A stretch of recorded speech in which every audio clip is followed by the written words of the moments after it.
basically just a conspiracy theory that there was this huge web of people that were involved with Epstein and who he was trafficking to. And I got to thinking about it and I was like, if that were true, why would they go out of their way to write the non-prosecution agreement that specifically labeled potential co-conspirators? It seems like if it was just him and Ghislaine by themselves or him by himself, that seems like a lot of work to go through to shut down any other of the grand juries that were coming or and to shut down the investigation federally. And so to me it kind of proves that other people were involved just because that NPA, their own NPA that they created and gave to Epstein, um, was made in the first place. Because if it was just him, there's no need for a non-prosecution agreement for other co-conspirators. Am I crazy on that? What do you guys think? Todd Um, Blanche, Todd Blanche came out and said that again. He reiterated it again.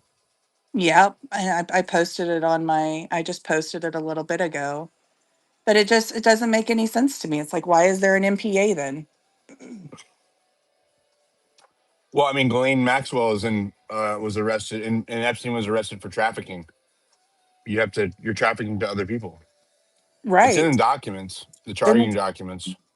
well, and I don't know if they're trying to get around it and just saying that he was trafficking them because he was taking them across state lines.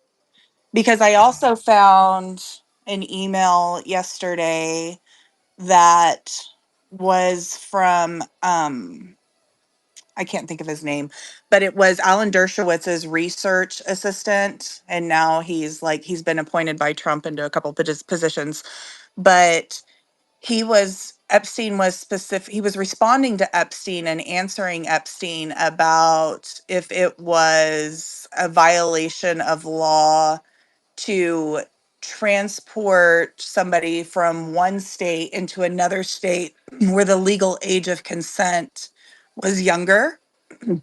So if you left one state and went to another state where the legal age of consent is 16, then it wouldn't be a violation of law to take a 16-year-old there. It wouldn't be considered trafficking.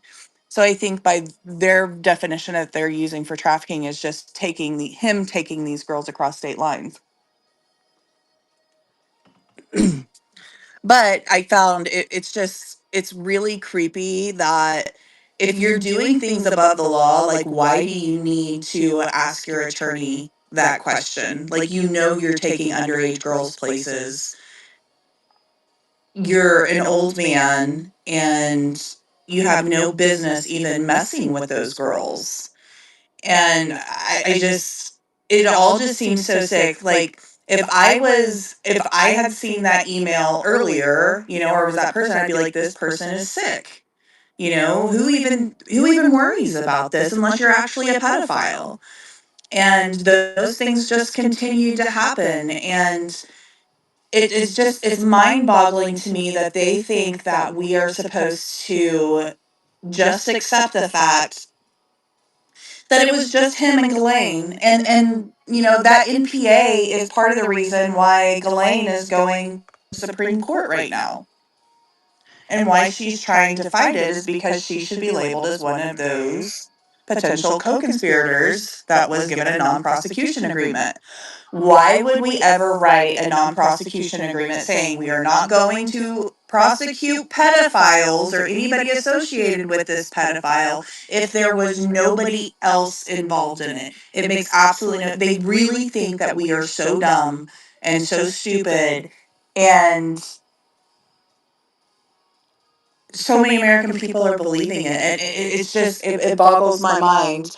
And not only that, but you notice that Todd Blanche is actually the one speaking out about this now more so than Bondi. Bondi's kind of been backseated, and Todd Blanche has been the face now of this. And I think it's because of all the problems that Bondi was creating and all the attacks that she was getting over it.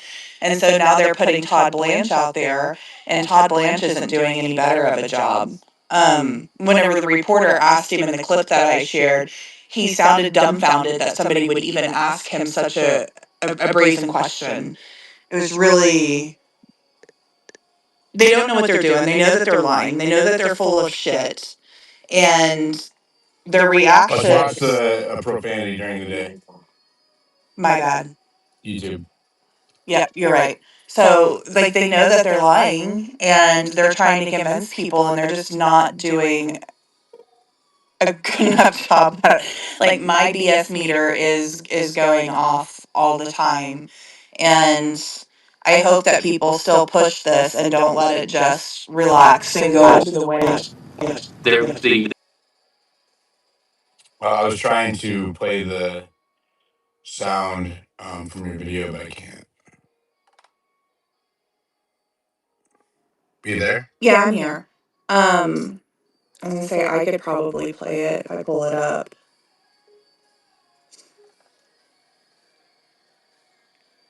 Of your, you said this is the end of the Epstein, of your review of the Epstein files. So, just to clarify, is the public going to learn the identities of the men who abused the girls with the information that you're releasing? And if not, why not? And then I have a quick follow up. You just baked in an assumption into your question that I have never said and I don't know to be true. Is the public going to learn about men that abuse these girls? Like, what does that mean? I don't understand what that means. Well, I mean, they're the men who abused the young women through Epstein's. We said in July, and it remains as true today as it was in July. If we had information, we meaning the Department of Justice, about men who abused women, we would prosecute them, right? We talked about the work that we're doing. That's why I said that. I said this earlier. There's this built-in assumption that somehow there's this hidden tranche of information of men that we know about that we're covering up or that we're choosing not to prosecute. That is not the case. I don't know whether there are men out there that abuse these women. If we learn about information and evidence that allows us to prosecute them, you better believe we will. But I don't think that the public or you all are going to uncover men within the Epstein files that abuse women, unfortunately.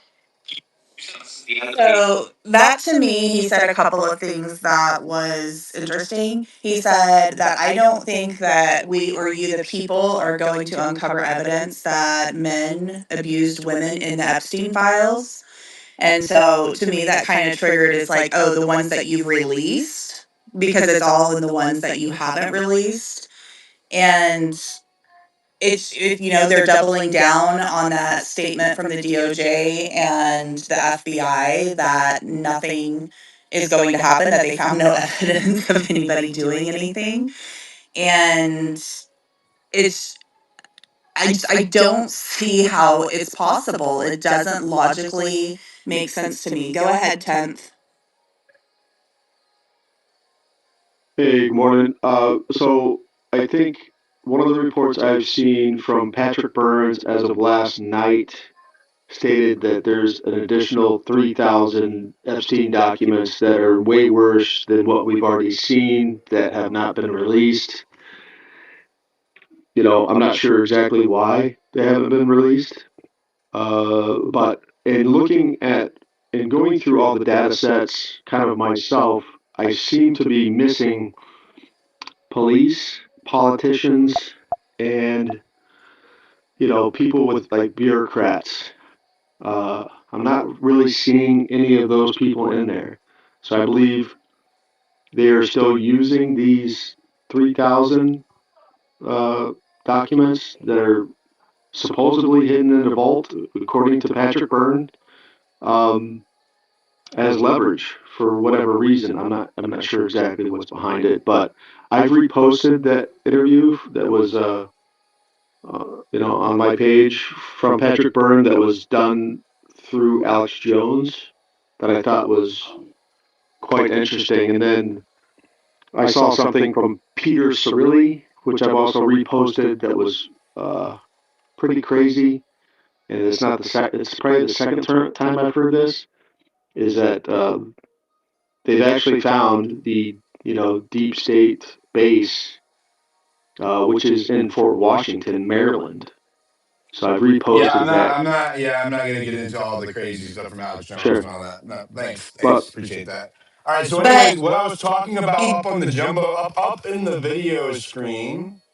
Okay, this is Ghislaine Maxwell's application for U.S. passport by mail. Okay, this is how much of it's redacted. Why? Why is that? Why would you need to redact that much of Ghislaine Maxwell's passport application? See, there's her naturalization papers. Show all that. Well, they redacted a few things, but and there's her. I think it's her visa application or one of them. Why would you need to completely redact her application for passport? Why? Why is that? You're not protecting I think I would argue the only reason why you're doing that is because the individual who filled that out on her behalf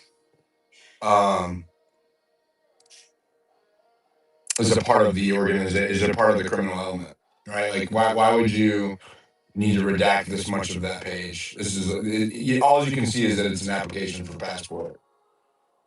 And I looked up what they look like. Go ahead. I'm sorry, Nazi. oh, no, you're fine. I'm interested in that, but you do have a really bad echo on YouTube. Okay, I'm gonna have to shut YouTube down, you guys. I don't know. I had it working. It was working fine last night, and now it's not. So, yeah, I'm not fucking with it. Echoing.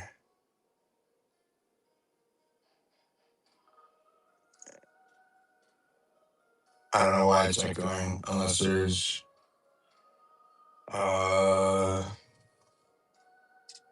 In A Masterpiece, I was calling them, they're women now, but yes, they were children then.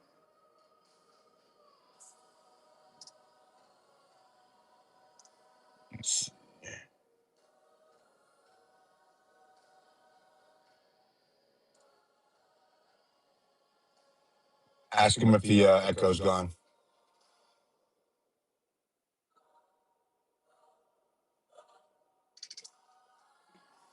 There's a delay. Hold on.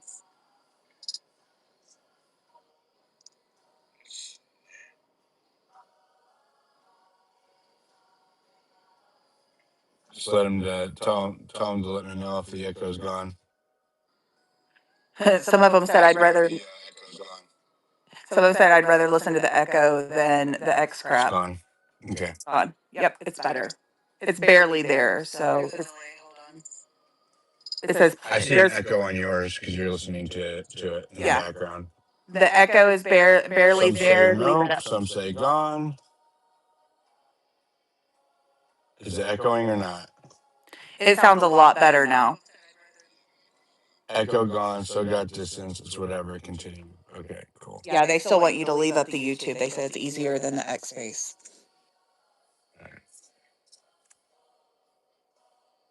Okay. All right, I'll have to get that dialed in later. But anyways, yeah, I just thought that was weird. Like that it just shows the level of redactions going on here. You know, like things that they didn't need to redact. I want to know if it's still echoing or not. Let me try this. Is that better? If we got a double feed somewhere, it's fine. It should be only one feed now. Maybe it is. Oh, wait a second. No, it's not that.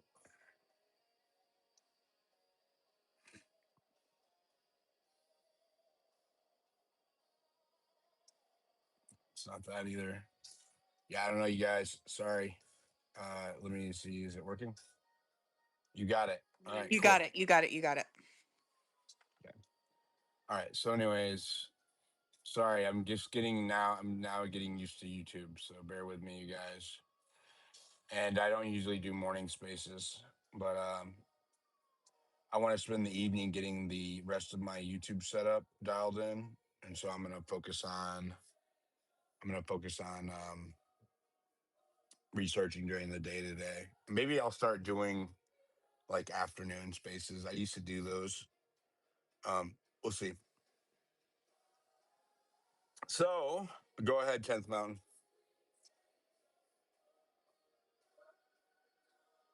Do you have your hand up? Can anybody hear me? Sorry, my screen locked up. Yeah, I know I'm kind of newer to the space, so I'll just if you guys Yeah, I want to don't do know the any. conspiracy theory stuff, the tinfoil stuff, Alex Jones or whatever. We bring receipts. So, not what we Oh, I heard, what we understand. found, right? We talk about specific things that are independently verifiable by the audience. That's what we focus on here. Sure. Yeah, and I think a lot. I've got 7 articles that I'll point to that that do not cite Alex Jones one time or anything. So, but things seem to start lining up with what I'm seeing. In the articles that I've posted. I've got 7 of them, so I'd encourage anybody to take a look at them. But I know I'm kind of newer to this space. I really only started posting heavily in November of 2025 because a lot of I would say a lot of these articles have to do with well, stuff that I've reported to the FBI. So kind of my motivation for going online is that I've tried to resolve my grievances with with the government, and I keep getting the same result, right? And so I'll point this back to 2015 when it all began. My daughter was sex trafficked, and so I've dealt with the Hennepin County Sheriff's Department in Minnesota. And so they approached me because she tried to commit suicide due to all this stuff. And so obviously I worked with them. They wanted me to steal her phone. Obviously I helped them out in any way possible. Um, and a couple months later, there's nothing we can do. You know, and so I kind of took matters into my own hands. There were some gang affiliations with it out of Chicago, um, and so I was walking the streets, looking for my daughter.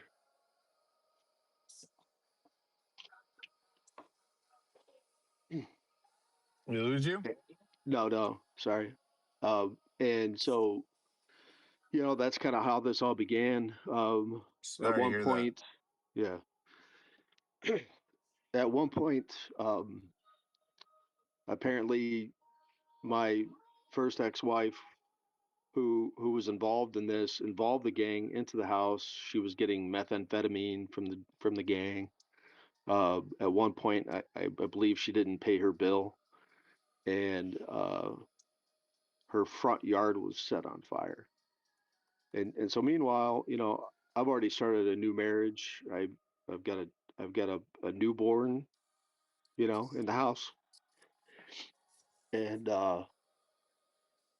you know, my my current wife was just going crazy, understandably.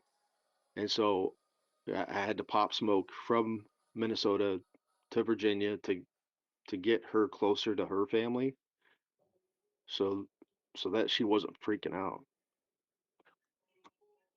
And then essentially the shoe dropped during that time, at which point um, she I had obtained video evidence that she was giving methamphetamine to my 15-year-old daughter. And so that's when I started filing ex parte orders and all this kind of stuff. But I've seen the same common denominator over the past decade, which is, I've played by the rules. I have gone through the legal process. I have obtained irrefutable evidence uh, and I have and it just keeps getting swept under the rug. And so, that's kind of what brought me to X. Um, so a lot of the stuff in my articles has been actually, reported to the FBI. Obviously, I think there's probably 3 articles that have been or post. But anyway, I'm kind of sick of it. So I kind of look at it like this, especially so now me and my family have been affected by gang activity 2 times in a decade almost. Is it cartels? The first one was a local. I don't know if you want me to talk about gang stuff specifically on I don't this, want but to. I don't want to. I was just curious if it was these cartels. You are can these just are say. local gangs, street gangs, both of them, 2 separate ones. Uh, but obviously, so I ended the first set with my daughter and everything else by, obviously I had stacks of papers that would probably amaze anybody. But I got her rights taken away. I got my kids to a safe location. I accomplished the mission, but she never went to jail. The FBI never contacted me back on it. Uh, they just kind of hung me out to dry. Essentially, I mean, I had to take matters into my own hands. But that kind of leads up to the second situation, which happened in June of 2024, where I ran into gang activity while working a normal job, and obviously I was reporting irregularities at my work before I knew of their presence. And then I saw, Latin King or LK Inc. on the guy's job who I was taking. And so that was probably about a week later. And so here it is. I'm like, crap. You know what I mean? So, I didn't make a statement. I quit my job in hopes that they would leave me alone. And they made a poor choice in coming up to tie up loose ends. And I'm prior 10th Mountain, infantryman. So if you're gonna hunt a lion, you better bring a posse, And so I was ready. I had friends helping me, giving me intel because I had some pretty high level friends, working in outside, 20 minutes outside of DC, being a realtor. And so, I got the intel that I needed to keep myself safe. Obviously, you never forget your training. And so, that's kind of how I was able to stay alive. So that article right there is throwing down the gauntlet. Um, so I would say, that one and the one on the lawsuits is, there's probably about 1600 hours of uh, research. Um, setting trap. I'm pretty good at setting traps for people and stuff like Uh, that. the the well, good to hear that you are motivated and taking action. It's a real problem. It's a real problem. Yeah, it Um, is. I'm sorry And that so I you're guess going for through that. me, I know what it's like to deal with uncontrollable issues with your kids. That's what sure, got me involved with politics as well. I'm going to reel it back into Epstein, but thank you for sharing your sure, story. And sounds like you've written a lot of articles about it. People can go check that out on his page. sure, Appreciate you. yeah, you Um, bet. yeah. So I'm going to get it back. I'm going to reel it back into Epstein now. So we have Benjamin Netanyahu. Did you read this morning, Noxie? You guys see this post I haven't. by, huh? I have not yet.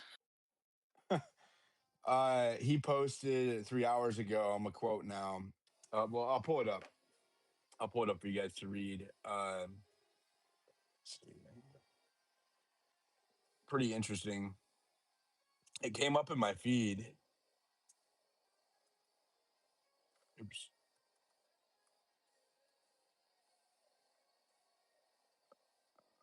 Is it Ben? Where it is. So this is how I started my day. Benjamin Netanyahu. This came up first thing in my feed today. He said this quote: Jeffrey Epstein's unusual close relationship with Ehud Barak doesn't suggest Epstein worked for Israel. It proves the opposite. What? Stuck on his, is what he says. Stuck on his election loss for over 2 decades ago, Barack has for years obsessively attempted to undermine Israeli democracy by working for or working with the anti-Zionist radical left and failed attempts to overthrow the elected Israeli government.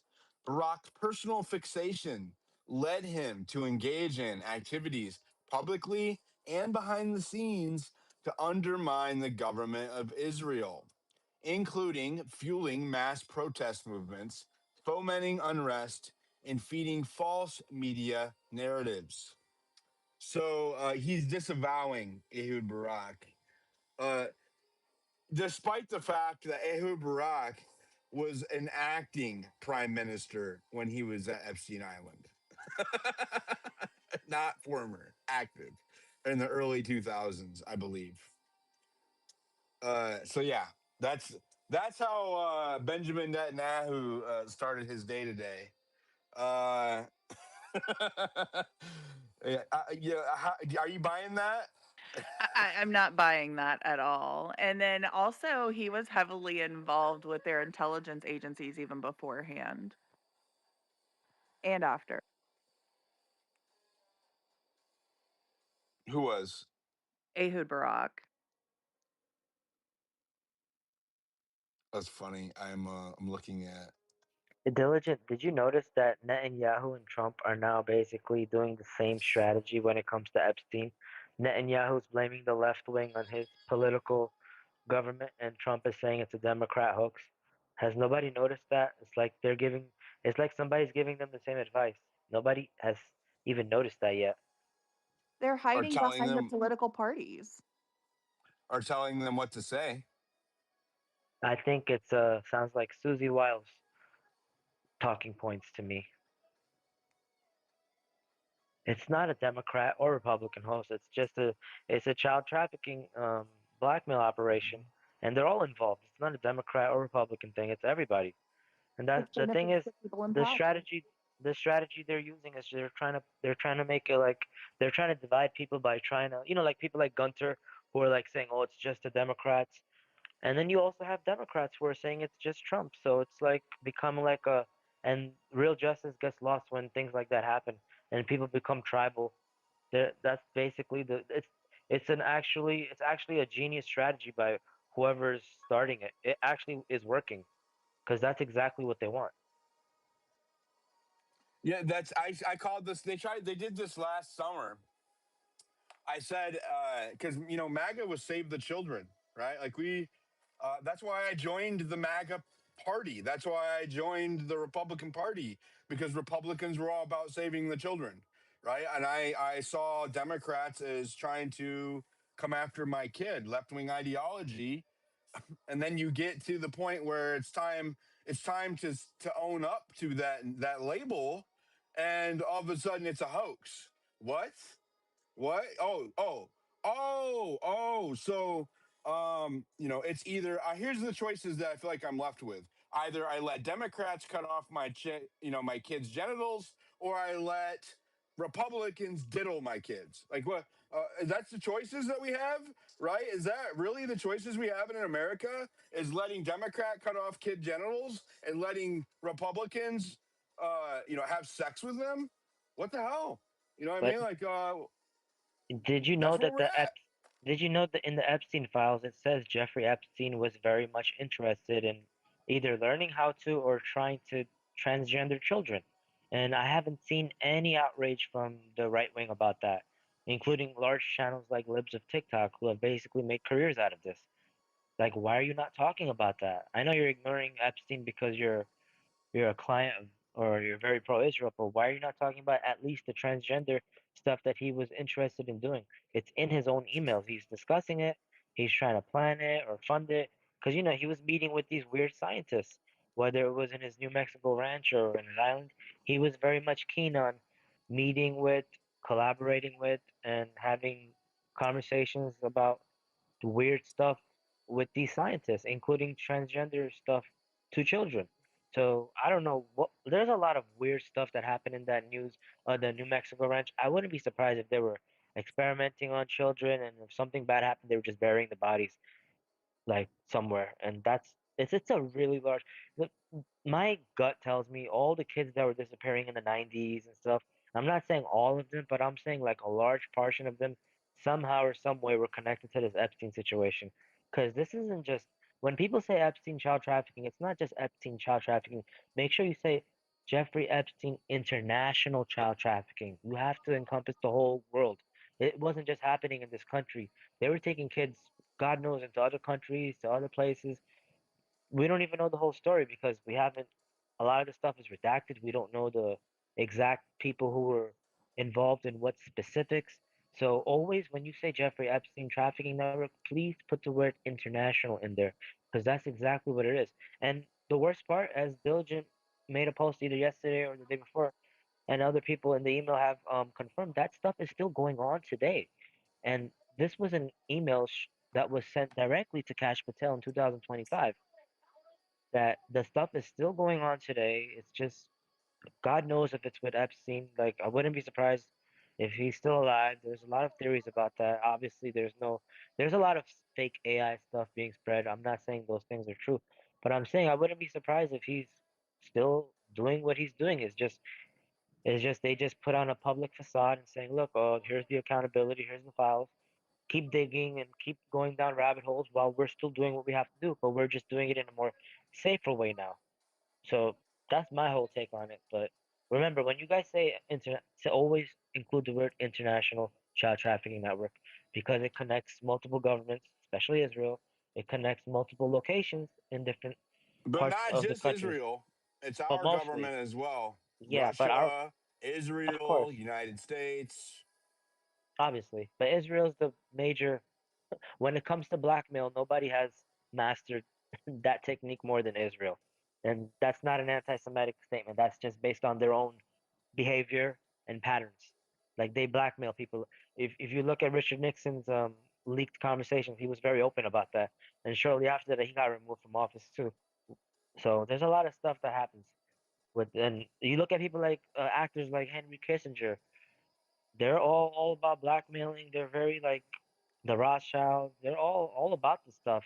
And even before Israel was created, if you look into the way that they infiltrated, I'm going a little bit off topic, but I just wanted to give it the way they infiltrated Palestine when it was before they named it Israel. They used to send in British agents, Israeli funded, and they used to go live among them and just learn about their culture. There was even a movie about it. It was called Lawrence of Arabia. It's not like a conspiracy theory or anything, but I'm saying these techniques are just something the Israelis are very well known for, and they've mastered it. And now with technology, they don't need somebody like Jeffrey Epstein to continue this stuff.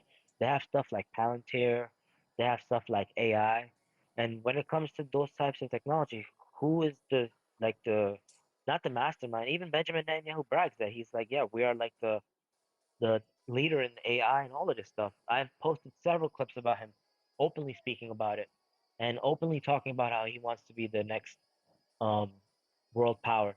But my personal opinion is he can't do that with like billions of people. They would have to. They can only manage like a few 100 million people because they're so small. But we'll see what happens. That's just all theoretical and based on his old words. But anyways, the larger picture that I'm trying to say is when you guys mention Jeffrey Epstein, always say International Child Trafficking Network because it's very important. The words matter. Words do matter and vernacular matters. It's the same way that they try to inject talking points into the conversation now by they'll start referring things and you don't even notice it, right? Like the way that they started to blend Judaism and Christianity. I didn't realize that I was, parodying. a mixture of ideology under Trump. Trump is the one that got me saying it. It was during the election while he was on the campaign trail. Well, I guess so for the last few years since 20. I guess I started really paying attention in 2021, 2022, when he started saying Judeo-Christian values. That's that term Judeo-Christian was something that had never used before until he started saying it, right? And then I was parroting that, because I was like, what I deemed to be fighting wokeness, because I thought I saw it as antithetical to my values. I started labeling my own value. I started labeling my own beliefs and values that way without even realizing it, right? And so the proper vernacular is important. Now, I don't have anything against Judaism or Christianity. I'm a Christian. But I see the tactic there, right, where they are inserting certain terms into the conversation to be accepted, right, and to redefine things. The left did the same thing as what I saw, right? Like the left was, trying to redefine what the word woman meant to me, right? And so now I see the right doing the same thing. It's like again, right? Here we are. I'm either stuck with one side trying to come after my kid or the other side trying to come after my kid. And let me just say this, I'm not speaking for all Democrats or all Republicans. I think that the majority of Democrats and Republicans probably either aren't on board with transing kids or aren't on board with, Epstein's friends, assaulting kids. But I think that they're not the loudest, and we need the silent majority to get loud again, right? Like there should be so much public outrage right now, and because right, they are making it political, both sides. They prevent us from uniting on the subject. That's what I was saying earlier when you brought it up. I called this out last summer. There was a strong unified front in demanding justice for the Epstein victims. And then all of a sudden, I saw that they were calling a Democrat hoax and trying to flip the narrative as this entire Epstein thing was just an attack on Trump, even though it implicates people on both sides, right? So I knew exactly what they were doing. I saw the strategy, and that's exactly what they're trying to do it again. And we can't let them. We can't let them. You have to demand that there's accountability on both sides. Go ahead, Carolyn. Carolyn. Hey, good morning. Good morning. Hi. Thanks for having me. Good to hear you. Yeah, they throw religion at you. That's since the beginning of time, right? To confuse you at the very deepest level, right, and to make you hesitant of like, what kind of human being am I if I'm not tolerant of another person's ideal of God? All this crapola, right? So, but I'm enjoying the conversation, and you're right. Now, you've been in my area. You personally have been in my area. And, we're just, for all intents and purposes, Bibi Netanyahu is a Pennsylvanian. He spends an awful lot of time here. And what I wanted to really say in the conversation here is we really, really would be smart to understand that Ukraine and Israel are interchangeable. Okay. Bibi is interchangeable with Zelensky. So, like, if what happens later on, just be ready for this. So, later on, if let's say Bibi's really losing the conversation or Israel's really losing the traction, and they are, they'll switch it over to the Ukraine crap. That also comes from Pennsylvania and Republicans, right? And you made a really good point, and I'm going to use that. You made a really good point about this particular part of the party wants to, cut their genitals off and the other one wants to diddle him. You know what I mean? Because for all intents and purposes, Delegate, you know that this is true. They, moreover, Americans are really independent. They're just forced to go into a certain, uh, you know, line, so to speak, to appease their neighbors or their friends or their political party or whatever the case. A lot of times it's for the primaries. Also, we have to stop the people who are continually doing it the same thing over and over again. I'm not going to mention the name in here because I'm just not going to, but we see it all over again. And what they do is they shame the American people. How effing dare them? They shame the American people that if you don't go along, then they're going to impeach Donald Trump. If you don't go along, they're going to put him in jail. Well, you know what? That's not my fault. That is not my fault. You know what I mean? At some point, I have to say, listen, I can't be responsible for somebody else's shortcomings and somebody else's sins, not when it's an overall picture really, really bad. Do better, politicians, and then you won't have this problem. And we have got to stop letting some of these influencers run amok. And I know you know what I'm speaking about. I hope we can talk some more another time, maybe. I know you're super busy and so am I. Another time so we can brainstorm and I can help you with some of the knowledge that I have so that you can deliver it because I actually don't want to do it too much anymore. You know what I mean? So God bless you guys. Thanks for having me up. Thanks, Noxie, for having God me. bless you. Yeah, and God bless all of you. Thanks everybody in the space. God bless. Yeah, and to your point, I didn't realize how much Benjamin Netanyahu was involved in U.S. politics or the conversation over here. And every day I see that that's not the case. He's heavily involved in our politics, heavily involved in our discourse. And I can see why there's so much resentment towards him having, imposing his will or trying to influence American conversation because he's a foreigner. You're a foreigner, despite whatever. You're our friend, you're our ally. You're not our ally. You're not our friend. It doesn't matter. We don't need foreigners trying to impose their will on domestic politics, right? Period. Doesn't matter who you are. So I'm not a fan of that. But and I don't have anything personally against him. I don't know enough about him to really have an opinion about him personally. I know that he was facing, war crimes charges within his own country that he was recently, I believe, pardoned from, or they abstained them somehow or something. But I'm, in the sustained military um, actions against their neighbors. Uh, I, I see that kind of both ways because there is a threat against them. They are hated by their neighbors, which is never a good thing. But maybe they cause that, maybe they don't. I know that they have been in a military action with Palestine or what Gaza at least for decades, right? That came up in our research. So um, they I don't know, man. I think they see that the United States, and this is what I think a lot of people agree on. They seem to think that the United States is necessary for their continued existence as a state, and I don't think that's the case anymore. I think that um, they have enough military might that they don't need to completely rely on us. And maybe it's time to cut the cord a little bit. And that would probably save them some good faith from Americans. Seems like the longer they try to impose this perception on us, the more resentment it harbors. And I don't know if that's the intention or not, but that is the effect. And yeah, so own up. It's the same thing with America. This is any government, right? Like this isn't just Israel or the United States.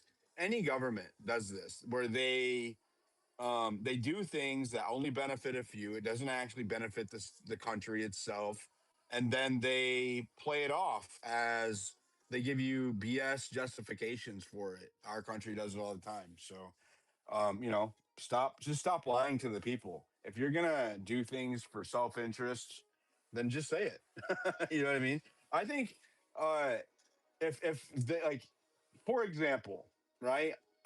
If you told us that you were taking over Venezuela because we need to beat China and we need their resources, and this is it's either this or China, people would get on board with that.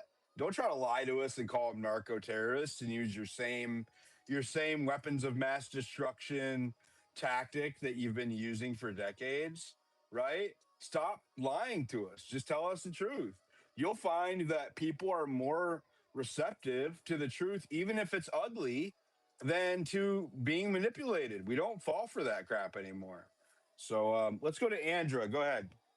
Thanks, Diligent. Good morning. Yeah, great space. Morning. I know that you saw my post yesterday. Oh, please repost the space, everybody. Bottom right Yes, corner. Thank you so everybody much. Go ahead. repost the space. There's like 350 people in here and only 50 reposts. Yes, repost the space. Go ahead, Andra.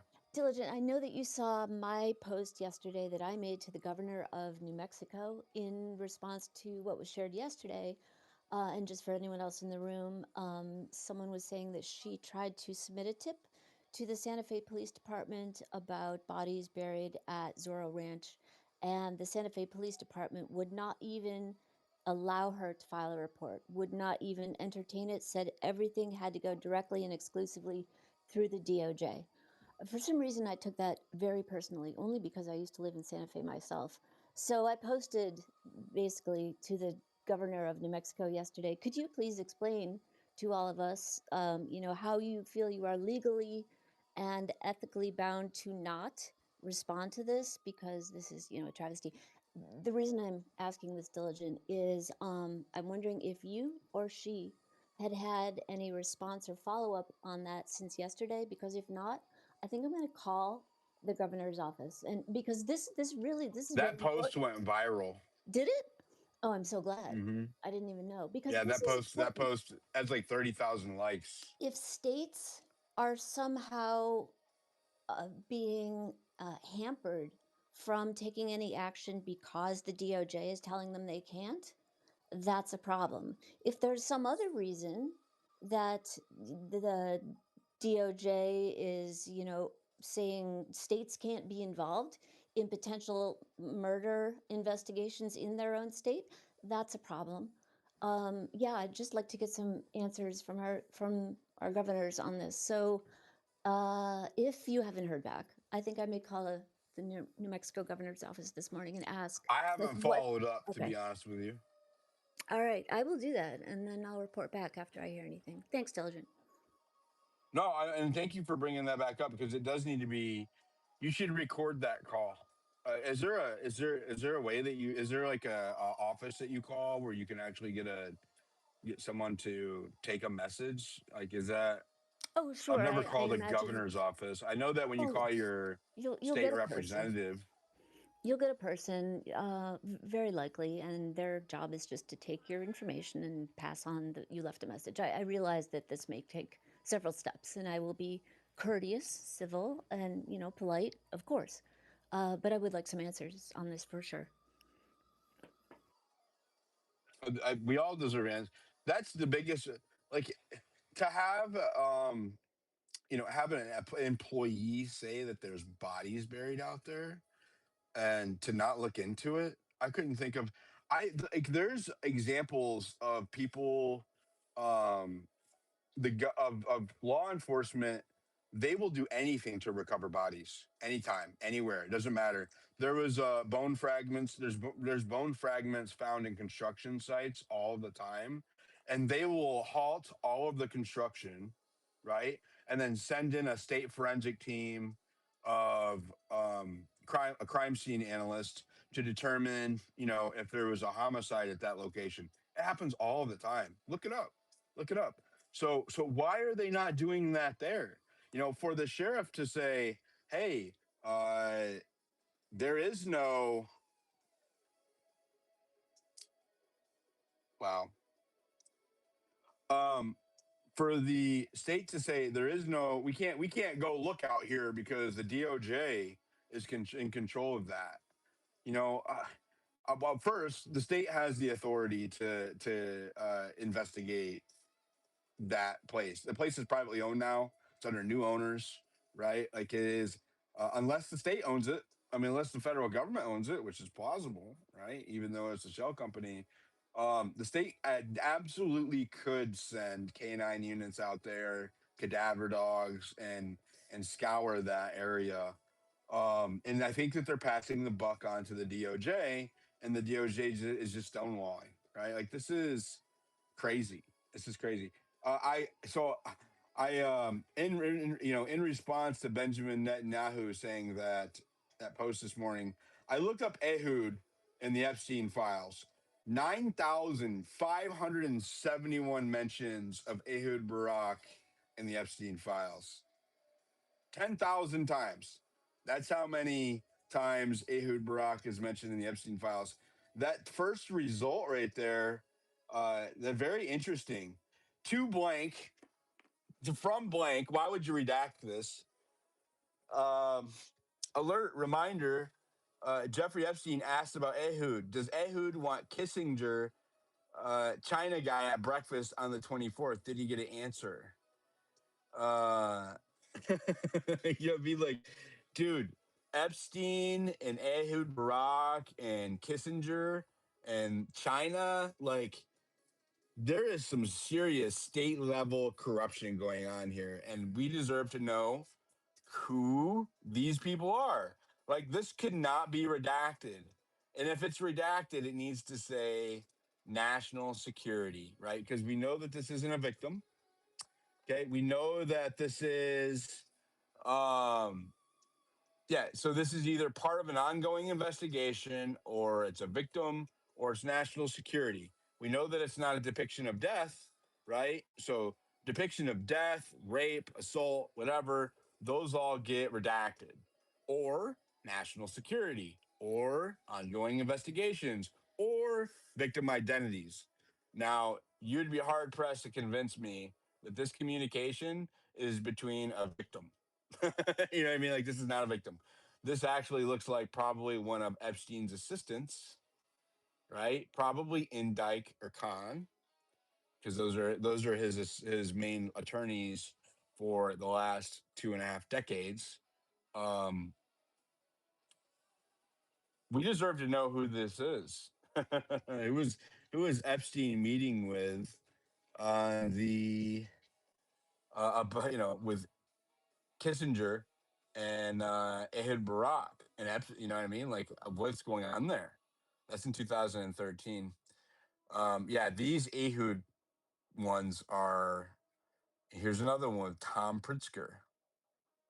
Okay, breakfast with Tom Pritzker and Ehud Barak. Two from redacted, Tom redacted, Ehud Barak redacted. Their roles are redacted. Like, this is our government still involved in a criminal cover-up. that's what that is. There's so many examples of that, right? Like, I want to know what these people were up to. Like, what are they? Unknown. Ehud and unknown. I haven't gone through all of these. Okay. Hi, Jeff. I'm exhausted. Spent several hours on my present job over the secure phone. Replied Davos. It goes quite well. It's still embryonic and hard to predict. Details tomorrow. Thanks for your advice on the approach. It was very important and timely. So this is a phone conversation between Ehud Barak and Jeffrey Epstein. And it looks like Ehud Barak is the subservient one in this conversation. You know what I mean? It sounds like in their relationship, Ehud Barak is, and I believe, what was his tenure as prime minister? Um, I have to have Grok. Let's look it up. Grok, what was Ehud Barak's tenure as prime minister of Israel?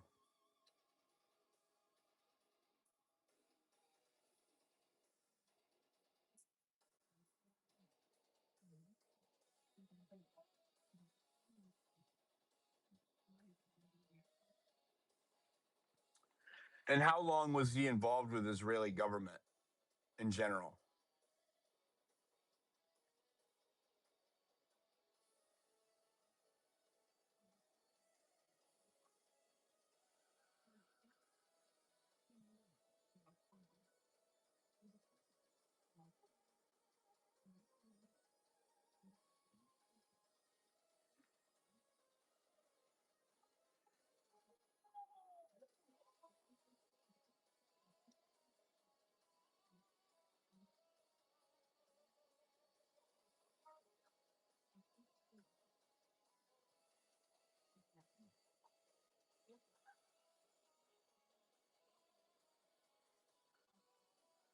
And did he have an active role in the government in 2013?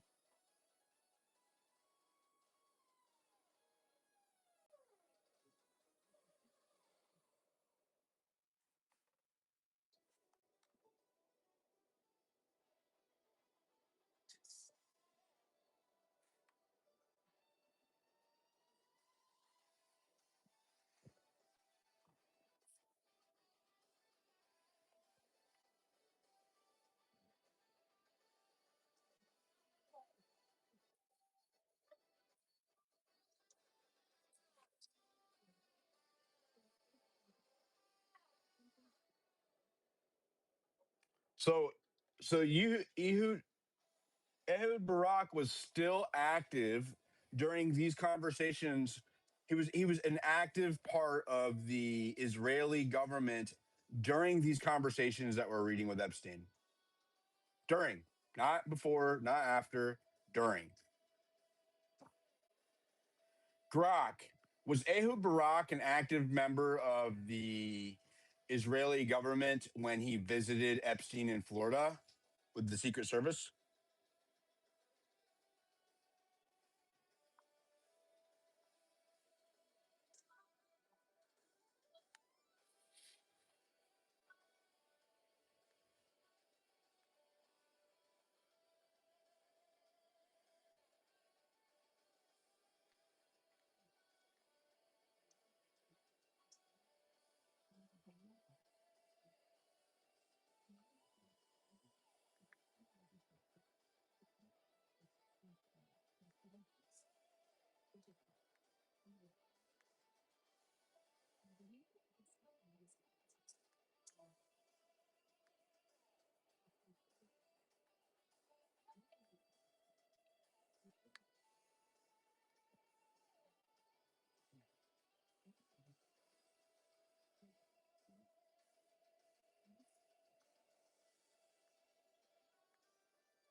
Yeah. So these conversations, are you okay or should I order a rescue mission to the island? That's Ehud Barak messaging Jeffrey Epstein on January 1st or January 28th of 2013, right? So they are actively in concert. Let me mute Grok here. They are actively in concert, in while he's in office. He is in the Israeli military right now. You know what I mean? So to say, and I'm not saying Epstein only worked for Israel. I happen to think that he was a joint. This was a joint operation, but to try to like separate yourself, you can't do it. He was an active part of the Israeli government while he was communicating with Epstein. It's right there on the page. You can't, there's no denying it, right? Like he's in the files. Like I said, 9,571 times if you search Ehud in the Epstein files, right? And now, maybe he just repeated a lot, but if you go to look at these files, here's a correspondence between we don't know who because our government hid it, but Ehud Barak, Henry Kissinger, and the quote unquote China guy. God, I would pay dollars to know who the China guy is, right? So there's Jeffrey Epstein, Ehud Barak, Henry Kissinger, and a China guy that they're meeting for a meeting on the. Obviously they're all meeting for breakfast on the 24th. Why is our government hiding who that is? I would say that's because they're complicit in whatever corruption is going on here. Here's another one: Tom Pritzker, Ehud Barak, and Epstein meeting on January 10th, 9 a.m. Here's another one. This is the conversation I was just reading to you guys. This is a direct text message conversation between Ehud Barak and what they say unknown, but then you see Ehud Barak, hi Jeff, I'm exhausted, right? So he's trying to have Ehud Barak's trying to have a phone call with Jeff, and EB, so we know that's Ehud Barak, and JE is Jeffrey Epstein. So even though it says unknown, this is Jeff. Hi Jeff, I'm exhausted, spent several hours. I'm a present job, blah blah blah. He says, "Can I come to you?" You know what's weird is that you see how Ehud doesn't use spaces or punctuation, really, right, or capitalization. A lot of the emails that Jeffrey Epstein send are formatted the same way. They write the same way in English, which is weird to me, right? Like it's not something you really see often, right? Like there's no punctuation there, so he has all kinds of auto correct turned off. And I notice if you look at Jeffrey Epstein's, um, a lot of his communications on email, they're also not capitalized correctly, and there's no autocorrect. And the reason for that is, and I would argue the reason why they communicate like this is because autocorrect uses a bit of artificial intelligence and a bit of internet access to work properly. And so for them to have secure communications, they have it all shut off on their phones, right? So that means that they have a very high level of technical knowledge when it comes to intelligence security, right? Ehud Barak and Jeffrey Epstein. Between the two of them, they have some kind of formal training because not everybody knows that. When you have autocorrect turned off on your phone, which is why I have so many typos when I make my posts, when you have autocorrect turned off on your phone, it's a lot of the times it's because uh, you you're worried about either you don't like it, but for people who are worried about being surveilled, it is because autocorrect uses an added connection, and it can actually capture the text that you send. Go ahead, Noxie, and then we'll go to Musketeer. I was just going to give you the heads up that on the YouTube space, they cannot hear Grok whenever Grok is speaking. Okay. Well, they can see Grok respond, so I will fix it. Go ahead, Musketeer. Hey, Delegate. Yeah, I just wanted to mention, that Virginia Gouffre, Ehud was a big reason why she got away from him. Epstein, he supposedly savagely raped her and left her bloody multiple times, and Epstein wouldn't do anything, according to her memoir. And she had named him in court records. Checking those dates and files right now. Wait, who what? Virginia Gouffre. Yeah, she had Oh reported yeah. yeah. Okay. And she also reported that MC2 model management in Israel was Digging how into the dates and claims right now. Ofer Raffaelli and John Luke Brunel funneled thousands of girls to Epstein's network in the West.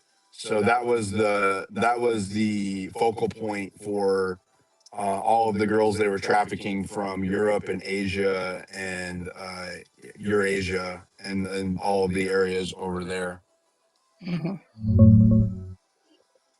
Yeah, and I couldn't get anybody to cover that. I DM'd Candace about it. I Checking the posted dates and about it. I Epstein said I files don't right want now. credit. Please just report this, and please just report this. And I haven't seen anybody do it. Simon Dixon, to his credit, not Simon Dixon. Who am I thinking? Dr. Simon. I'm sorry. Dr. Simon shared it. My account was like hit when I did the report. I was on that shadow ban that I had fixed. And yeah, I just can't get people to report on it. It's crazy. Crazy. And it's sad. It's sad that Virginia Giuffre died before she got to see any justice. Yeah, and it was obviously not self-harm. What's that? It was obviously not self-harm, and she was likely taken out. Hey, Diligent, you know who was attacking Virginia Giuffre the other day, right? You'll never guess. Who? The new Charlie Kirk show with Andrew Colvett and the other guy that No Yes, way. Why yes would they way. do that? Oh, I have that clip saved. I'm waiting for the time to upload it. Well, they didn't Oh, attack like dude, you should the. do it now while Epstein's hot. I will. I'm gonna do it probably today. But I'm just trying to think of a caption because they didn't attack like with their words. What they did is they brought on a guest. I think he's a Ukrainian journalist who was basically saying that Virginia Giuffre was the one that was setting people up and making false allegations against people. Oh, wait. Was it a fat guy with glasses? I don't think it was a fat guy. Mike, what is his name? He was at the. There was a guy who I used to follow. There was a Tracy. journalist, Mike Tracy. Thank you, No, Mike not him. Not him. Tracy. 100% not him. I know who that is. That guy's a retard. Yeah.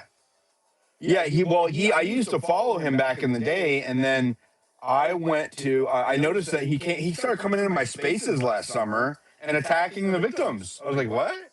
Yeah, he was like he'd come up on my stage and just berate the victims, completely derail from what we were looking at, what we were investigating, what we were talking about, and he would just completely attack Virginia Giuffre and the other victims and defend like Epstein's attorney. It was crazy. You know why people? You know why that's happening, right? It's not that. This is what the problem is. I'm not gonna even go conspiratorial on that. I'm gonna just keep it neutral and keep it as something that everybody can understand. So with men specifically, I'm gonna make it a men and women conversation. With men, when we've all dealt with that stupid Me Too thing, and a lot of people are still pissed off by that because people just thought it was just bullshit, right?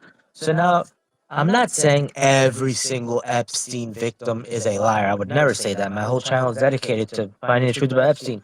But there are instances where there are people that are including themselves in the Epstein stuff who don't belong in that victims situation. They're just trying to get money. That happens, but that doesn't mean you apply that same thing to everybody. And that's what people like Michael Tracy are doing. There are grifters everywhere. They can come in and just try to take advantage of something that's very easy to exploit. That's like everybody should know that exists.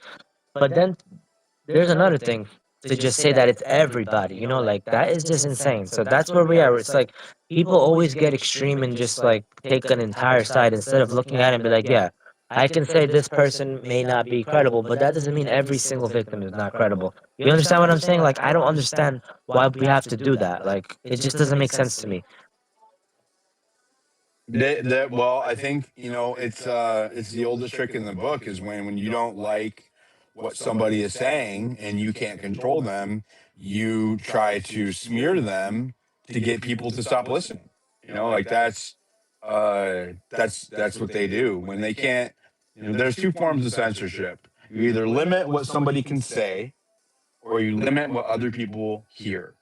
So you try to convince an audience to not listen, right? Because of this, because of that, um, and to see people victim bashing, and this is when I got really disgusted with my own party last summer, right during the Epstein files, when I saw people on the right coming out and bashing victims like that. MAGA, the Save the Children Party, coming out and bashing children, or women who were abused as children. Oh, she was 14 and she got paid to have sex with Epstein. Like, I literally heard Republicans using that defense, right? That Virginia Giuffre was 14 or 15 and she was paid to have sex. So she was a prostitute. No, she was a kid, right? She was a minor child that was coerced through money or through intimidation to do these things, right? And I was thoroughly disgusted, man. That behavior needs to be shamed. It needs to be that needs to be the cancellation. That needs to be, that's what we need. That's where the taboo needs to be in place, right? Taboos are how we keep society, cultural taboos, right? That means, there's certain things that we just don't accept as a society, right? The same way that we didn't accept gender mutilation, we also don't accept pedophilia, right? So, we don't attack kids who were lured into having sex with adults through money, right? We just don't. It doesn't matter what shiny object, what candy Jeffrey Epstein stuck in front of the kid. We don't blame the kid for wanting the candy, right? We blame the predator who went after him and the predators who enabled him, right? And like when I saw that the Republican Party, not all of them, right? There's a lot of us who stayed true to our principles on this, but when I saw that the what I would call Con Inc., right, the shills were attacking victims, man, I was thoroughly disgusted. I ended up unfollowing a whole bunch of people that I had grown close with, not close with, but that I had grown to really like over during the election with Trump, because I felt like we were all fighting for the cause, and when it came down to it, and it's like, whoa, we have to accept elite pedophilia. That's the that's the price that we have to pay to support the party. Truth over tribe, man. You lose me there. I can't do it. I'm not going. You won't get me to go. You lose me. And they try to cancel you. They try to smear you. They try to do the very same things. And when I saw that the tactic that they used against the victims, smear, discredit, silence, cancel, they did the same thing to me. They've done it to a lot of people who either, seek truth or justice or stick to their principles on these things. Like it was a very illuminating moment, like a very revealing moment for me when I saw the attacks against the victims, particularly. Like when I see Republicans or people on the right somehow, I'm thinking like Nick Fuentes, like starting to add nuance to the varying degrees of pedophilia. You lose me, man. You lose me. And I used to think that Nick was an extremely articulate voice and an intelligent voice on the right. I used to respect him because he got canceled. And let me just say this: cancellation is no longer credibility because they come out and you say, "Oh well, 13-year-old doesn't really benefit." Like, that's where you lose me, bro. Wait, what are you doing? You're justifying and you're trying to add nuance to assaulting minors. Okay, you lose me. Yep. Now I am going to thoroughly mock you, and I'm going to thoroughly make sure that people realize what's going on here. Go ahead, Shadow. One thing I wanted to say, since you mentioned Nick Fuentes, is I obviously don't disagree with him on the stuff that he's saying about Epstein and stuff. Now, there's a lot of his followers that follow me, and they've been leaving comments that Nick is trolling, Nick is trolling, Nick is trolling. Okay, you know what? I'm so thick-skinned that if you're going to consider that as trolling, that's fine, just do it. But here's another thing what kind of intrigued me about what he said, because I was listening to his podcast a few days, and his argument is, this is Epstein connected, but it's also a little bit off topic, but it's all related. He's very upset over the fact that there are people here on X, specifically on X, who are, there's people on the right and on the left who oppose Israel now, right? But the difference between the right wing person opposing Israel and the left wing person opposing Israel is a very different perspective. The left wing person who opposes Israel will view white people as their enemy, like, as like, they'll view Jeffrey Epstein mostly as a white person, as, I don't, and as racism, and you know how the woke left is, right? And that offends Nick because he's obviously somebody who has spoken up for the white race. He's very outspoken about it, which there's nothing wrong with that. I actually agree with him on a lot of things he said about that he says about that. But he's more angered towards those people, and he calls them low IQ anti-Semites because the first thing they do whenever something happens is they blame Israel without even trying to like paint a picture together. Like within a second, they'll be like, "Oh, Israel did it." Like a turkey could get shot outside of President Trump's White House, and they'll just be like, Israel did it. But they won't present any type. They'll just start yelling and just start screaming that it was Israel. And unfortunately, the way X works now and the algorithm is the louder you scream, the more engagement you'll get, especially if you have a certain number of followers already. So I think Nick is bothered by that sentiment, and that's why he's going down like I don't personally know him. I'm just obviously I mean, bro, he's selling Jeffrey Epstein no, merch. that's not. I'm not condemning that. That's totally different. I'm talking about just one faction of what his argument is that he says he's tired of these low IQ anti-Semites, but he is right about the Yeah, but fact the that there. Epstein thing's not debatable, right? Like, It's I don't not. care It's what not. your excuse is. No, no, Like, it's there is not. no.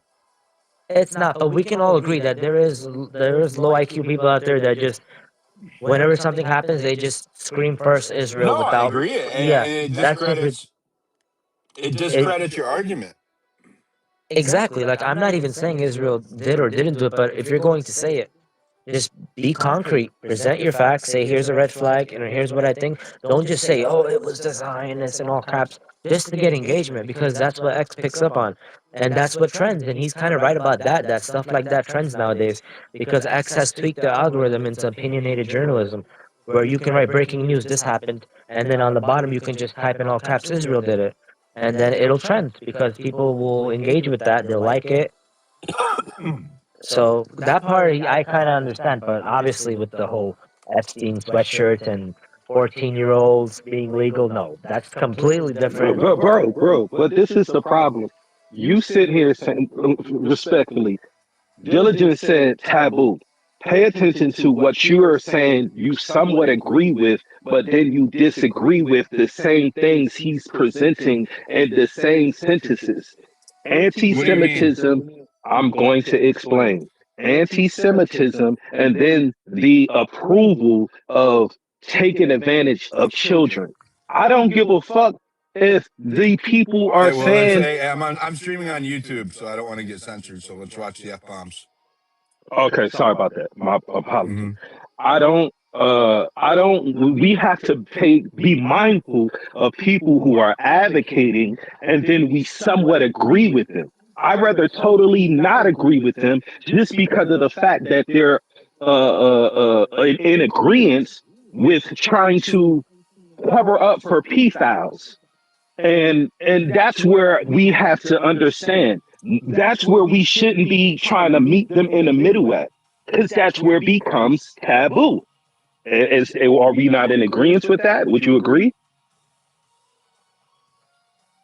You want to respond, Shadow? He's talking to you. But what did he? I didn't hear the last question. What did you say exactly? He's saying that it doesn't matter what Nick's positions are on the other things because he is he is promoting the Pedophilia. nuance. Nah, he's right Yeah. about that. I don't agree with that at all. I'm not saying that. I'm not even saying meet him halfway. I'm just saying there are too many people on this platform that just start screaming bloody murder without doing any type of due diligence. That's my thing. I agree with That's that. I it. agree That's with all I'm that. saying. I agree with Like that. No, and it, yeah, that's all I'm saying. It's like of course it's I'm yeah. not even anti-Israel. You know what I mean? I'm not anti. I'm anti-pedophile. You know what I mean? Like I'm anti-government corruption. Well, if you're anti-pedophile, that means you're anti-Israel. I mean, I'm not. I don't. I can't. I don't like generalizations. I believe in individual accountability that goes for anybody or anything, right? I feel like when you make generalizations, much like what you are saying, you're making like you're kind of doing what you said you don't like. Whenever you make generalizations, right, and you group people in together and you're like, oh, these are all bad because of this or that, because of certain specific examples, I think you lose people. because now, it's an illogical statement to say because one Israeli is a pedophile, all Israelis are pedophiles. The same thing that would be like saying, well, because Americans have pedophiles, all Americans are pedophiles. It doesn't matter if it's Israel or America or China, right? Like there are bad elements in every society. And I think that it would be wise to um move away from generalizations. I don't know. That's just me. I don't know. I know I'm not everybody on that. Like it's not a popular opinion on the right, but it's just how I feel. Yeah, May I give you a different perspective on that? The reason why generalizations is good because it creates a space for people to oppose it.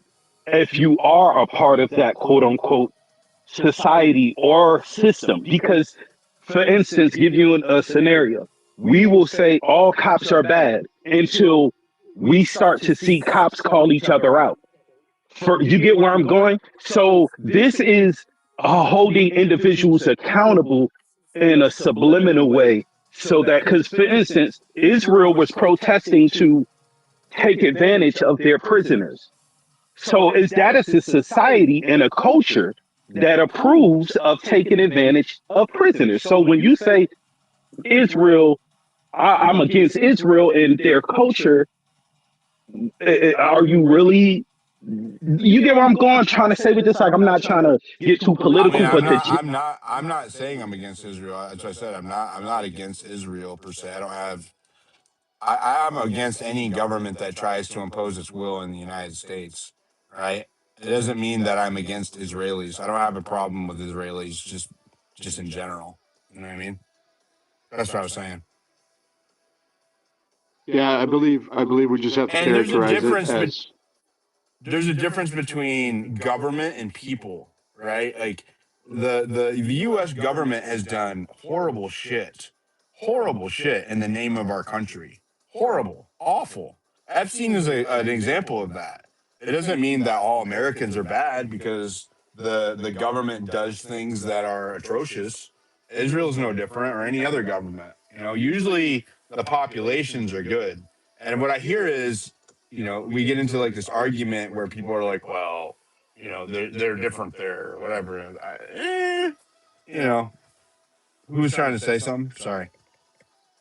yeah, no worries. Yeah, I think we just have to classify it as satanic pedophile puppets. That's the enemy, right?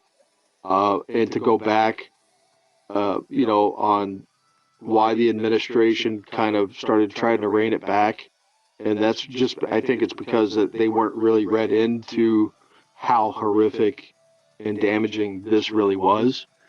And I think proof is in the pudding. We're seeing J.P. Morgan, and this is my opinion, retaliate through like an economic war on trying to bring our economy down as of last Friday. With dumping 633 silver futures contracts at the exact bottom of the market crash um, that happened on the 30th of January. So, and I believe that's why I haven't released all the files, right? Because I do believe that there's probably more because I'm seeing a void, like I was saying before, with police, politicians, and bureaucrats. I know they're there. And so that's kind of what I was kind of saying before, as far as when I started looking at the common denominators on what just happened to me again with reporting this gang activity after they came and shot at me. It was they tried to have me involuntary civilly committed. They said that I suffered from uh, audio and visual hallucinations. And here it is, you know, I'm on the horn before this happened with a GS-15. I'm on the horn with a DOJ lawyer. I'm on the horn with DHS, 34-year veteran, and also a prior U.S. Marine, 0300 infantry, my neighbor. These people all came to my defense at the hearing for character witnesses, and you should have seen the look on the judge's face when those people showed up. Dr. Mark Abrams is also retired Air Force. and I didn't even have to ask him. I want to. So, Thank you. so Thank you. I want to keep it on topic though. sure, Sorry, sure. buddy. Go But what ahead, I'm Eddie. saying, Hold on. what I was Let me kind go of to Eddie real quick. Hold on. Let me go to sure. Eddie real quick. Go ahead, Eddie. Well, first of all, Sazzy's comment was ignorant because I could sit here and say, I think all black people are criminals until the black communities hold their people to account. Would that be a good statement? I don't see nothing wrong with what you just said. You said hold our people accountable. There's nothing wrong with that. Well, all cops are criminals until the cops hold their people accountable. All black people are criminals until they hold their people accountable. Hey, the Yeah, but reason you why can't. the reason You why I'm in can't. agreement with what you're saying, because I'm not disagreeing, I'm in agreement with it, is because you are telling the individuals who are from that community to hold their own accountable. No different than what we're saying in the White House. If you see that your coworkers are doing bad things that are morally wrong, ethnically wrong, why wouldn't you speak out against them? Okay. Well, that's not really what I came here. I'm come here to hold Diligent accountable, actually. Um, now, Hold me Diligent, accountable. you pulled up an email about Zorro Ranch, right? And the claim was that there was somebody. It was a former employee of Zorro Ranch claimed that two people were buried on or outside of Zorro Ranch. Now, that has recently been redacted because it's unsubstantiated. Now, and he goes on and he has 4 files that say that he has video evidence of Epstein molesting children or whatever, rape or whatever he's doing. And that's all truncated, so he wouldn't provide that evidence. And then he moves on to say you have to send one Whoa! Bitcoin He in didn't order. truncate it. The feds truncated it. No, they didn't. He didn't provide it. He would not provide anything. If you read on, he wanted one Bitcoin before he would release anything. And so you went on to say that why aren't the sheriffs out there digging up the place? Now, first of all, where are they going to dig? And second of all, where is the probable cause? How are they going to get a search warrant to go do this? Do we Well, just blow off the regardless Fourth of whether, Amendment? regardless of whether or not, regardless of whether or not he was asking for money, He was right? asking for money. If he's a legitimate former employee, right? If it's a credible tip enough for them to communicate about, which they did, right? Then it needs to be looked into. So the You federal saying government. if I it doesn't matter if I say, hey, I think you should give me $100. I want a reward for turning this crime in, which is very common practice. Remember, there was a $1 million reward posted for the Charlie Kirk's assassin the day after, right? So that is a very common practice. And so that doesn't mean that any of the tips that are generated from offering a reward, a monetary value, are then discredited. Or does it? No, obviously, because rewards are offered constantly in It was crimes. an As a matter of anonymous fact, the source. feds offered a $50,000 reward in the Guthrie case yesterday, right? So that's not, it doesn't mean that the tip isn't any good. He's already given you the information. It doesn't matter. He wants money in exchange for more solid evidence. The fact that a former employee is telling you that there are bodies buried at that residence should be enough for probable cause. They Well, do they act on less than that all the time. All the no, time. you're obfuscating, right? We don't know he was a former employee. He was an anonymous source that gave the uh, Is he rugging for you guys? Very. Can I respond? Yes. I'd Can you like hear to. me? Uh, You're rugging a little you're bit. rugging, yeah. So just to clarify here, first of all, you need to look up the word obfuscation. Second, we're way beyond what is required to execute a search warrant. I can't believe we're having this discussion. The reason why they searched every Diddy property is because Diddy was a bad guy. They already knew that, right? So the idea that they lack the probable cause, that they lack the evidentiary requirements to execute a search warrant is ridiculous. The second part is you said, where would they dig? All they have to do is bring out, they know how to do this, right? They bring dogs out, they sniff around. That's up to them, right? But they have, there is nothing stopping them from executing a search warrant, and there's nothing stopping them from looking all over the ranch. And then the third question is, why wouldn't you want them to do this? I don't get it. Oh, How is there I mean, another I side to want this them to argument? do it, but I mean, go ahead and do it. I mean, I guess you could blow off the Fourth Amendment. No, you don't have to. Are you telling me there's not probable cause when you know you've got a child molester? Everybody agrees, child molester, a convicted child molester. We know this. This was one of the places where he operated. Dude, this is like common law. Like there's no possibility that they cannot execute the search warrant. Just as Diligent is saying, search warrants are executed and procured for so much less. We've got a convicted child pedophile who is running a pedophile ring, and he's doing it in multiple locations. We have massive evidence from multiple locations. Obviously, they would be able to execute a search warrant for this place. I'm really baffled that you cannot see that there's plenty of evidence. What judge is going to go, no, no, no, no, no, there's not enough evidence there. It's only probable cause, by the way. This is, you don't have to convict anybody to do this. This is just the way search warrants work. Yeah, and excuse my language. It was obfuscating was the wrong word. He's conflating rewards with extortion. That would be the But it word. doesn't matter. It Yes, doesn't and that's not matter. It doesn't. extortion. I'm sorry, but that's also not If the extortion. if the information is good, right? It doesn't matter. The government pays for informants and makes deals with informants for information constantly. Constantly. Happens all the time. There's numerous examples of this in the Epstein files with the FBI, right?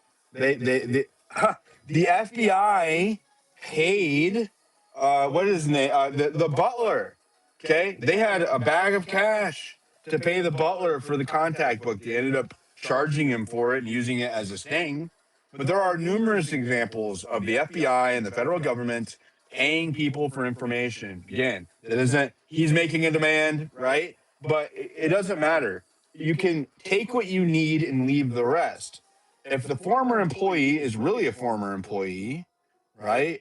Then, and he says that, and we don't have enough context to know whether or not he is, right? But if the former employee is really a former employee, and he says that there's bodies buried out there, they have purview. And the response from the sheriff was, this tip isn't credible. The response from the sheriff was, this tip or this the FBI or the DOJ, actually, the DOJ has jurisdiction over the ranch. It wasn't that the tip wasn't credible. Okay. It was that the DOJ had jurisdiction over the ranch. That was what the local Santa Fe Sheriff's Office said. So your argument, it doesn't matter. The premise is a matter of jurisdiction, not whether or not the tip was credible, right? Right. She So said, actually, she said they have had thousands of tips. That's now I'm quoting what History, our subscriber, is the one that called. She said that they had thousands of tips on the ranch, but because the DOJ has jurisdiction, they couldn't do anything. That was what they said. so the DOJ at the time have an ongoing, because I was in the understanding that Zorro Ranch was never searched by the It DOJ. was cataloged. So it was they went out there, they cataloged notes of materials that were out there, and they left without seizing anything. After he was arrested in 2019, while he was in jail, they went back out there, or no, they went back out there, and a lot of things were missing that they had cataloged. That his estate handlers, his attorneys, Khan and Indike, had allegedly removed, right? And so there's communications between the FBI and Indike Khan or his estate handlers that occurred, in the years, in the year of and after his arrest and quote unquote suicide. And according to the FBI, they turned those materials over independently. They never raided the residence. They went in there, they cataloged, they left. They never searched the properties. It never really got a but they did go out there. They did go out there, right? But they didn't do like a full thorough raid and search of the grounds or any of that. That's just Right? They shocking. actually, yeah. Why would you go out there and take notes and then leave an opportunity for employees to remove evidence from the crime scene? That just shows you that is Yeah, not that's an indication of containment, right? yeah, That is a cover up. that's definitely on the DOJ, and I'm not There's a here to defend there's a Epstein. photo of Indike leaving New York with a box of CDs and documents. He's photographed leaving the door during the FBI raid. During the raid, right? So That's a felony. the FBI is on the property. They have control, they have operational control of Epstein's New York property. And there's a photo of one of his attorneys leaving with a bag of evidence while they're there. Okay. This is why Zorro Ranch needs to be searched, right? Needs to be searched. Period. There are Who claims owns of it now? it's called San Rafael Ranch now. Okay. Well, now you would have to go in and you would have to have probable cause, right? And what I've seen in that one specific email is not probable cause. So, I mean, I'm here to defend our inalienable rights, right? And that's what I think people miss a lot of times. It's just like we need to hang them in public, right? You cannot just violate the constitutional rights just because you hate somebody. If we want to do that, I mean, where are we going? What does that have to do with hating anybody? Well, And whose rights are whose constitutional rights are being Right. violated? Yeah. well, you would have to go, whoever the owner of the ranch right now, you would have to go to a court and establish probable cause and then go Very serve the easy. warrant. That'd be very easy, right? I mean, just Well, imagine then do it. Yeah. if you okay. Let's just think about this, okay? You buy Gacy's prop. You get Gacy's house. Okay, you're a good guy. Who cares when they come and they want to look under the house for the bodies? It really isn't about you, okay? And they can certainly the probable cause. I mean, I'm sorry, but they don't even need an informant for this. Diligent. If they didn't do a proper search, there is no possibility they would fail to get this warrant. And when I asked who owns it, where I was going with that is, would that person say no?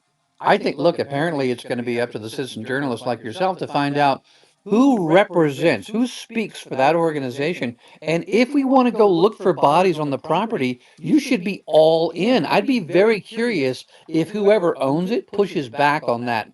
Because if they don't push back, you don't need a warrant. If they say no, come on in. If a cop stops you and he wants to The search the your car, new owners they have taken measures to make sure that there's nobody out there. Like they have signs up all over the property that say um warning, no trespassing, violators will be prosecuted. San Rafael Ranch. Now, I get that maybe they don't want to be bothered, right? but it's particularly strange. So the San Rafael Ranch Company poses as a real estate company, an LLC, and it was formed the day before the purchase of the ranch. It has never purchased or dealt with real estates before or after.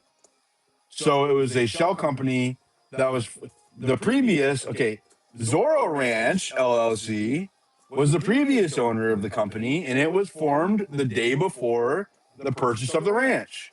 It was literally formed to buy the property.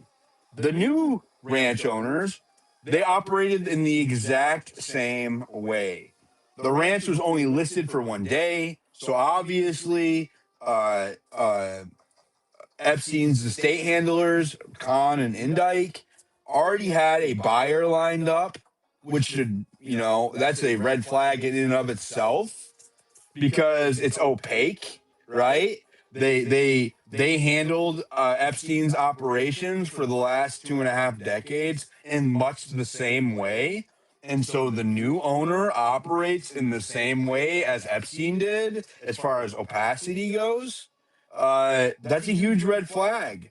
At the very least, it warrants a deeper look. There are things that the federal government does to bypass probable cause all of the time. They could fly over the ranch with LiDAR and see if there are bone fragments near the surface of the ranch for up to so many feet. They could do that. And if they got evidence, if they got a hit of it, that might be enough for probable cause. They could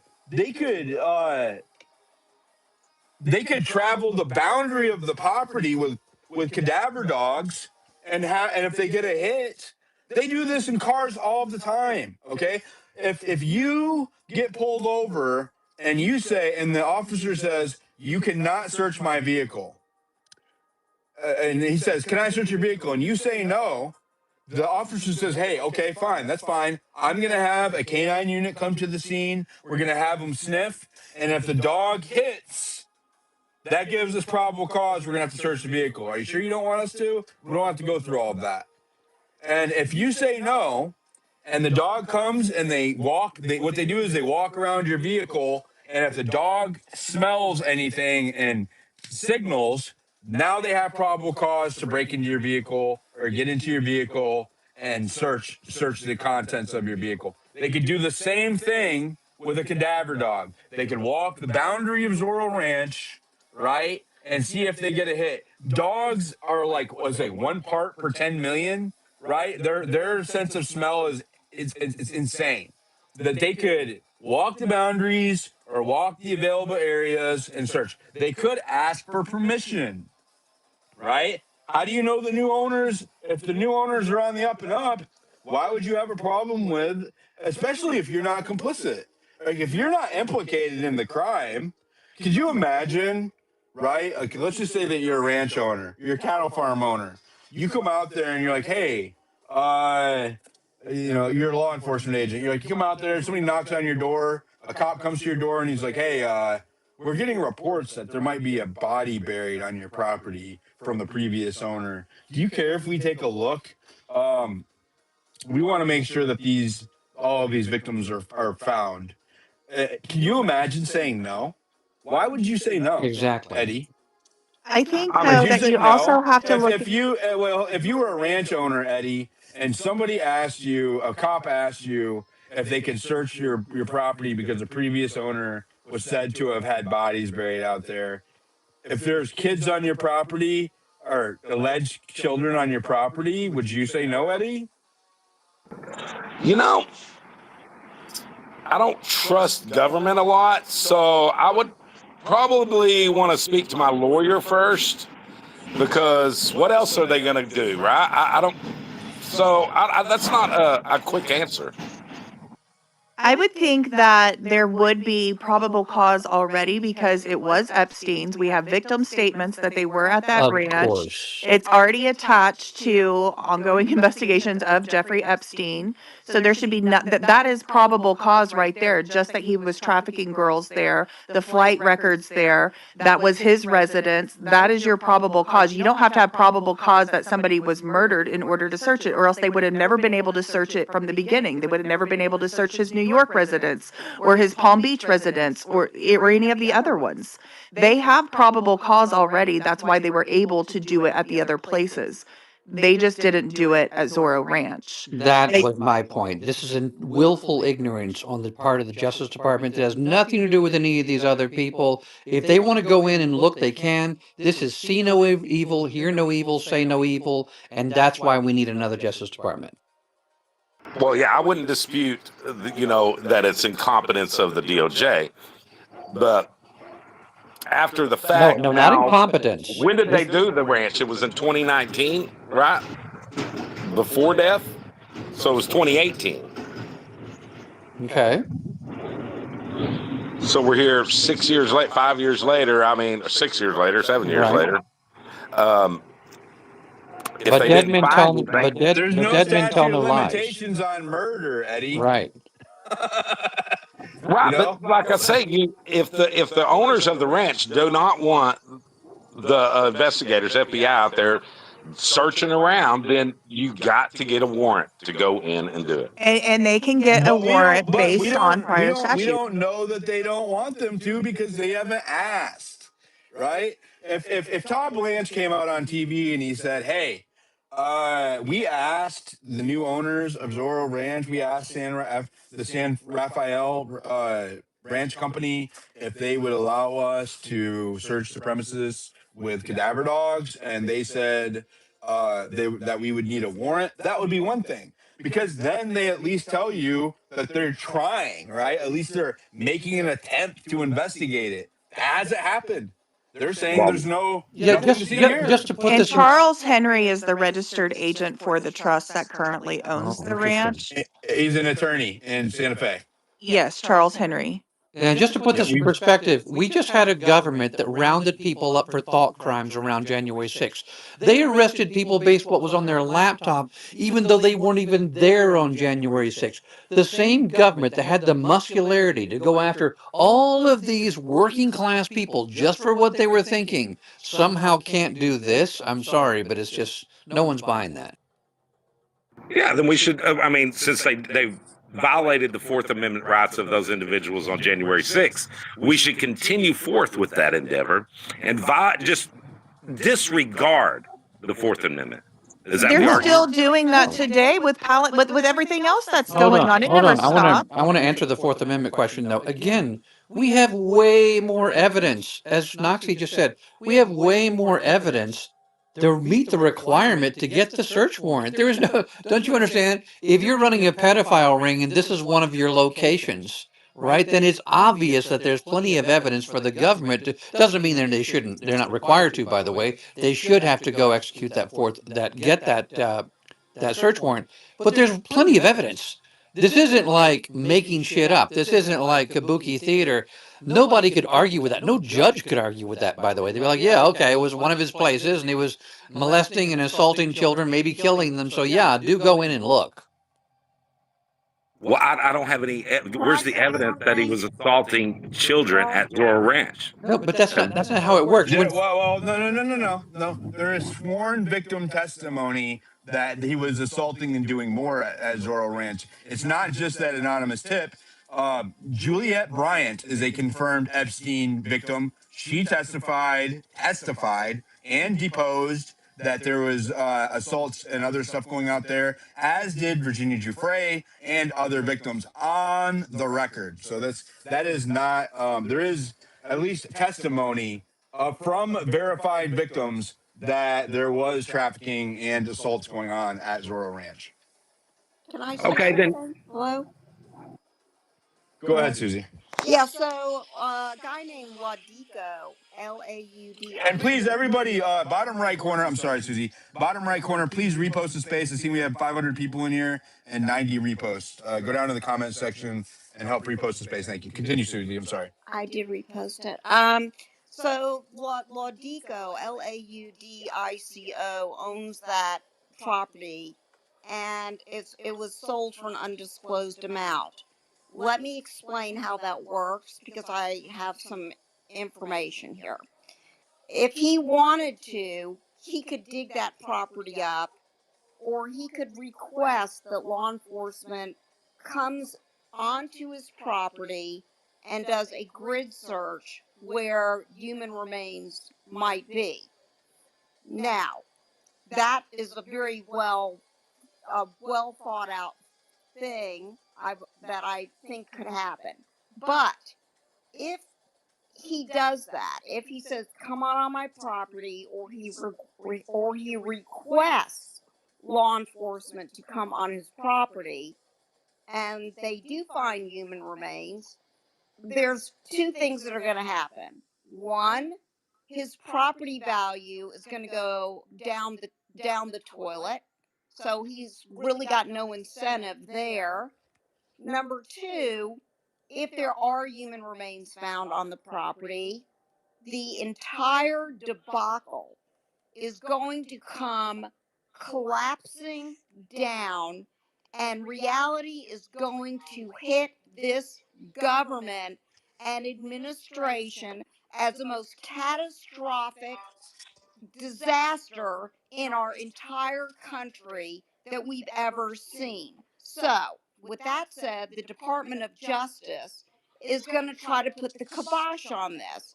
They do not want this out. It's like putting the cart before the horse. They are pulling back on it because if they find human remains, which I'm sure they're there, what does that say about all the investigative work going back to the farmer girls with Epstein 20 something years ago? It's going to mean that the FBI and the Department of Justice has failed children of rape for decades, going back decades.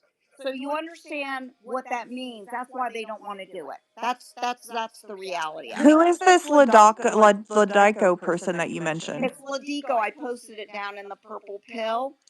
He is the owner. I looked up his name. How did you get his name? Because we tried to find the owner of San Rafael Ranch, and we couldn't find it. Yeah, it's there. He is. Let me see it. I posted it down there. Just let me see what his name is. I actually found out where he went to school. It's Nicholas Ladico. He is a businessman. He's from California originally. I'm Dog the pedophile hunter. I don't think that he knew what was going on, or he did, but I'm telling you right now, he's not going to let him on the property. It's going to destroy the value of the property. He knew Indike and Khan somehow, because that property was only listed for a day, just long enough to meet the legal requirement for it to be able to be sold. Yep. Right. Yep. So it was a prearranged sale. Yep. So that means that he is in Epstein's network. Yep. Yep. Yep. It could have been. But how did you find out who owned it? I just put in who owns Zorro Ranch now. It's also an undisclosed sum. So you have to understand there's two things going on. Where did you put it in at? Did you find that in an article or did you just grok it? It's easy to find. I just grok it. Everything's on the internet now. But iGrok doesn't pull it up. I'm not so sure that that's accurate. Okay. Let me Google. Hold on. Go ahead. Look it up. But you understand the dynamics of if they do. They also could bring the victims on there to point out different areas where they were taken on the ranch and have them pointed out. A grid search needs to be done by the FBI. Do you know what a grid search is? Yeah, there needs to be a grid search done with cadaver dogs. They can do 100%. metal detectors because if there's jewelry or anything like that, there's different ways to do it. That's neither here nor there. Because the bottom line is that they don't want to do it. That's why they're not doing it, because it's going to mean that everything is going to collapse. Think about it. It's going to mean that all of it's true. It's going to mean every bit of it's true. It's going to mean that our government has failed us. The government has failed children. We know that though, Well, right? Like that's already. It's going to make it real. That's what. I think They don't want, because the reason why they don't want to dig it up is because it escalates the severity of the crimes, right? So you go from sex trafficking and to murder, right? And then it takes on a whole nother level, right? It escalates, and then it also escalates the conspiracy, it escalates the severity of the conspiracy. Like it takes everything to a whole nother level. If there's one body associated with the Epstein case, that's it. It blows this thing up way bigger. You know what I mean? Like the other thing too is that I experienced something similar in my case. So this is the reason why I know so much about it. I've been on this for like 30 years. But the problem you've got is it's going to show the negligence of Cash Patel and Pam Bondi. And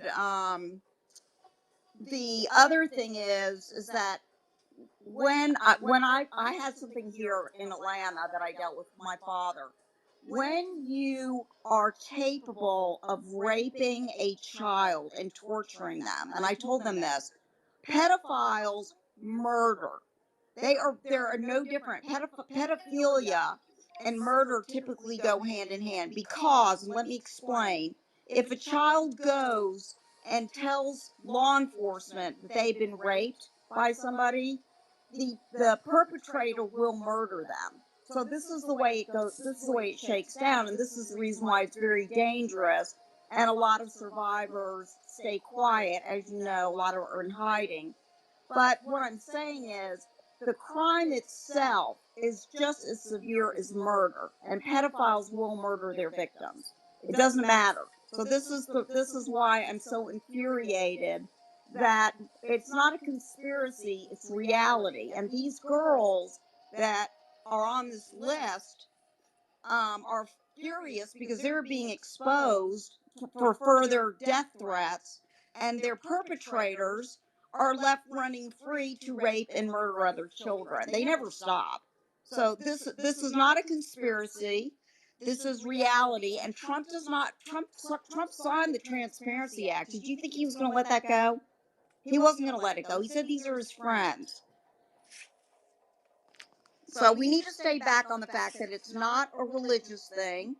I mean, we have the Catholic Church, we have families doing it to children. It is a ring of pedophilia that is, and also to these girls, they look like they're having fun. I'm going to go back one more time, and in a matter of seconds, their lives are flipped over, and they are raped and tortured. Almost every single girl that is raped is bleeding. So don't forget that. We don't look at it like that. It is torture. These crimes need to be exposed. And I was threatened with murder too. I was thrown in a frozen lake at 29 degrees. My father didn't want me to live. I just absolutely am here, still here. He's dead now. So that's what I'm saying. It's like we need to get on the property, but that guy that owns it, or anybody that owns it, we don't even know seriously what his ties are to Epstein at this I point. have some breaking news. Okay. The deputy assistant, the Met Police are carrying out search warrants at two of Peter Mandelson's addresses in the UK. Looks like that whole Prince being arrested thing might end up being true after all. Imagine that. And Imagine how that. embarrassing for America that the UK can take care of this and we can't, that they're taking it, they're actually going after doing something about it. And our government first, like, didn't even mention anything about him. They've talked like they're not even talking about these guys. Like Mandelson is being investigated by UK and America is absolutely silent about it. It's crazy. Because it doesn't hold the United States government accountable. That's why. It doesn't hold us accountable for how we handle rape victims and children. I mean, think about it. If you think about the fact that children could vote, maybe politicians would pay more attention to their base. That's not what this is about. They're not Well, protecting this. David, I don't They're even not know they're not how. protecting this because they don't care about children. There's more to Yes, it than they that. don't care about children. I hope every one of our listeners that is in the UK, please put full force on this because if they investigate Mandelson, they are going to get even more documents and more evidence that the DOJ does not have here. And that could lead back to people here, just like what was released here led to him. If the UK can expose that, which I doubt they will actually go against the United States, but if you guys can press hard enough, we need all of you guys actually pushing on this Mandelson investigation and making sure people are held accountable over there. So hopefully we can get a ripple effect over here. Well, that would be in the assumption that the MI6 and the CIA and the Mossad are different organizations, and I contend that I they're not. know, but Yeah, the people over there should be doing it just like we're doing it here. Keep holding them accountable and keep pushing. That's all we can really do at this point. true. I also want to dispossess ourselves of the idea that it would mean that the Justice Department has failed. That is, Oh, I'm sorry. you don't know what you're Hold talking on, just about. let me just finish. Oh Okay, well, my let me just God. hold on. You can correct me, but this has I been will. complicit. Okay, good. This would not have mean just that they have failed. This is These are not incompetent firemen. These are dedicated arsonists. These people have been complicit with this. Intentional. This is intentional. This is a cover up. All right, you cannot have this much criminality and then be dragged kicking and screaming to do any investigations such as the ones that we're talking about today and not be complicit. There is complicity here. This isn't just incompetence. I'm sorry, but these people, they have the know-how, the knowledge. These are the same people that put Martha Stewart in prison. Come on, these are the same people that have a 98% conviction rate, and somehow they just can't see it within their hearts to go after a pedophile ring? No, this is a cover up. This is not just willful ignorance. Wait a minute. I didn't say it was complicit. I'm saying that it's corrupt. And Pam Body and Cash Patel said there was nothing to see here. And we have been reporting. I personally reported to the FBI 30 years ago. Okay, there were 16 of us that went to the FBI. Nothing to see here. Nothing to see here. So, with that said, it turns out that one of the people that I reported to is in the Epstein list, which I'm not going to get into. So this is how bad and how far it goes back. This is not something new.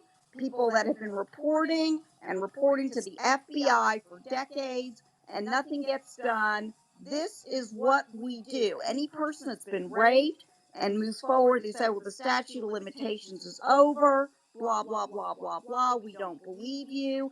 Prove it, prove it, prove it. This is what happens. And Okay, well, the difference here is that there are obviously, and Thomas Massey points this out, there is an obvious desire to protect intelligence. no, That the there's a idea that desire to protect intelligence has been, hold pedophiles. on, yeah, but Don't get me intelligence going and on, and I'm not okay, going to but calm down. intelligence I in terms think of you know it. Have you been raped and I'm Well, impregnated? look, let's my God, you're let him trying to fit it respond. I with, Let's know. yeah, yeah, we're having a conversation, Susie. yeah. So this is really important because when our government says it to our face, when the Speaker of the House says we have to protect, national security, then it leads to the question, how possibly could a pedophile ring be related to national security?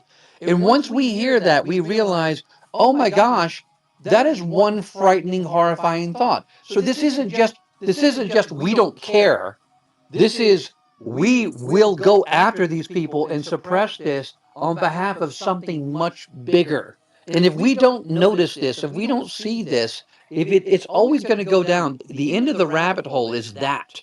And so that's, I'm sorry, but that's the whole enchilada. We I don't can't understand. not I don't see this. understand. It seems like you're talking in circles around me. I'm telling you, the farmer girls reported Epstein 25 years ago or 20 years ago. Yeah. And Right. all of One us of are, the farmer girls, yeah. Maria, was raped in New Mexico. So well, here's what I'm Yeah. saying. This is crimes against humanity in our own country. We need to tend to our own garden. That's what I'm saying. The reason why England and London popped St. Andrew is because it's not. Trump was okay with that because it's not part of the United States. They're supposed to extradite them. What about all these girls that reported to the FBI like me years ago? And let them, they sat on it. We couldn't figure out what was going on. We kept calling and calling and calling. And these people are still out there. And But Fergie could have turned I think Fergie could have turned some evidence on him because she's desperate. She Susie, I wants think what money. he is trying to say is that we know that this isn't just America. This happened all over the world, and there are other countries involved. And I think that you guys are both kind of saying the same things. You're just saying it different ways. And Susie, I'm a survivor as well. And I understand the triggering that happens with this. And I understand the emotional aspect for you. And I love you and I am sending you lots of love and I appreciate your bravery. And I know what it's like whenever you are ignored and nothing happens to people. So my heart goes out to you, but at the same time, like Dave, you guys are both basically saying the same thing, that the system is broken, it's failing, and we have a problem. You guys are arguing about semantics. Let's go to some other hands. Thank you, Susie. Thank you, David. Let's go to Katie. Go ahead. Oh, there's a lot to unpack. It's a lot more than just 30 years, like Susie was saying, and The only reason why I know about this is because, unfortunately, my husband's family was they're dead now. The ones that were they're very I very don't know if you're very on a headset or something, but your audio is kind of messed up. Can you maybe um turn off your headphones? no, I don't have a headset. It's just in my Well, Okay. I don't know if you can move it away from your face a little bit or something because it's just kind of Or move your smudged. hand away from the bottom of the phone. well, Yeah. Susie's mic is open. That could be causing an issue. No, it's Y'all close. shouldn't Go interrupt ahead, her, Natalie. though. Y'all shouldn't interrupt her when she's saying that. Go ahead, Natalie. I am Are you Natalie. speaking? No, it was the other girl that you interrupted while she was telling her story. Yeah, there was a audio problem. Katie, I'm I sorry, could Katie. hear I her. couldn't say. Natalie, please mute your mic. Mute your mic, please. Thank you. My mic is Katie. fucking muted. Don't tell me what to do. All right. See you later, Katie. All right, don't bring her back up. Go ahead, Katie. it I was was yeah. just trying to make it so we could hear you. I'm sorry. No, you're good. I can hear you now. Okay. I'm new to the smartphone thing. I literally just got it like 4 months ago. But, um, my husband's family were very very in with the Clintons, and they went to the inaugural ball. They did businesses together. I mean, it was they're very very deep into it, and so the things when his grandparents both died, and I had to go through all of their things. Um, it was astronomical, and I burnt it all. I had my husband burn it all because it needed to be burnt. But the thing is the corruption is so much more than what anyone even can fathom. And what David had said before about how this was a national security, it's not national, it's world security, unfortunately. And and I sympathize Amen. with the victims more than anyone can realize. But the fact of the matter Epstein is a blip on the radar. As horrible and horrific as it is, he is just a very small blip, and no one seems to. I mean, some people are realizing it, but very few people look beyond it. And the reason the problem with the Epstein's now is that it's brought up a surge and an anger, and I don't think that our government will be able to stand for it. And I think that they're gonna either they cut they've been pruning and cutting for the past 2 years, especially with what Trump's been driving. They're trying to get the dead branches off of the thing that runs everything. Um, but it's not enough, and it's too little, too late, and it's just oh my goodness, it's a hot mess. All right. Thank you. Let's go to Patriot. Go ahead. Hey, good morning, folks. Great space. So yesterday you mentioned MC2 modeling is still active, right? And It is in Tel Aviv. yeah, so I went on the Instagram page, and yeah, you're right. And by the way, you should see some of the comments under some of their posts. But so I want to ask you, what are the Are the chances? comments, are people calling them out? Yeah, yeah, That's amazing. I'm happy to hear that. Good. yeah, it is. So like after learning about the whole '07, plea deal that this fuck, sorry, Let's watch not to the F swear, bombs, but please. this monster got. Yeah, sorry, my apologies. I don't really trust the government when they tell you that, oh, he committed suicide and John Luke Brunel committed suicide. And now that we know that their agency, modeling agency, is still active, what are the chances that they're still running this agency, this whole trafficking ring somewhere else? And I don't know, maybe they've changed their appearance, or they've got like airtight blackmail on whoever is are their They accomplices. still Like, have what Well, the are I the same mean, chances? people involved. the fact that MC2 model management is still operating with the same guy is evident. Like, I mean, there's 0% probability that it's not still happening. I guess I don't understand, Patriot, what you're asking. Yeah, I'm saying, like, as crazy as what we've learning, like this whole thing was, like, throughout like the whole 25-year span that it was operating. I'm saying like I don't like this is just me personally. I know for a fact he didn't commit suicide. Both of them, Brunel and Epstein. I don't think they're even dead. You know, How do you like know for a fact? How do you know for a fact? That's a conspiracy theory. Sorry.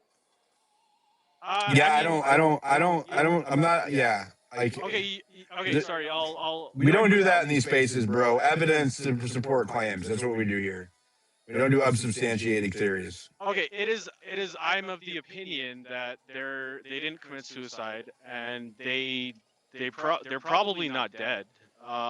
Just based on all the anomalies that we went through and like during Yeah, Epstein. I agree that they didn't commit suicide. There's evidence to support that, right? But there's no evidence that they're still alive. Right, right. Yeah, but yeah, you're right. But that's just my hunch. You know, it's a gut feeling that they're probably Yeah, still we don't okay. do that in these spaces, though.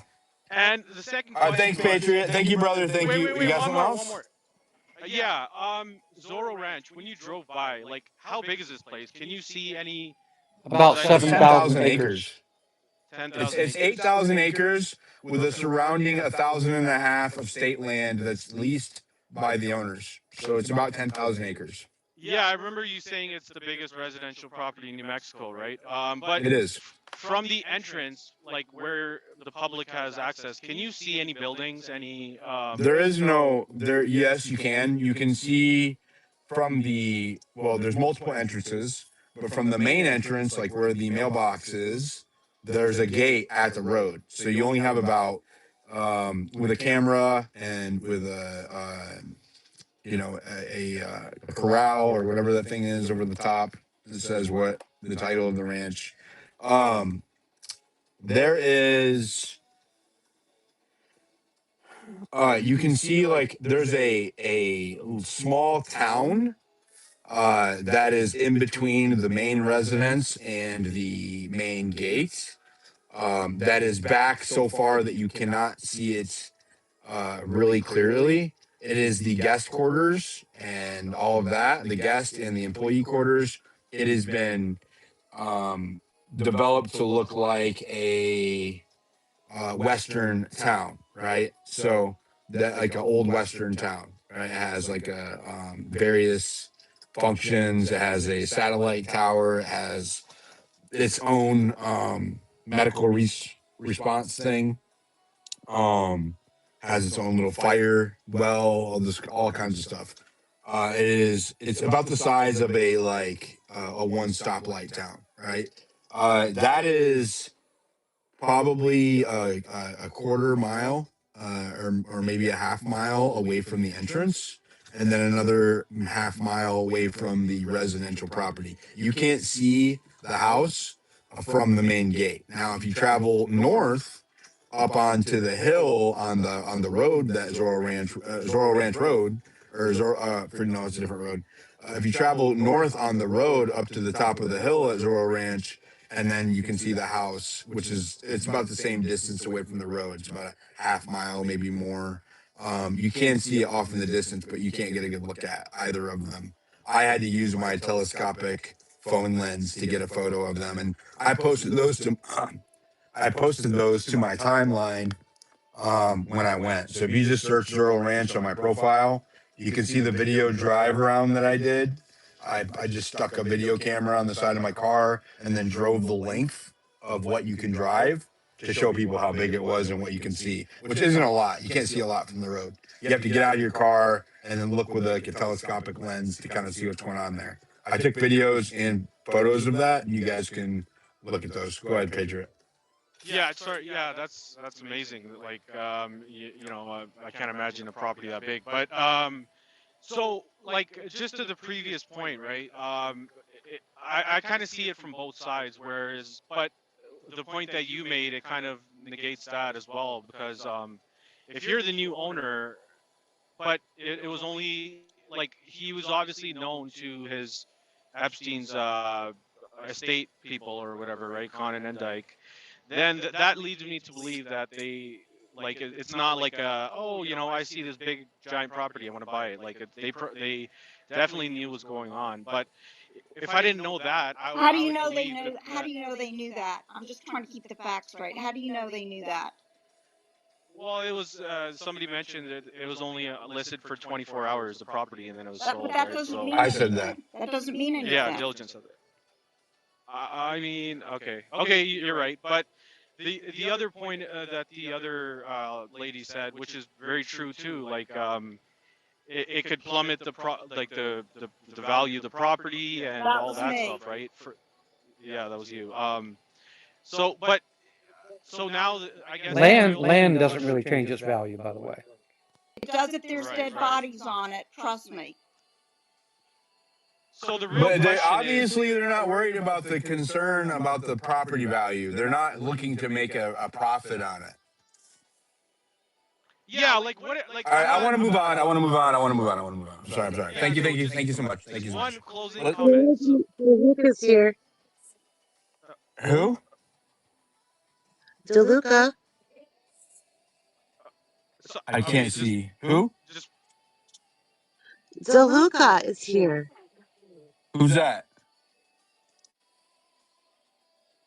She's a very good speaker. DeLuca is a very good. Okay. Thank you so much. Thank you. All right. Go ahead, so Jenny.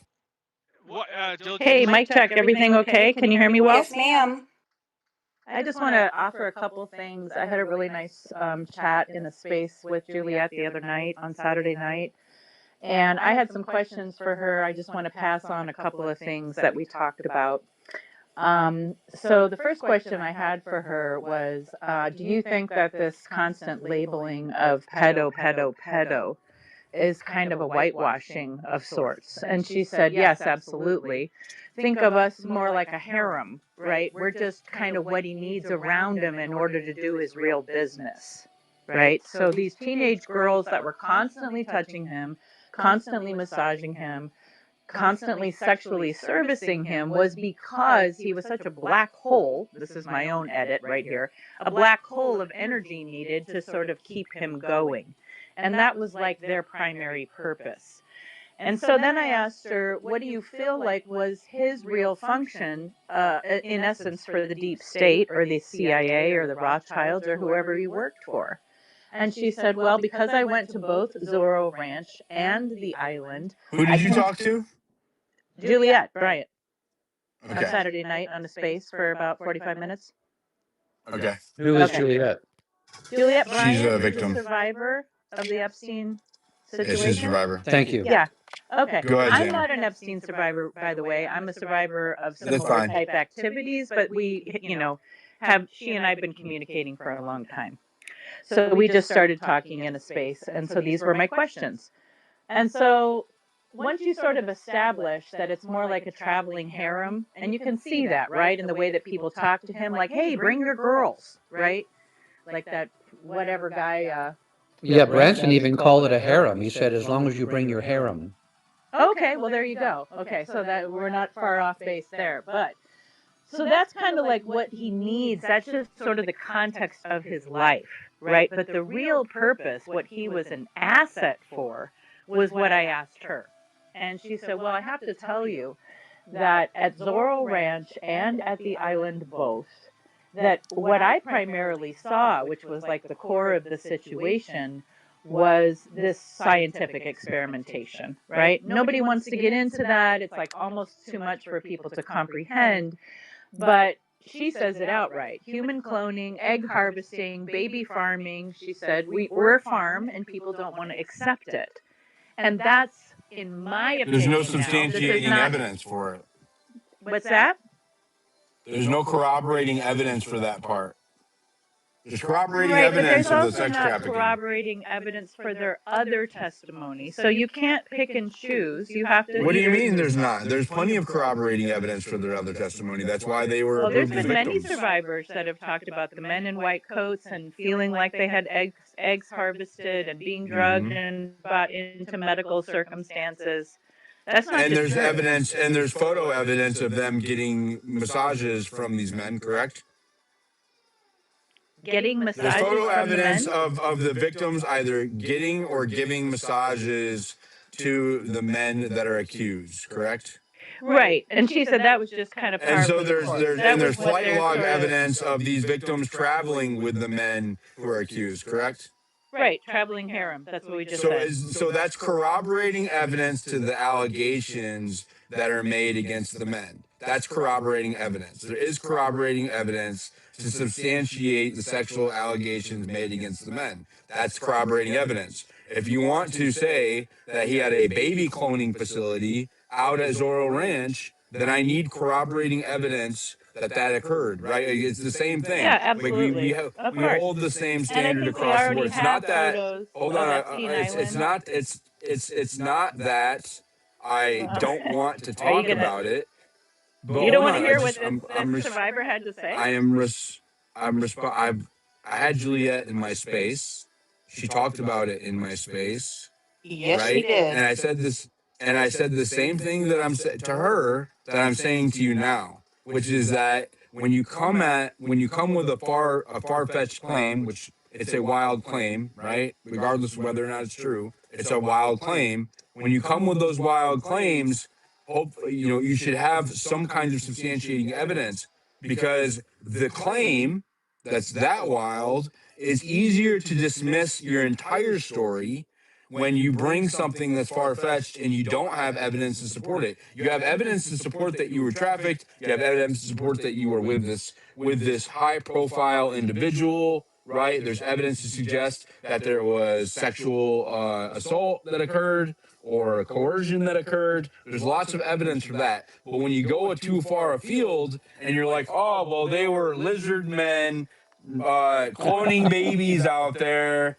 and you don't bring any evidence for that part, then they're like, oh, well, if she is making these claims, and I'm not saying this to be mean, right? I'm saying this to protect the integrity of your other testimony, right? I feel like, just like anybody else, you hold the same standard of evidence across the board, right? As like, it doesn't matter if it's a survivor, it doesn't matter if it's a murder, it doesn't matter if it's the government telling you that Charlie Kirk was assassinated by a leftist, a lone gunman. It doesn't matter. You hold the same standard across the board, right? And when it comes to this particular angle, I think it's interesting to talk about. It's interesting to hear about. I'm not saying that it didn't happen. I'm just saying I need corroborating evidence to get there. And there's another element of this that's important, which is that victims of extreme trauma and abuse will, imagine things. And I'm not saying this is what happened, but it's not uncommon for victims of severe sexual or violent trauma to associate things or disassociate when they have these kind of experiences, right? Like it's so all I'm saying is like, okay, fine. There's DNA testing or whatever, and there is evidence to suggest that he was mixed up in DNA fields. He was a And eugenicist, right? there were, well, I mean, He he wasn't was a himself. part of, yeah, he wasn't himself. He was a part of philanthropic efforts, groups of scientists and like Harvard, and there was a couple of, I can't think of the names of nonprofits that he was associated, or foundations that were in the science sector, right? That were in AI, were in genetics, were in astrophysicists, all kinds of stuff, right? It doesn't mean that, just because he was hosting parties with Stephen Hawking's and with a geneticist and with an AI expert, that he was, using them to create alien babies at Zorro Ranch, right? That doesn't. You need Well, evidence to make those if connections. you over exaggerate what they're even saying, then you yourself are trying to discredit it. She said this in my space. What she said, alien babies. No, she didn't. But what I think what the thing is Zanny, there is evidence that he was involved with these scientific research groups.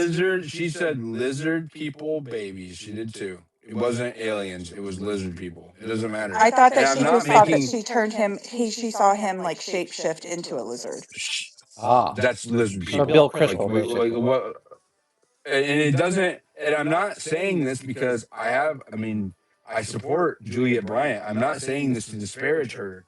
I'm saying that when we run around right? Highlighting the most extreme portions of the story that also lack evidence, right? You discredit the story, right? You're actually handing Well, over you've put so ammo. many words into my mouth. I didn't even get to finish, and then you're I'm discrediting speaking it in by general. I'm exaggerating what he speaking said. So I'm speaking in general terms, right? I'm saying like you have journalists who are out here making it their career to discredit the survivors of Epstein and the dead ones, right? We just named one. There was a guy, for example, okay? I can give you an example. I was in Washington D.C. at the Epstein press conference held by Massey on September 5th.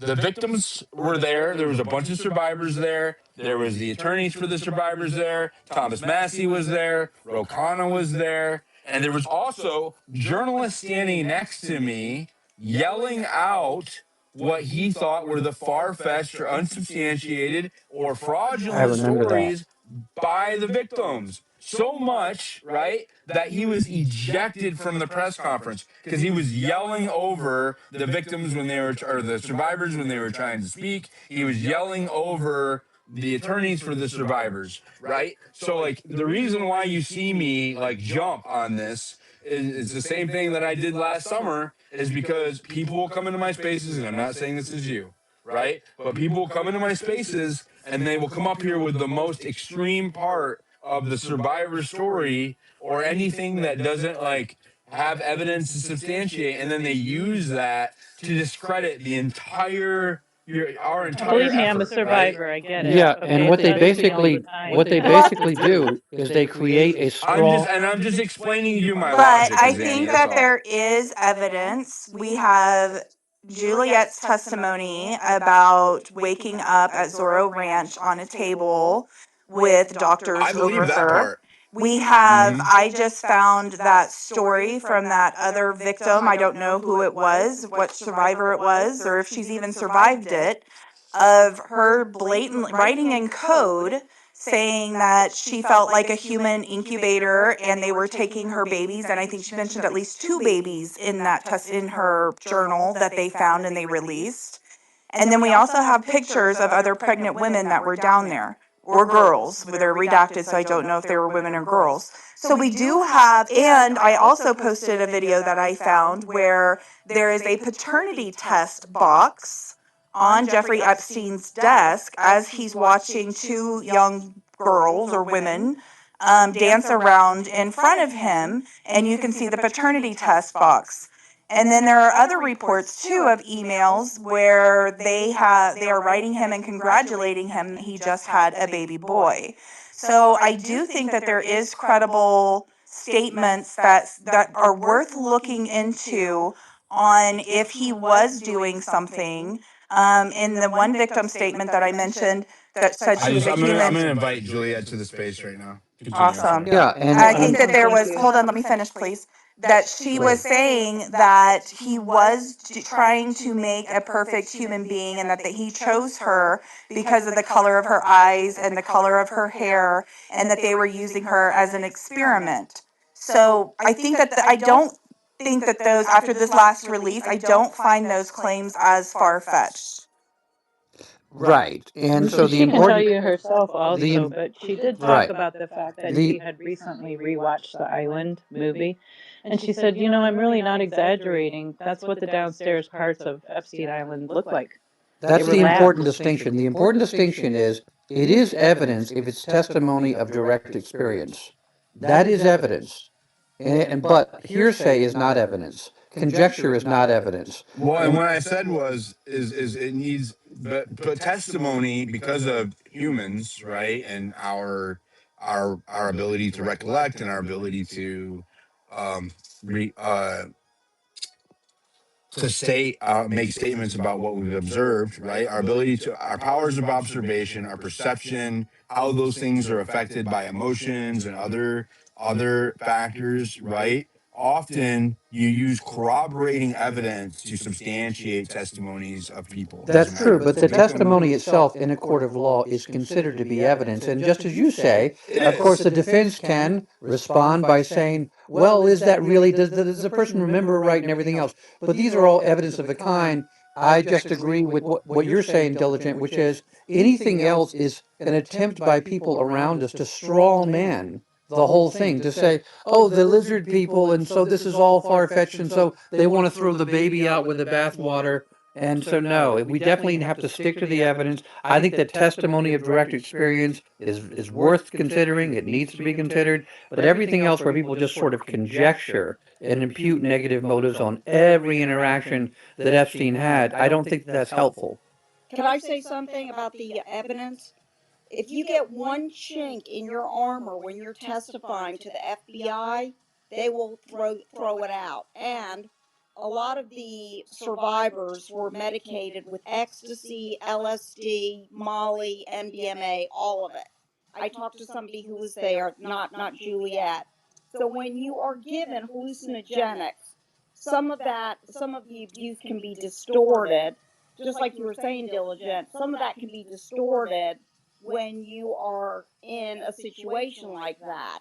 So you have to be very, very careful with what you put out into law enforcement. It's better to withhold than to dump things like lizard babies, eating babies, all that other stuff, because we don't know what drugs these girls were on at the time of their abuse. It doesn't negate the abuse, but it can distort the actual acts themselves.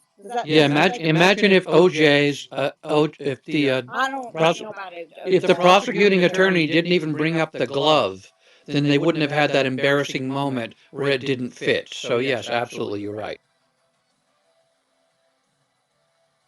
Well, and I just also wanted to point out that there is corroborating testimony relative to the unusual shape and size of their member, and that it functioned differently, and that's across the guy from Hollywood, what's his name, the big pedophile, and Weinstein. Are you Epstein's talking about survivors, right? you mean And they're about the talking about the member? egg-shaped member and how it Oh, doesn't function normally. Okay, these are yeah. things that are unusual that suggest that there is some sort of corroboration relative to, let's say, these folks not being quite like everyone else, right? And we talked about that for quite some time, right? So most people don't want to go there.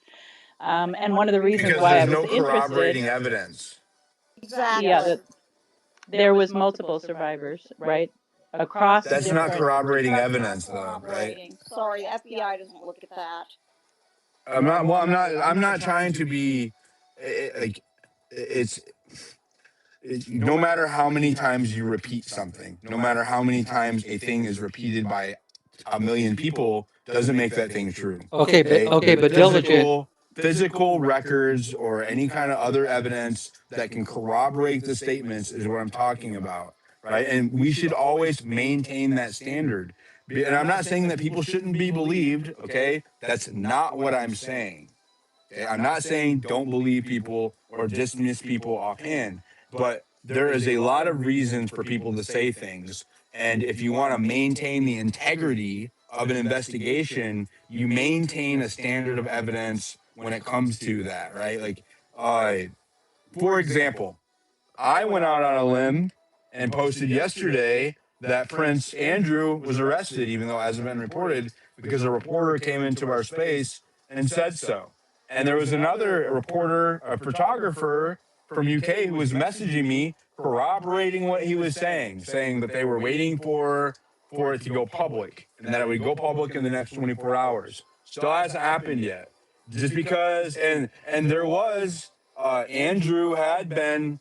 They did reopen an investigation into Andrew and announced that publicly the day before, which that could be corroborating evidence to a claim that was made. But there wasn't any corroborating evidence that he had been arrested. I just went with it because numerous people or more than one person repeated it, and I'm probably gonna have to walk it back, right? So I'm just saying, like, just because people repeat things doesn't make it true. I realize, like, you have to walk a fine line here with the victims. I said this to Juliet when I had her an interview with her last summer, and she said it herself. I had I had numerous conversations with her on the phone before I had her as a speaker, and I said, listen, I want to keep it to what we can substantiate. because they're at the time, right? I was hosting an Epstein space every day, and there were individuals who would come randomly, people I've never met before, people that were political actors would come and request to speak in my spaces, and they would throw the most wild theories out there or claims made by victims in an effort to discredit them, right? And so I was like, listen, I want people to take what you're saying seriously. It's not that I don't believe you on this stuff, but if we can focus on, because I told her it was tactic that was being used. I was like, people are taking the more I don't even know how to say it. You know, I'm like the more outrageous things that you're saying, and I'm not saying it didn't happen. And I had to walk a very fine line when I was like talking to her, right? Because I don't want to like disparage her, make her feel like I don't believe her or whatever. And it's not that I don't believe her. I just have a. I was like, listen, it is being used so that people do not take your story seriously. So whether or not it happened is that's besides the point. But the fact of the matter is that we had main or new media out there disparaging her and discrediting her based on the statements that she was making in other podcasts and on her profile and publicly or whatever. And I said, if we can, I'm gonna reel it back in. I'm not gonna shut you down, right? But I want to like stay focused on what is substantiated. And she agreed, right? And she self-moderated during our conversation. Towards the end there's a few times where she did share that. And what it sounded like to me, and this is just my opinion, what it sounded like to me is that she was drugged while she was with these people, and she was explaining things in the best way that she knew how to, right? Like she was, like when you say somebody's That is a face great melted. explanation. That right there. Yeah. Yeah, I think that if Well, I one of had the to, if reasons I why we ended up talking about this, right? Because people know I'm a survivor of a CIA cult community. And it was a well known fact that my teacher also had one of these unusual members, right? So we connected on that fact because I have multiple friends that were sexual with him. I was not, right? And they talked about it openly that he had an unusual member but you and that didn't he was observe it yourself. not, I can't, no, but I could bring people that have observed it themselves, right? And but the point is that it was corroborating for her because I was like, well, yeah, this was just a well-known fact in my community, and also that he would shift form. Oftentimes, multiple women saw it at the point of So does this mean that Donald Trump is a orgasm. mushroom And she penis said, and yeah, you're that's proving his exactly when point? it happened for No, Epstein, I mean, too. So, seriously, I don't want yes, to I know don't have a this. photograph of this, It but my doesn't question matter. is It how doesn't matter. many I different can't hear more than one corroborating person. Let her, reports would Susie, it let her take? finish. Yeah, my question is how many corroborating reports It like doesn't. this It would doesn't it take? matter if Let's you just have take 1,000 people saying it. You need a picture of it. You need evidence of it, an imprint, like anything. Not evidence. well, that's Not kind of not. almost like the kids at the preschool. You know, it's like it's satanic Okay, panic here, unless here. they themselves took a photo. Let me help you. Okay, when they told you that you had to wear a mask inside for COVID at the restaurant, and that would protect you from getting COVID, and they repeated it on mainstream media over and over and over again because people were getting sick during flu season, right? So people were getting sick during flu season. That's a fact. It's measurable, documented fact. And they were saying, hey, COVID, there's this new virus from China killing millions and millions of people. The way that you protect yourself is by wearing a mask while you're in line to get your food, right? But the people sitting 2 feet away from you eating their food are somehow immune to catching the virus, right? That was repeated over and over and over again. Does that make it true? No, it doesn't make it true.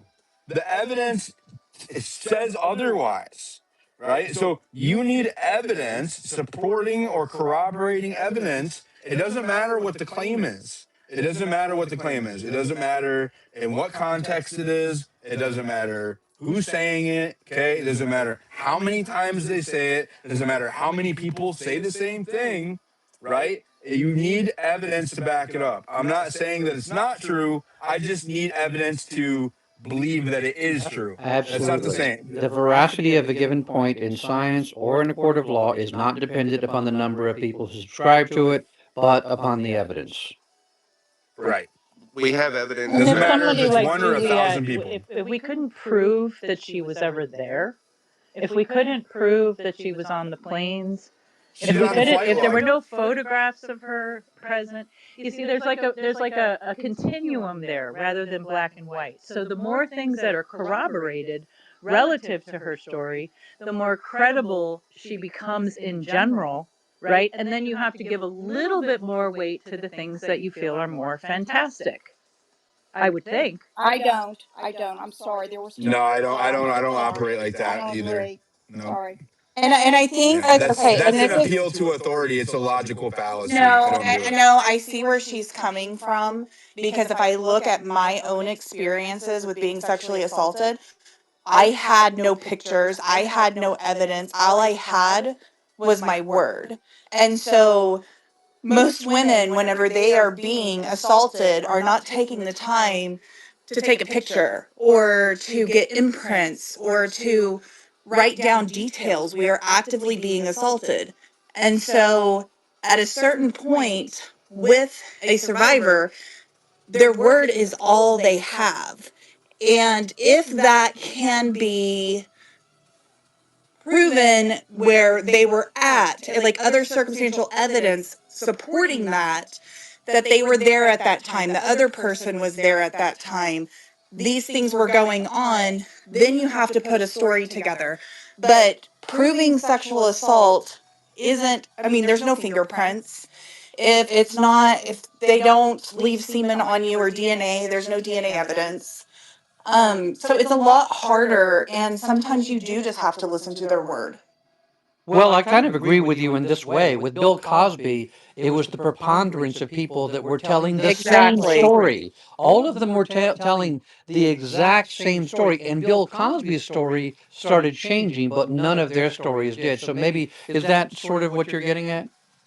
But you Yes, have to. whenever It's a you Yeah. have double-edged like sword, so though, many right? Because people making the but same claim then as victims. allegations of sexual assault become a weapon against powerful or people that you don't like. You know what I mean? The whole Me Too movement, that was a thing as well too. I understand. There And becomes it's a fine becomes line. a hierarchy of victimhood, and it becomes a trend, right? Where you have people who are using unsubstantiated allegations of rape or assault to discredit and ruin the lives of individuals that they don't like for whatever reason. And sometimes it's not even that they don't like them, they just want the all of the amenities and benefits that come along with being a In the victim, civil suit, Well, right? right? well, and then, but then, what else are you supposed to? Because these are children. I was a child. As a Then you child, maintain There you are no maintain the benefits. same standard. You maintain the same standard across the board, right? You have a rigorous evidence-based approach that is standard across the board. You don't dismiss people who make allegations offhand, okay? But you also require a certain threshold of corroborating evidence to substantiate their story before you do anything with it. That's just how you And do in it. and and I That's in the understand only that. And for way me, to the reasonably approach corroboration, it. and for me, the corroboration is other victims with the same testimony saying the same things happened to them. And that verifies whenever they are all saying the same thing. And that is the only thing that I was saved Well, by. there's a nuance to there. There's a nuance there that needs to be let out, which is if you have different victims from different times, okay, that are isolated, describing something that is unique to the perpetrator or to the events or to the location. For example, if I have Noxie who says that she saw the Mona Lisa hanging on Epstein's wall when she was there, and then I have Redhead who says that they don't know each other, they've never talked before, right? There's no chance that they have collaborated on this story, which is hard to do because this happens, right? Then if there are two victims that are isolated from each other that give you the same description of the perpetrator or of a location or something of that nature, something that's uniquely identifiable to the event, then yeah, different people corroborating with specific information can be evidence that can be used, right? But in that very specific nuance, having people repeat, that a person had an egg-shaped penis doesn't necessarily mean, especially when they're discussing it amongst themselves, right? These are people who are sharing trauma, okay? They're sharing trauma, discussing something amongst themselves. It wasn't like if this conversation had happened independently and in like a professional investigation, then I would say yeah. But otherwise, I need evidence. I need But some what kind of happens whenever corroborating there's, evidence. but that's what the problem that we're running into is that there wasn't a proper investigation done. The victims, even today, the FBI, Kash Patel testified in front of Congress that they have not been questioned again. They have not been asked anything. And so, whenever you have the failure of the authority that is supposed to prosecute these Then the people, victim should be able to, if they have and they, evidence and that if, they held on to, but that if they is have what I'm saying. evidence. You can't Juliet do Bryant that. has Juliet She has Juliet pictures that Bryant she was has there. She had There pictures that she weren't was there she there. other has she diligent. has I can Diligent, tell weren't Juliet, there you. please stop other? talking over me. Please stop talking over me. Juliet I Bryant haven't. has I'm saying in general, I'm talking to my co-host.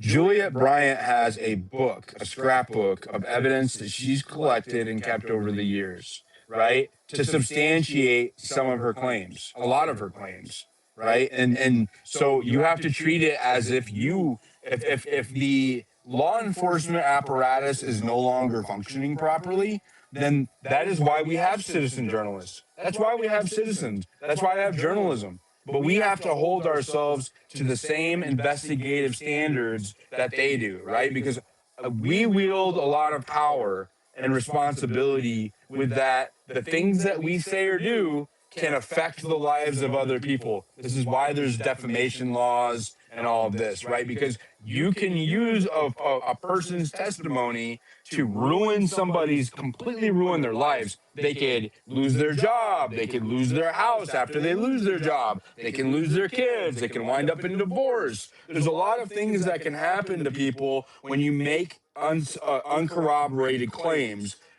from I'm sorry, but more often than not women, because it's usually that's how it works, right? So again, and I realize like that seems callous. It's not. It just I try to hold everybody to the same standard, including myself. But you're also Okay, can I relying jump on in for one sec? evidence. Because I have to Hold go. on. Let Nazi respond. I Okay. would say that you're also relying on partial evidence because we only have half the files. And we're also relying on an investigative team that I believe was covering up for these people. And so to be able to find those hard lines, it's impossible because we have the authority that is supposed to be prosecuting, That doesn't mean that we actively get to change the protecting it. standards. I'm not saying that we change the standards, but I am saying that if we were to go by those standards, there are a lot of victims out there that do not report their abuse because of these stringent standards that are being put. Like, you don't have any proof of this, and then they are attacked, their lives are ruined, they are shamed for even coming forward with the allegation of what happened to them. So I think that we have to be very careful in discrediting anybody's story because I think everybody's story is important, and especially That's why I said coming. I didn't No, discredit it. just I let me didn't say finish, that. please. I know, but I'm talking in Well, general. don't mischaracterize what I'm I'm doing not then, because that's not what I mischaracterizing what said. you're saying. I'm talking in general. But I think that we need to be very careful because these women coming forward are very brave. And even if they don't have the evidence that you wanted, or that they did give to the DOJ and the DOJ did nothing with, and then they covered it up. I mean, I've read emails. I believe it was Sarah Ransome's emails where she was saying that she had been told all of this stuff. She had been giving it to her attorneys, and her attorneys she thought were backstabbing her and betraying her because they wanted the settlement money and they got the largest portion of that settlement money, more than the survivors got.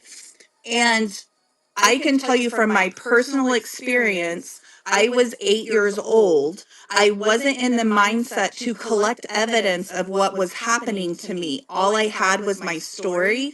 And if somebody were to hold me to that standard that I needed some type of evidence, I would have been laughed out. If this was I mean, there are people that don't have evidence, but something did happen to them, and I know that because I am one of them.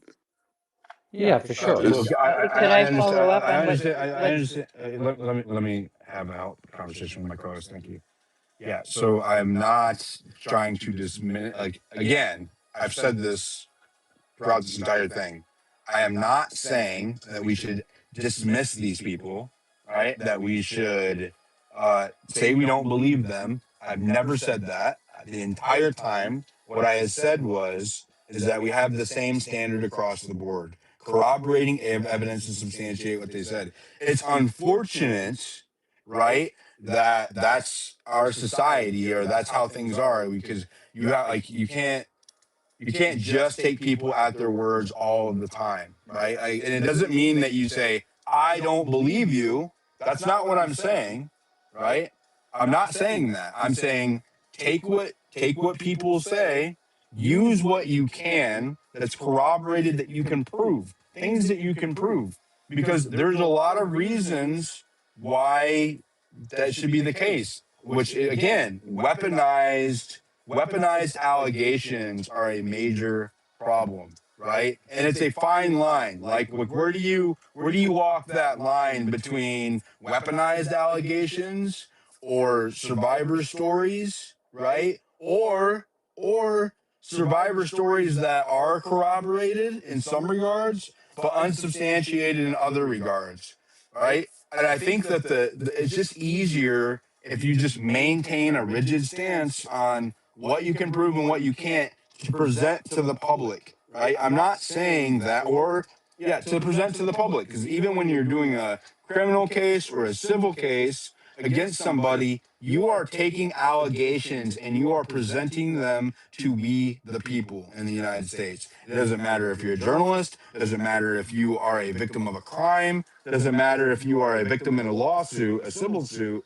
right? All three cases, you are saying that something happened to you, perpetrated by another person, and then you are bringing that to the public. The same standard of evidence is across the board. Is what you can substantiate, right, to back up your claim. It doesn't matter, and I realize that, like for victims where substantiating or corroborating evidence isn't there, right? It doesn't mean that they should be forgotten. It doesn't mean that they should be disbelieved or discredited, but it just means that you take note of that and maybe use that as a lead to investigate the person that they're making the claims against, right? And see if there's other corroborating evidence, right? If there's other allegations that are made that were substantiated, an example, Jeffrey Epstein, right? That you can use to dig deeper, to get probable cause, to maybe find evidence to corroborate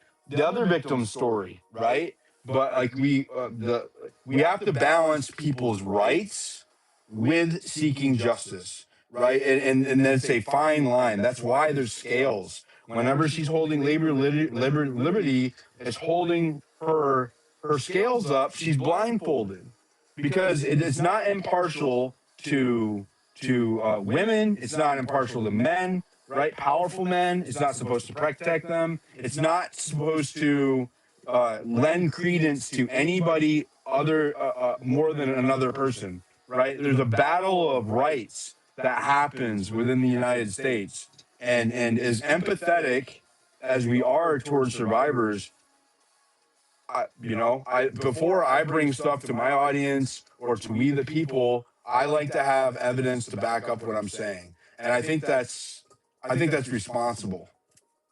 That's just me. You want to respond, Nazi, or we can go to the other speakers? I mean, I do understand what you're saying, and I do understand the weaponization of it. But I guess whenever you have the emotional set of it's been you before, and you see, like somebody had mentioned in the comments, like Candace Owens mentioning something that's unsubstantiated, and all the attacks that she has given, all of the women that came forward and made reports, and whether they were scared, intimidated, we do know that these women were they were gone after. They had private investigators going after them, watching I'm not them, dismissing harassing. any of them. No, I'm saying, so whenever you have a victim, I don't see a lot of women Why are we wanting. talking about Candace Owens in it? I don't No, I'm understand. saying like how she was, if she didn't have corroborating evidence, how she was attacked. And so I think, and people will do that. And these pedophiles And I use didn't run with that. her story either. I understand that. But I'm saying is that these pedophiles, they know that all this woman has, or all this child had at the time, is their word. And so they can use that to hide under that skirt, to hide under that, and to hide behind it as a shield, and to discredit the victim to where it makes it to where the victims are scared to come forward. Everybody is asking about Thomas Massey and all of these victims that showed up to DC and why they are not naming names. If they don't have that evidence because it was the DOJ has it or the FBI has it and they are not releasing it, if they name names right now, they are putting themselves in jeopardy of getting that same attack, that their story is not corroborated, they don't have any evidence, and so That's not an the whole. attack. No, but That's I'm not an saying, attack. but they can be dismissed, they can be ignored, they can be called liars, they can be called grifters, they can be. Yeah, I'm not doing that I though. know you're not doing that. I'm talking about the victims with Thomas Massey right now and why they're not coming up and saying names. If they don't have that corroborating evidence and to do it, and the DOJ is failing to do their job, they are in a very hard position to name names because it's not their job to prosecute. It was the DOJ's job and the FBI's job to investigate it. If they failed that, that is not the responsibility of the victims. That is the responsibility of our government, where our government has failed. I'm not saying that it is.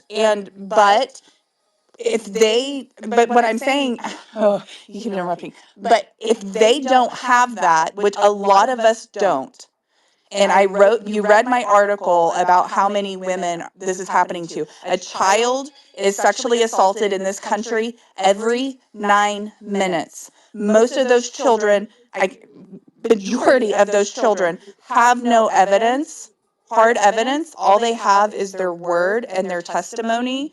And I feel like that in the country that you say that is blind justice and that Supposed to be blind. supposed to be blind, those children being able to come forward and say, this is what happened to me, we should listen to those children, right?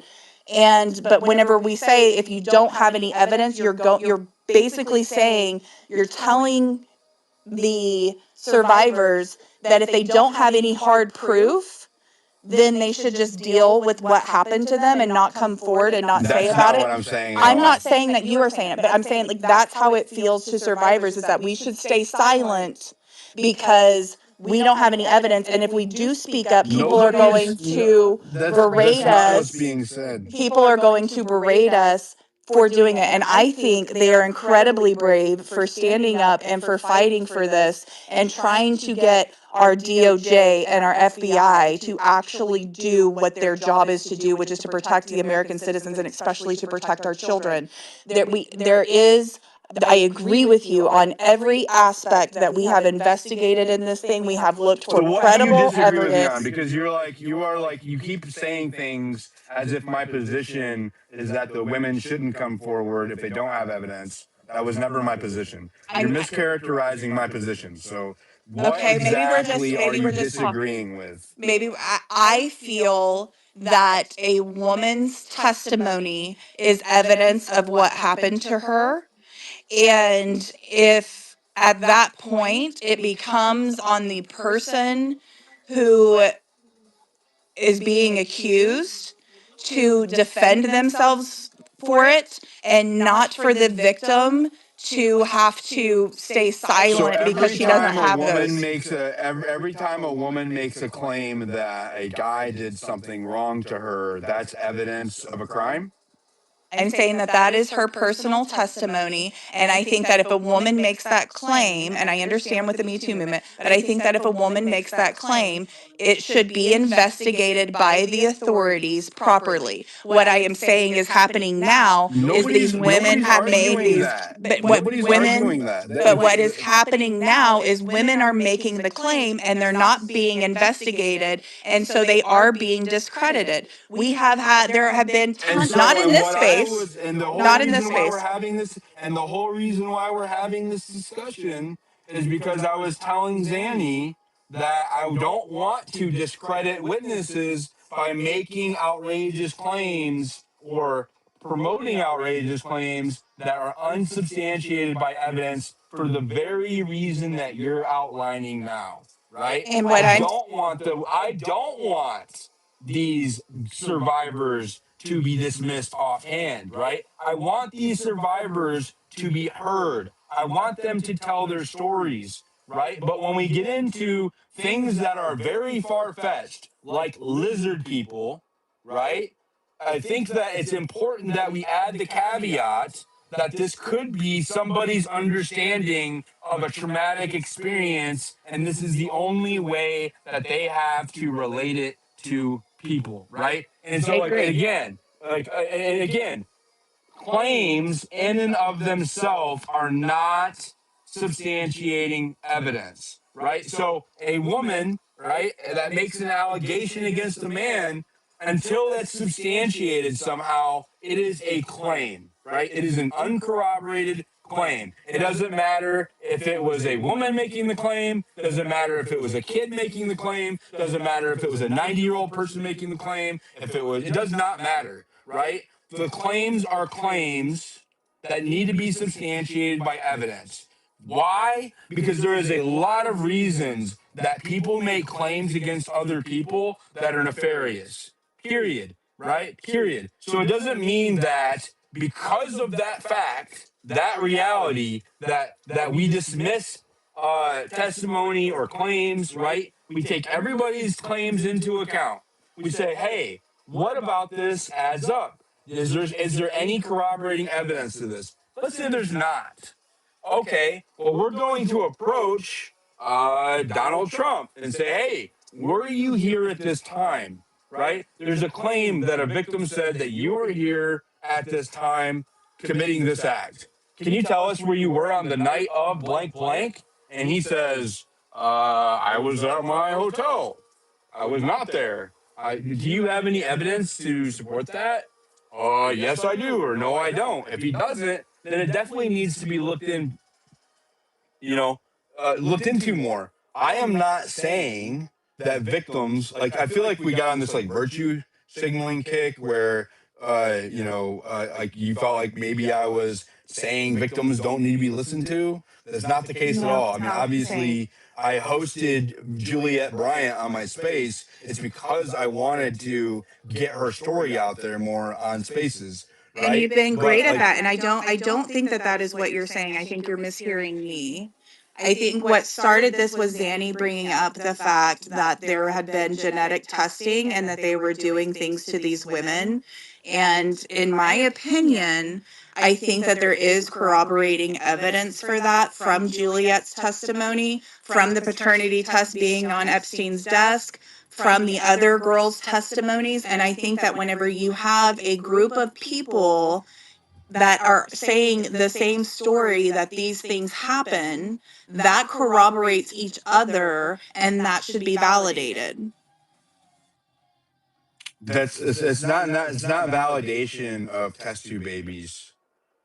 Like, that's not, you know There what I there mean? there Like, is validation of something was going on there with them, and the fact that he was and I'm engaged not with. saying that there's not. I'm just saying we need more proof before I run with it, right? Like, why is this so difficult? Okay, I realize like this is an emotional deal, right? But it doesn't matter. just because, you know, it's triggering or emotional for people who have been through this before, right? You're talking, trust me, I know, right? And just because it's an emotional deal doesn't mean, well, you know, we have to believe everything that's said because it strikes us in some I kind of never said, emotional yeah, way. I never I said that we should realize believe everything that was said. empathetic response is not a substitute for a scientific or evidence-based approach, right? That's what we're discussing here. These women experienced traumatic events with Jeffrey Epstein on these locations. Some things happened to them out there. Doesn't mean that all of the things that they said happened to them out there. Even if it did, right? If we want the public to know it, we need to be able to corroborate it with some kind of evidence, corroborating evidence, substantiating evidence to support that when we bring it to the public, because we don't want it to be taken as a conspiracy theory or as a fraudulent story offhand. I want to be able to hand it to people and say, hey, look, there's receipts for this. There's receipts for this. Look at my replies. People come in, demand receipts for me all of the time. This is no different. It's no different. And it actually does more credit to have that standard with the survivors when you go to the public. That way they aren't laughed out of, dismissed offhand, or laughed out of the room because what they're saying is perceived to be outrageous, right? Like, I'm trying to avoid that. So I don't understand why, like, it turned into this big deal. I want to continue to go through the hands of Susie and then David. Go ahead, Susie. Yeah, I'm going to go with Noxie on. I mean, both of you are correct. One of the things that you're bringing up, Noxie, is so incredibly important for children who have been abused. There is no one else to see it, it's just us.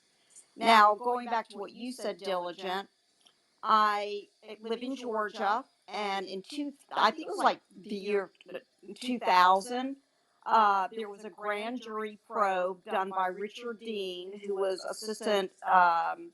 he was an assistant U.S. attorney. There were rape kits from 1980 sitting on the shelves to corroborate the victims. So we have evidence. This is where sometimes I lose where men and women, like, I lose some of this because women get raped, they have rape kits, they're sitting on the shelves. That's DNA, and there was a grand jury probe here in Georgia. So there is evidence. There is evidence. It's not being looked at. And I think what Noxie is saying is, should you believe us just because we say this happened? Okay. First of all, it is very, very rare to falsely report a rape. Like maybe 1%, and those 1% are typically thrown out of court. But to prosecute a pedophile in court, the chances of that happening, because we were younger, there's no evidence. My evidence is a kid, so I don't need to have any more evidence. But we didn't have DNA in 1969. We got DNA now. But the problem you got is there. It's like Noxie said. Both of you are saying very important points, and that's why I'm in here.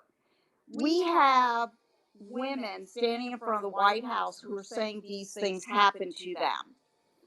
Well, when somebody says, I believe you, I don't care if you believe me. Go arrest the pedophile who raped me and tortured me. I don't care if you believe me or not. Do something about it, because they're going to continue to do it and do it and do it and do it, which is what Noxie is saying to our space here. So when there was a girl here in Atlanta who was raped by a bird watcher. He was taking pictures and he raped her in the woods. She got a rape kit. And he showed the police officers that they met for breakfast at the Pancake House. Does that mean he didn't rape her? He raped her. She had the rape kit done. So this is where it gets kind of cloudy in court when we talk about corroborating evidence. It's a he said, she said thing. And this is why this crime is so heinous. because we need so much evidence. And when you are 8 years old, like Noxie, your brain is not fully developed. You're going to want to go to Dairy Queen the next day and get an ice cream cone, just like those little girls on the Epstein Island. So I understand all of it from both perspectives that you, in the court of law, you need evidence. You cannot have any chink in your credibility. You need it all. And I do understand that now as going forward. But what I'm saying is there is a lot of evidence that's out there that we have not even examined, like the rape kits from 1980. What about the average perpetrator, pedophile? But that doesn't mean that every claim is substantiated because other claims have not been thoroughly investigated, right? Like that's it, causation and correlation are different, What do right? you mean? Correlation does not equal causation. What do you So mean? because there's rape kits that haven't been examined in 1980s for rapes that were claims that were made, it doesn't mean that every other claim that's been made is substantiated by some rape kit that hasn't been found yet. You know what I mean? Like that's a fallacy. That's um causation does not correlation does not mean causation. So just because that's correlated, right? There's a correlation between rape kits and unsubstantiated rape allegations. The rape kits were never used as evidence in that case, so therefore the allegation went on deemed unsubstantiated for a amount of time. That's a failure on law enforcement's part. I agree. And those cases should be held to account. That's why there's no statute of limitations on sex. Well, there might be on rape. There is. There is on rape, but not on pedophilia No, you're or wrong. sexual. Sorry. No, I'm not. No, I'm In not. Georgia, No, there is no statute of limitation on sexual trafficking of minors. That's what Okay, let me that's add that. different. Okay, Trafficking of so there minors. are or sexual trafficking that occurs as a result of coercion. That's why the Epstein case is still prosecutable. But we're having this massive debate when we're both saying things that are true, I know. right? That We're not the it same doesn't person. matter. Neither one of us is wrong, No, and I I know. understand her perspective. But like we're getting derailed, so I don't want to. We're all sitting on the same sofa. I get it. Okay. Yeah. But I felt like she was mischaracterizing my position, like I was being dismissive of the survivors, which I'm not. What I'm saying is that you listen to everybody, you don't dismiss anybody, but you push what you can support through evidence. Period. Right? That's what you do. There's a lot of reasons for that. One, you want people to believe you. Evidence helps with that. Two, there are bad actors out there who weaponize allegations against people as a means for various nefarious purposes, either through greed or through get rid of this punch bad person. He's putting fucking shit up in the. Where is he? You're out, bro. You're getting blocked too. Putting shit on my jumbotron. He's selling crypto. I don't know, drugs. I'm That's Weird. deleting why it. I If never I may. Go ahead, That's David. why I never took any money because I didn't want people thinking I was doing it for nefarious reasons, diligent. I could have like sued my father or sued the Catholic Church, and I never did it because I did not want to lose my credibility. Well, we don't want people to not listen. We don't want people to not make reports because they think that they're not going to be believed, right? Because the report itself is a lead, right? Like it's not that it's just an unsubstantiated claim.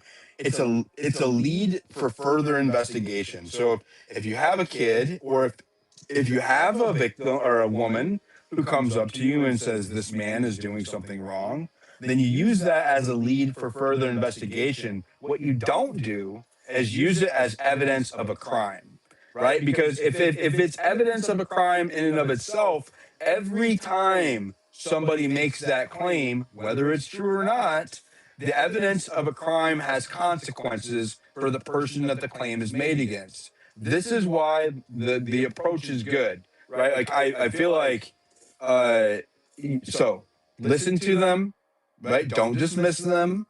right? I'm not saying that you should be dismissive of them. I listened to what Juliet said, right? I listened to her testimony. At the end of my space, I said, go for it. She said, I'm going to stay away from this topic. I said, go for it. Towards the end of the space. Why? Because I wanted the listeners to hear the corroborated parts of the story first so that they could take that home, right? But if I lead in with a person shapeshifted at the beginning of the space or at the beginning of the story, it doesn't matter if it's to the space's audience, it doesn't matter if it's to a cop, it doesn't matter if it's to a jury, right? They're gonna be like, oh, she's crazy. Oh, she's making it up. Oh. I'm not saying that. I'm just being realistic about what you can expect, right? So the more that we approach people with evidence to back up our stories, the more impact we'll have for victims and survivors and society itself, right? This should be the same standard of approach for everybody. Doesn't matter if it's a victim, doesn't matter if it's a journalist, doesn't matter if it's a cop, right? Doesn't matter if it's a politician. This should be the same standard for everybody. And the more that we get used to that, right? If you set it into people's minds, okay, for example, if all kids know in school, right, that it's smarter or it's easier to prove abuse if they have evidence of it, then they will have it in their minds to collect that evidence when it occurs. I'm not saying that they should have to, but it sure makes things a lot easier when they do need to, right? So we should definitely set the standard as a society, right, ourselves. Like that should be the culture where if a woman does go through something like that with a man, if she has the opportunity to, it should be in her mind to collect said evidence. That way, her claims hold up under scrutiny, and the person gets justice. I mean, like this should be the standard. This should be the norm. This should be the status quo. Well, Go ahead, David. I'm sorry. And just let me reply real quick, David, if you don't mind. Diligent, I wasn't trying to imply that you were doing any of that, and I apologize if I was a little triggered and it came out that way with my words not being right. You have been a wonderful voice on this end. There are a ton of survivors that listen to you because of the support that you have given to them, because you allow them to speak.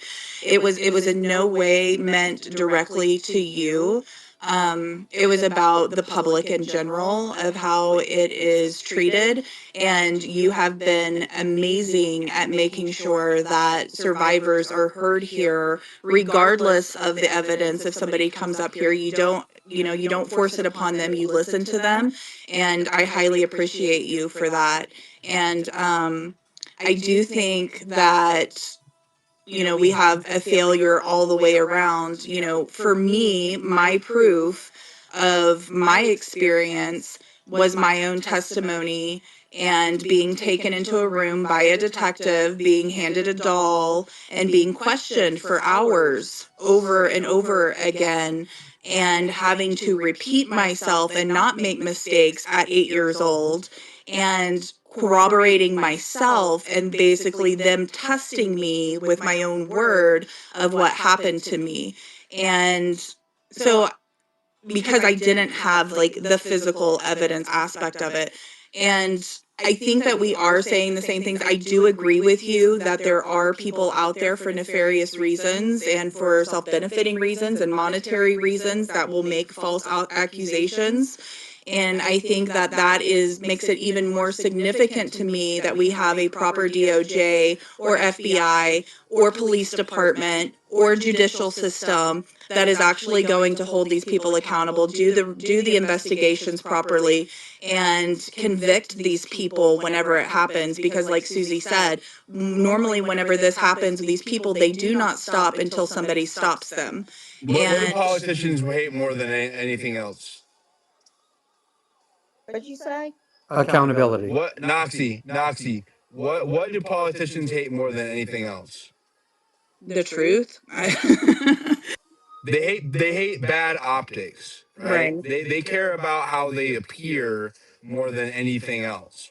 So if you are able to bring a bunch of victims or survivors forward and you can substantiate their claims with evidence that the clearly that the FBI is not using or not investigating, right? And you make them look bad, right? Then you are more apt to get a response from them, a desired response, than if you just make allegations that you can't substantiate with evidence, right? This is why it's so important, right? Because if you can back up what you're saying and you can prove that the government is complicit in a cover up or is actively seeking to not investigate these victims or these survivor stories to cover for Epstein or his accomplices, Leon Black, etc., right? Then you make them look bad. That's something that can actually drive policy is bad optics. And so I'm just saying, like, again, I am just pointing out why having evidence to substantiate claims is so important. Go ahead, David. Absolutely, and I do want to say that if you put aside all ideologies and partisanship in the defense of women and children and mitigating the future assault of them, such as you have done, Diligent, then you are my brother or sister. And that's what this space is about. And that is why we're winning, because this horrible thing, this injustice that's being swept under the rug cannot stand. However, we all owe, all of Western civilization owes the greatness of our civilization to Hammurabi, who encoded the presumption of innocence. If you do not have that, you cannot live in a civilization. The end of justice would exist in that civilization if you created a situation where people had to prove their innocence.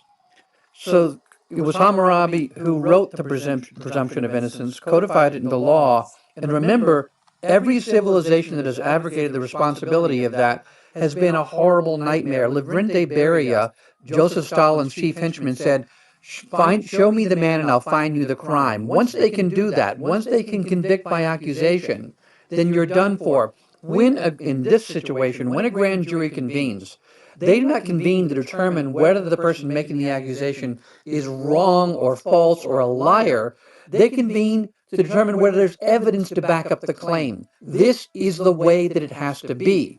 The little guy is the one who is sacrificed if we decide that the person making the accusation is the one, the preponderance of evidence comes with the accusation, and the person being accused has to prove that they are innocent. If that's the case, then the rich and powerful become much more powerful because all of us become terrified of being accused of something because we don't have the money to defend ourselves and prove our innocence. So it's really that's the very important point to make.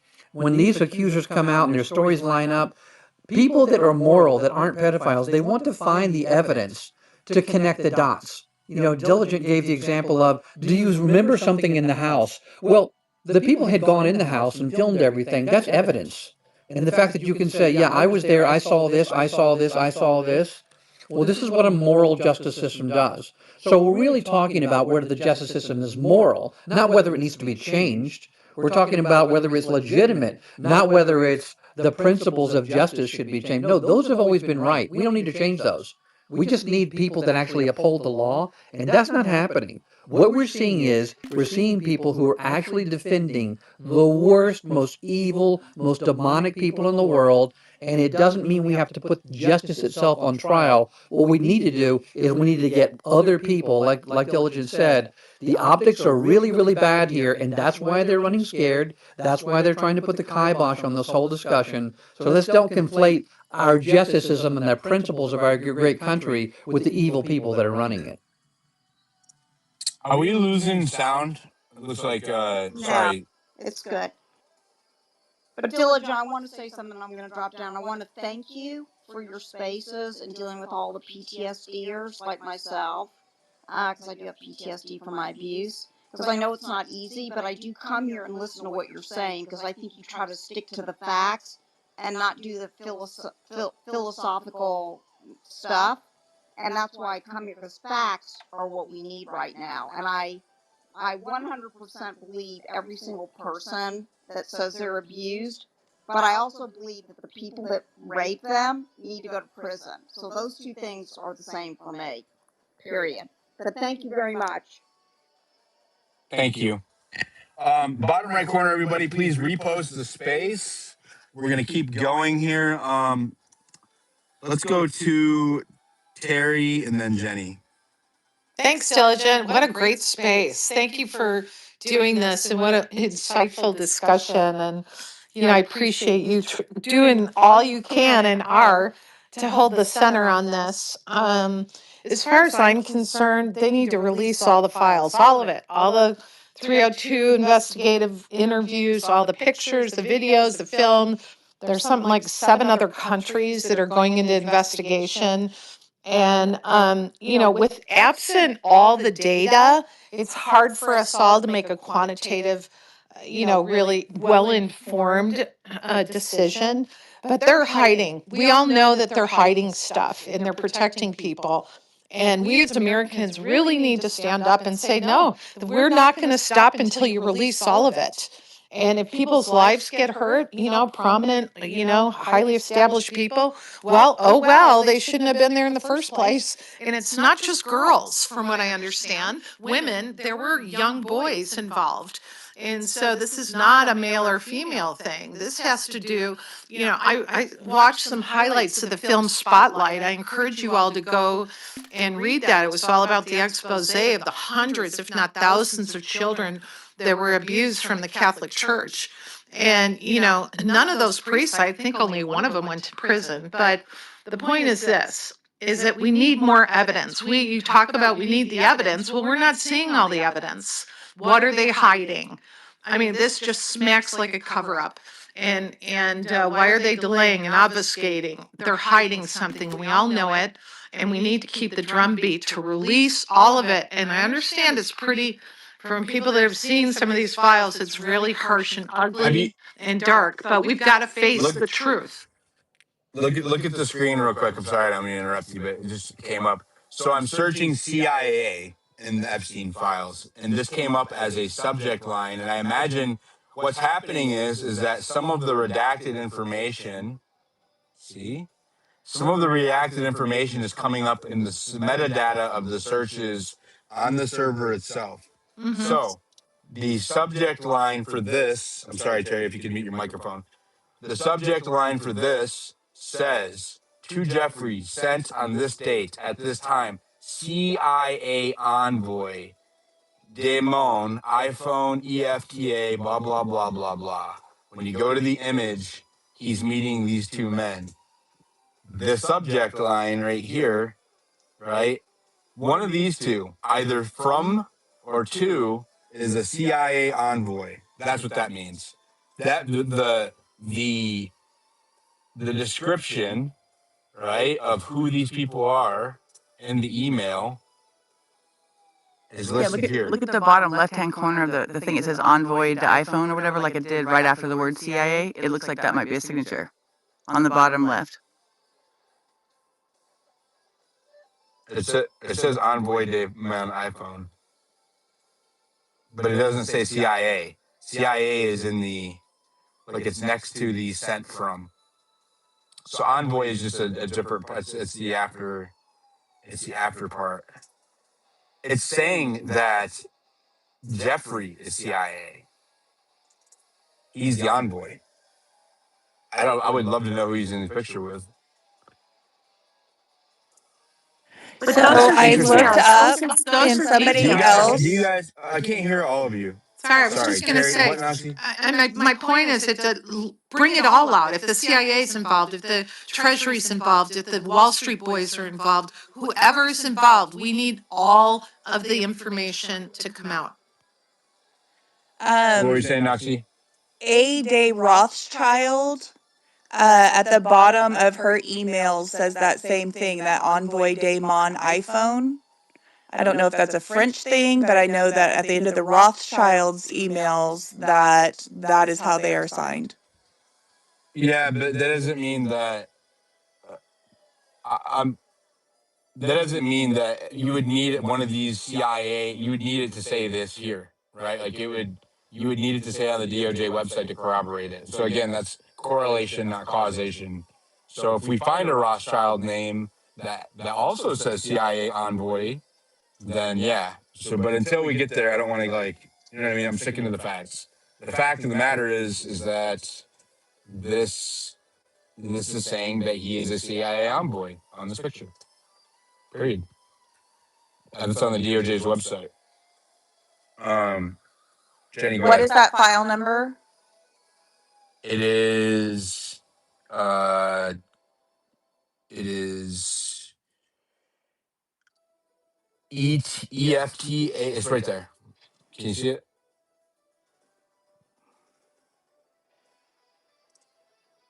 Yeah, I'm Anybody ready. can type this into their browser, but you can search CIA envoy. I'm on the second page, I think.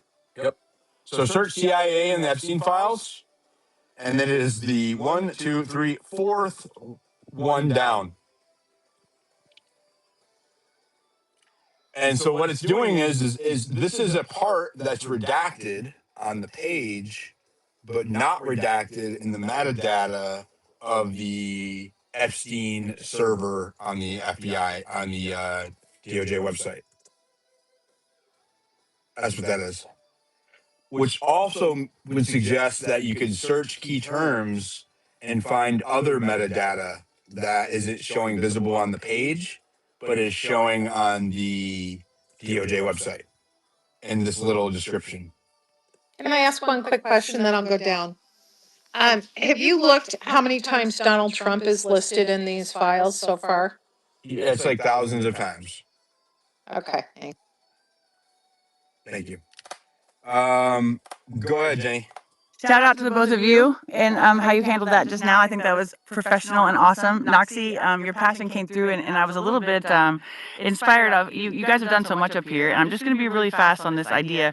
But when we have AI now, it would be really great to corroborate different stories that may not have that evidence, which would give people the ability to kind of almost do a scale of reliability, where it would be a new form of evidence collecting, because quantitative and qualitative is difficult to data to use as evidence, but what you were kind of calling for is a new way to have evidence that can be substantial based on connections of somebody like you guys described, seeing a Mona Lisa painting, similar wording that was used, things like that, where you could actually score people as to their reliability and maybe even push evidence forward on that. It would be interesting. All these savvies in here with AI and different programming could create something like that, and maybe in the name of these guys, and I'd be happy to help or in any way, but we do need to have a new way to bring evidence forward for things that aren't so easily used. A new scale, I guess it we call. And that's all. I'm really impressed with how you guys handled that together. It was a really good example of hard stuff done right. Thank you. Always lots of love on this stage. Thank you, Jenny. Sorry, I'm gonna make a post. Yeah, go ahead. Big Dev, what's up? This is huge. Howdy, Noxie, Bill. Thank you guys for the space as always. I just wanted to offer some thoughts. Obviously, it's really, I don't know if well, I guess it's been disheartening, but I'm sensing that, especially with hearing some of the testimonies, that we are heading towards perhaps feeling like we have some hope in applying some justice. An idea here. It's nothing new, nothing original, but just sort of a recap of some of them. And so Thomas Massey and Ro Khanna's bill got us this far. We have seen in the files that there are descriptions that some of the victims were auctioned, or some sort of real dark process describing auctions of some sort, and actual transactions of the victims. And I think it would be really worth our time and our effort to apply the pressure specifically on the Treasury. I mean, if someone's going to go to jail next for trying to gatekeep, the next stage of files that we need, it's got to be Scott Bessent, Ron Wyden's bill. So just to kind of be, measurable, attainable, Ron Wyden has a bill. I don't know what happened to it. I don't know if it even reached the Senate, but essentially it is the bill for some of the financial records that we are familiar of. It's like over 4,700 line items.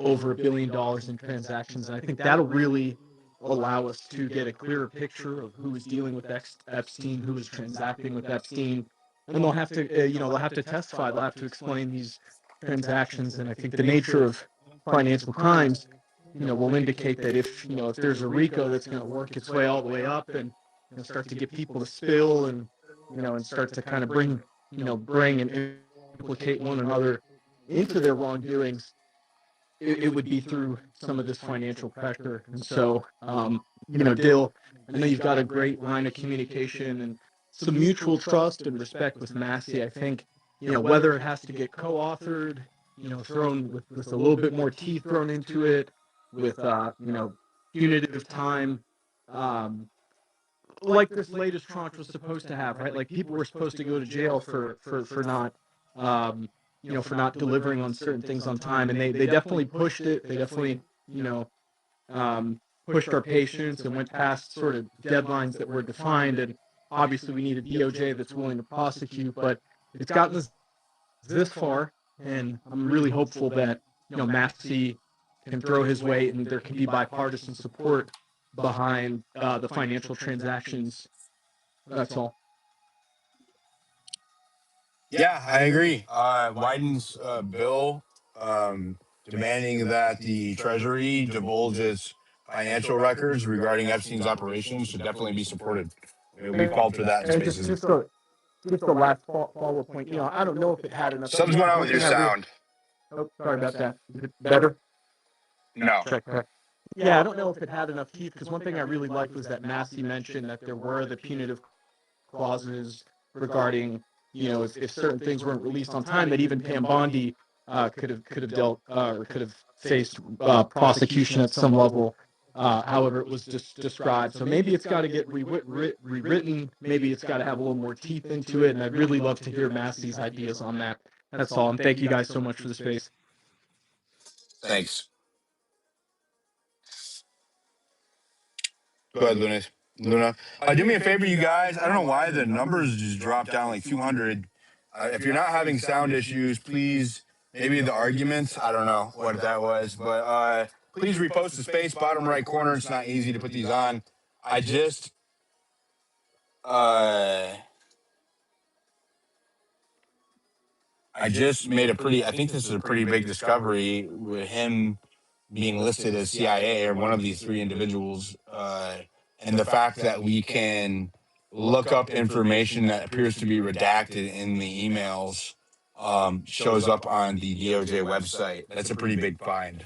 So bottom right corner, please repost the space. Let's go to Lunes. Go ahead. Lunas. Hi, Diligent. I just wanted to come in and thank you and the rest of the panel with Nazi. I was listening um, to the conversation about Epstein, and yesterday I had a little bit of an encounter with a back and forth with a point you were trying to make about how people will take what she's saying and call her crazy and discredit her and make her story not be heard the way it should. Um, as a survivor myself, through the indigenous boarding schools that involved sexual violence and abuse, also, I I oh, sorry, I just want to say that I as a survivor, not pertaining to Epstein, but pertaining to another major place as far as it doing with high religious figures, um, how much this is going to help and is helping survivors like myself um, to be able to victims that are being future victims until we get this stuff called out, how much it's helping us all, and for future victims to be able to come out and speak about what has happened to them, no matter how crazy it may sound, because we have profile figures or people who are looked higher than, who people don't want to believe have done something this heinous. So I just wanted to come in and say thank you for that, and just for people to remember to keep, you know, the victims protected, because these are opening up old wounds, and it's not easy. It's never easy, not even to really talk about it or tell your story. So I just wanted to say thank you for that, and especially to Noxie also, and all the other women who have come in. And I wanted to alliterate on what Terry had said about it's not just women. There's men out there also who are being trafficked and are victims, and we acknowledge that. And so I really think it's important that they're not forgotten or dismissed in all this. And it's very, very hard what we're going through right now. But I'm sure and I'm hopeful, as a survivor myself, that, you know, maybe we can figure out what the solutions may be to prevent this from happening like this in the future. So thank you for letting me come up and say that. We have to route the corruption that makes this possible within our government, right? Which first we have to get people to acknowledge that this is happening. And thank you for sharing your story. Um, we have to get society to acknowledge that this is happening, one, and that our government is hiding it, two, and then demand that it change, remove the rotten pieces within the government that makes this possible, right? And then establish doctrine and policy that will prevent it from happening again, right? There needs to be an emergency stop button for we the people, right? Like there needs to be some kind of oversight from a population standpoint, right? Because obviously there's something within the branches and between the balance that is, you know, that is corrupt, right? It is not working, it's ineffective, and it's corrupt. And until we like can do that, then you know, this will continue to happen. It is going to continue to happen. And like you said, these people don't stop. You know, they're still out there. That like they were saying before. You know, the people who who did this with Epstein are still doing this now. You know, even though he's dead, you don't stop being a pedo. You keep being a pedo. Even people who are arrested for it don't stop. The people who don't get arrested for it surely don't stop. So yeah, I'm with you. I had one more question I wanted to ask you, because I seen that you all were bringing up Zorro Ranch. You know, uh, New Mexico is a stronghold for us indigenous people, and we have missing and murdered indigenous awareness and things of this sort. And things are coming up. We're coming up way back before he passed away, or things were coming up about that ranch within our indigenous community. So I wanted to ask you what your thoughts would be on the possibility that our indigenous women who are through missing and murdered indigenous women could be some of these victims, that are allegedly um, buried on or within that ranch. Is there evidence that he trafficked indigenous women? There, Is there allegations of it or? yes, there has been, even while I he mean, was given that alive. it's in New Mexico, I'd say that it's very possible. Yes, I mean, these allegations were being brought up even while he was alive. So, I mean, I can give you more information about that, but that for me to go through it right now would take away from what you're doing right here. But I can send you the information on that, because it Yes, just please send it to me.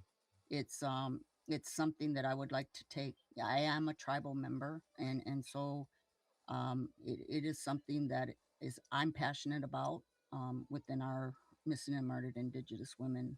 It's another avenue to petition the government too, right? Because the tribes have that's all federal, right? So then they can petition the government, like adds another layer to this. Exactly. And our tribes are, that's what's going on within the indigenous community, is these things are being brought up, and we're trying to get the government to do that, because there are past incidents to where we feel we have some of our relatives buried on that land. That would be amazing if you guys could pressure for there to be an investigation done based on. Well, I mean, not. I'm not saying it's like great, but it would be amazing for that to have the have an effect and get some results. That would be amazing.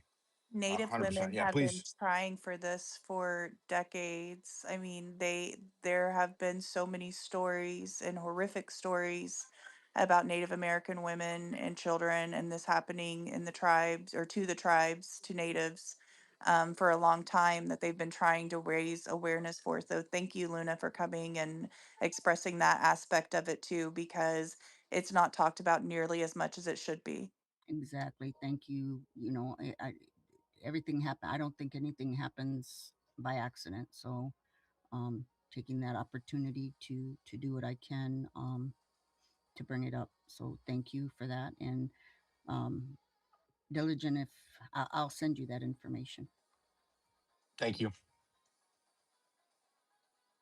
This is crazy. So I think I did legitimately find a hack to find to identify which you have to pick out the keyword, but I think I'm going to try to reproduce this. It appears that you can pull the redacted portion of the text as a hit in the search because it's part of the metadata. So the subject line, okay, appears to be searchable. The redacted portion of the subject line appears to be searchable within the database, and we're going to try to reproduce it. Let me see if we have another example. Can you check on that one and see if there are two EFTA files listed on it? Because I'm finding What? some other ones. So I did the search just for the Envoy Daemon, which is basically sent from my iPhone in French. And whenever I did the search for that, some of these documents lead to photos. There's a lot of photos on it.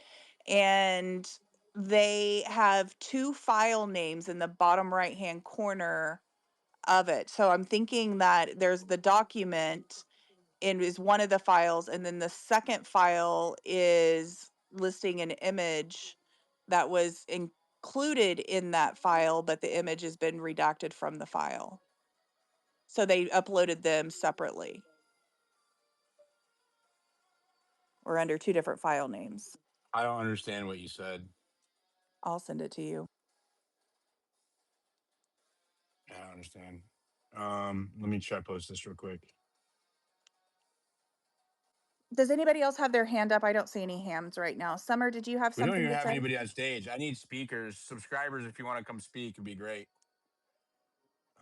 Summer, are Otherwise, you I can there? wrap the space. I don't need to continue to host. I guess it's been a good session. I felt like we spent more time arguing about shit than we did talking about Epstein, but that's okay. Harry, what's Um, up? Go ahead. Hey, how's it going? I was in here earlier. I was listening to, and then I got, for some reason, y'all didn't boot me, but the system sort of just I threw think me the threw me space out. is glitching. Is what I think people are being removed from the space. I think the space itself is glitching, which is why the numbers are low. Go ahead. It was, it was the most educated conversation about lizard people I've ever listened to. It's wild how y'all are very articulate in what you're saying, and you're talking about lizard people and this, that, and the other. When we have, I'm not talking about lizard people. I'm talking about why I don't want to talk about lizard people, and I, you're talking about it again. I know, but it was still just it was a wild thing to listen to. And what's weird to me is you could be a lizard person, you can be an alien, you can be a demon.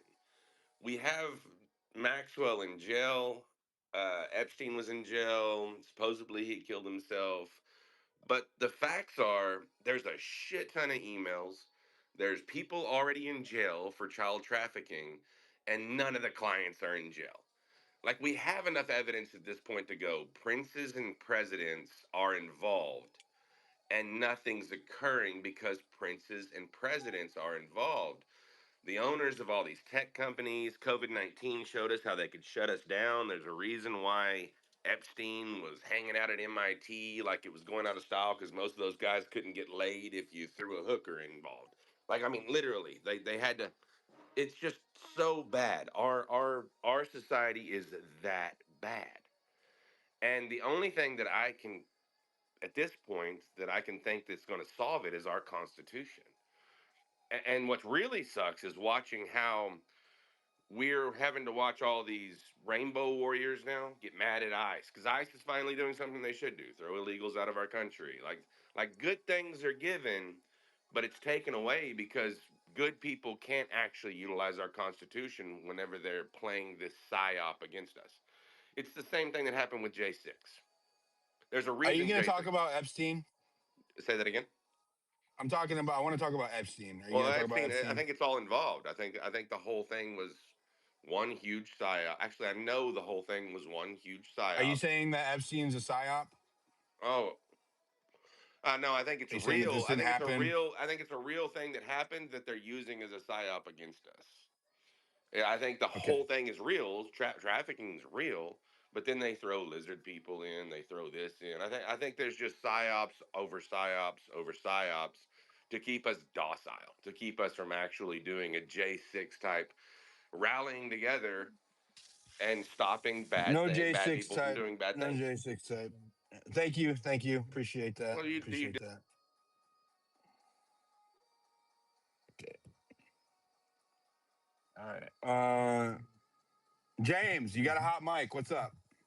Yeah, I just wanted to say that, like I noticed we are kind of arguing a lot and it's going around in circles, and you've done a great job downloading and combing through, and I think we do have a lot of evidence, and I think it's time for us to kind of organize and stand up, because I don't think our government's going to do it.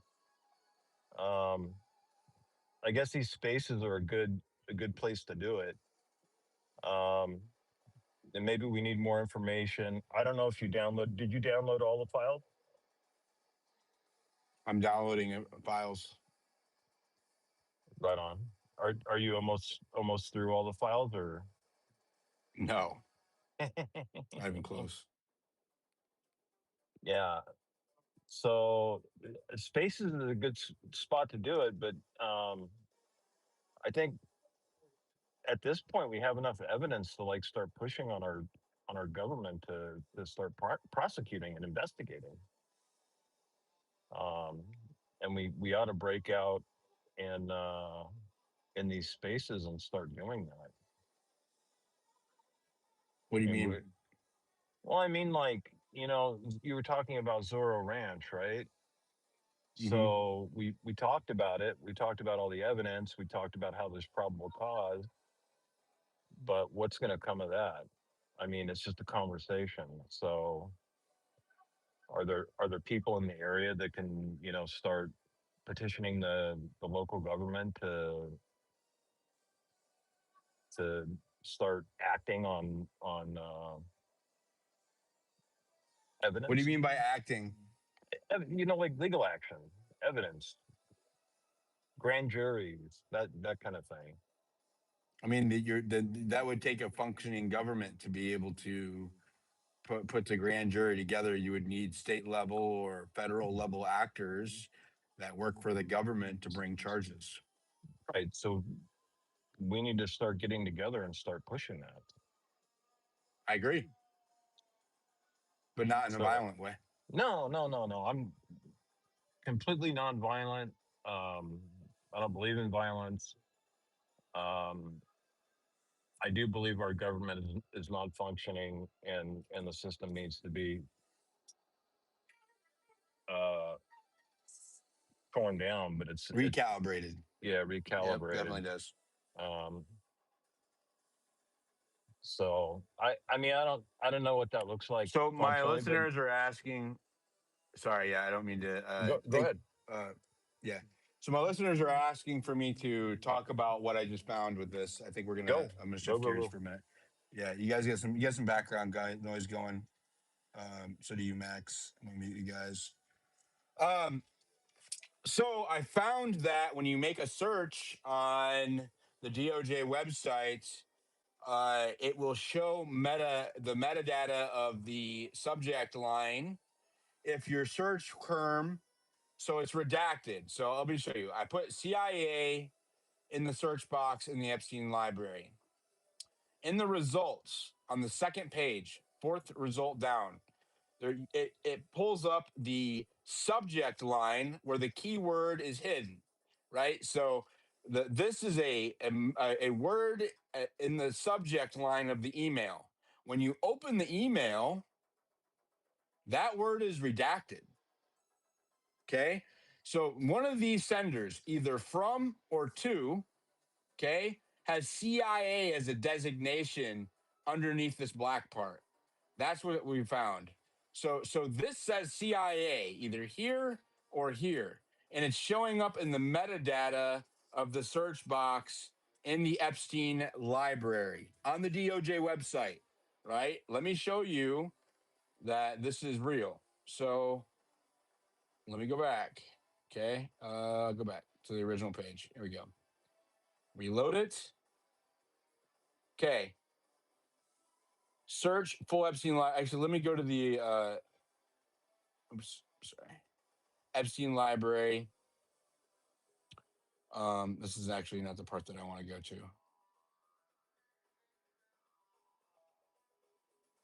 Make sure. There we go. Start from the beginning. Well, this you go to disclosures, okay, and there's a search button. Well, not here. I guess it is on the first one. You go to search full Epstein library, and it looks different on different browsers, but it'll be the search box. Not this one at the top. Okay, this is not the one you want. Okay, you want search full Epstein library, and you put in a term that you want to look for that could be redacted. Okay, so I just searched CIA. Now, most of these aren't under redaction, right? These are words that come up in the hit, right? That says CIA somewhere in here. Some of these are talking about JFK, etc. That's what this one is. But what I found, let me see, like for this picture, CIA is a part of the metadata for this picture. And all it is a picture.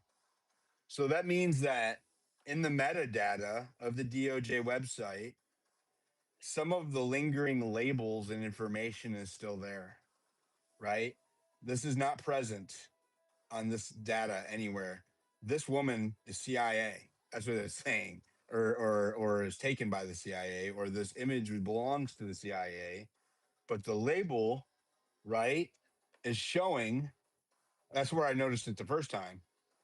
She's labeled as CIA, ICIA, and then it goes to this picture. Okay, that's not anywhere on the image. It's not on the image. Okay. And then another example, this is just a discussion. So this doesn't mean this one is CIA. Like this is news where they mention the CIA in the news, right? So this is nothing. That one is something. Same thing. This is news. I can tell. This is one of those FBI newsroom things. Okay. This is again a newsroom thing. They're discussing that something that happened, right? Subject CIA concludes. Now this is a FOIA request. Okay, that was done. Epstein was trying to eliminate. Oh, okay, that's actually an email that has a story in it. Okay, this one, CIA is part of the subject line. There's an email format to from. Okay, to Jeffrey Epstein, sent from CIA, and someone said envoy de iPhone means sent from Sent from my iPhone. yep, sent from my iPhone. Envoy de mon iPhone. Yeah. So, but CIA is a part of the to and from. So the envoy The envoy de mon iPhone is the information after the image, right? So you have to redacted, from redacted, you have the image, and then you have the text in the email, right? That's showing up because there's not much information here. There's only a little bit of text for the metadata to show up on the DOJ website. So it's showing it's showing what it can of the metadata, right? Like it's showing what it can of the text of the content text of the emails, right? Each one is doing this as much as it can, as much as it can fit within a predetermined amount of space on the DOJ website. So they gave between each of the results, this is called, there is drawing a blank here. It's part of the formatting. Damn it, I can't think of it. Could it Anyways, be doesn't matter. possibly like the There's CIA in that picture? there's a certain amount of information, okay, that is present on each email. There is there's the metadata for the email itself within the designation of the DOJ when they uploaded it. Now, there's text information within the which is a layer you can't see. So the metadata is the layer you can't see, right? And then there's the text data within the content data, right? That's the content. That's what you can see that's visible within the email. So some of these hits are showing up as metadata, right? And some of these are showing up as text information within the email.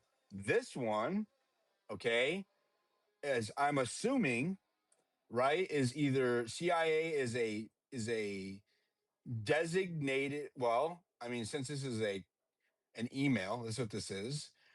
CIA is either a designation within the metadata of this email, or, okay, there's two explanations here. Either CIA is a designation within the metadata of the email, like we saw with the picture of the female, or CIA is a designation that is present in the text or content of that email, which we see could be here, right? So one of two things: either there's a designation at the metadata level that CIA was that was designated, uh, by the DOJ or whoever, or the term CIA is present under one of these redactions. Those are the only two conclusions. That's the only conclusion that you can draw from. So either CIA is a designation of the metadata of the email itself, or CIA is a part of the text under here. And we'll keep looking, because if we find other examples, I'll be able to know for sure whether or not text is showing up, redacted text is showing up, and as a result, as a search result, on the DOJ website, if that makes sense. I know that was really convoluted and wordy, but so CIA, okay, is either coming up as metadata or as redacted, but because of the placement of it, right? Like when on here, where'd it go? Oh, it's back here. All right. So for example, I lean towards the former. This is metadata showing. There's no text showing. There's no redacted text on this image, right? There's no redacted text. It's metadata. The only text that's visible on this image is the designation, the file number, the electronic file number, and this is a U.S. Archives designation, right? So this is a government designation that's mandatory for all files given that are archived within the government. So that's a mandatory designation given there. There's no redacted information on here other than this woman's face. Okay, so we know that it doesn't say CIA here, but it's showing up here in the search results for CIA. That means that it's pulling up in the metadata, right? Somehow, at some level within the structure of the DOJ database page output, right? That the metadata for that file is searchable in the database, right?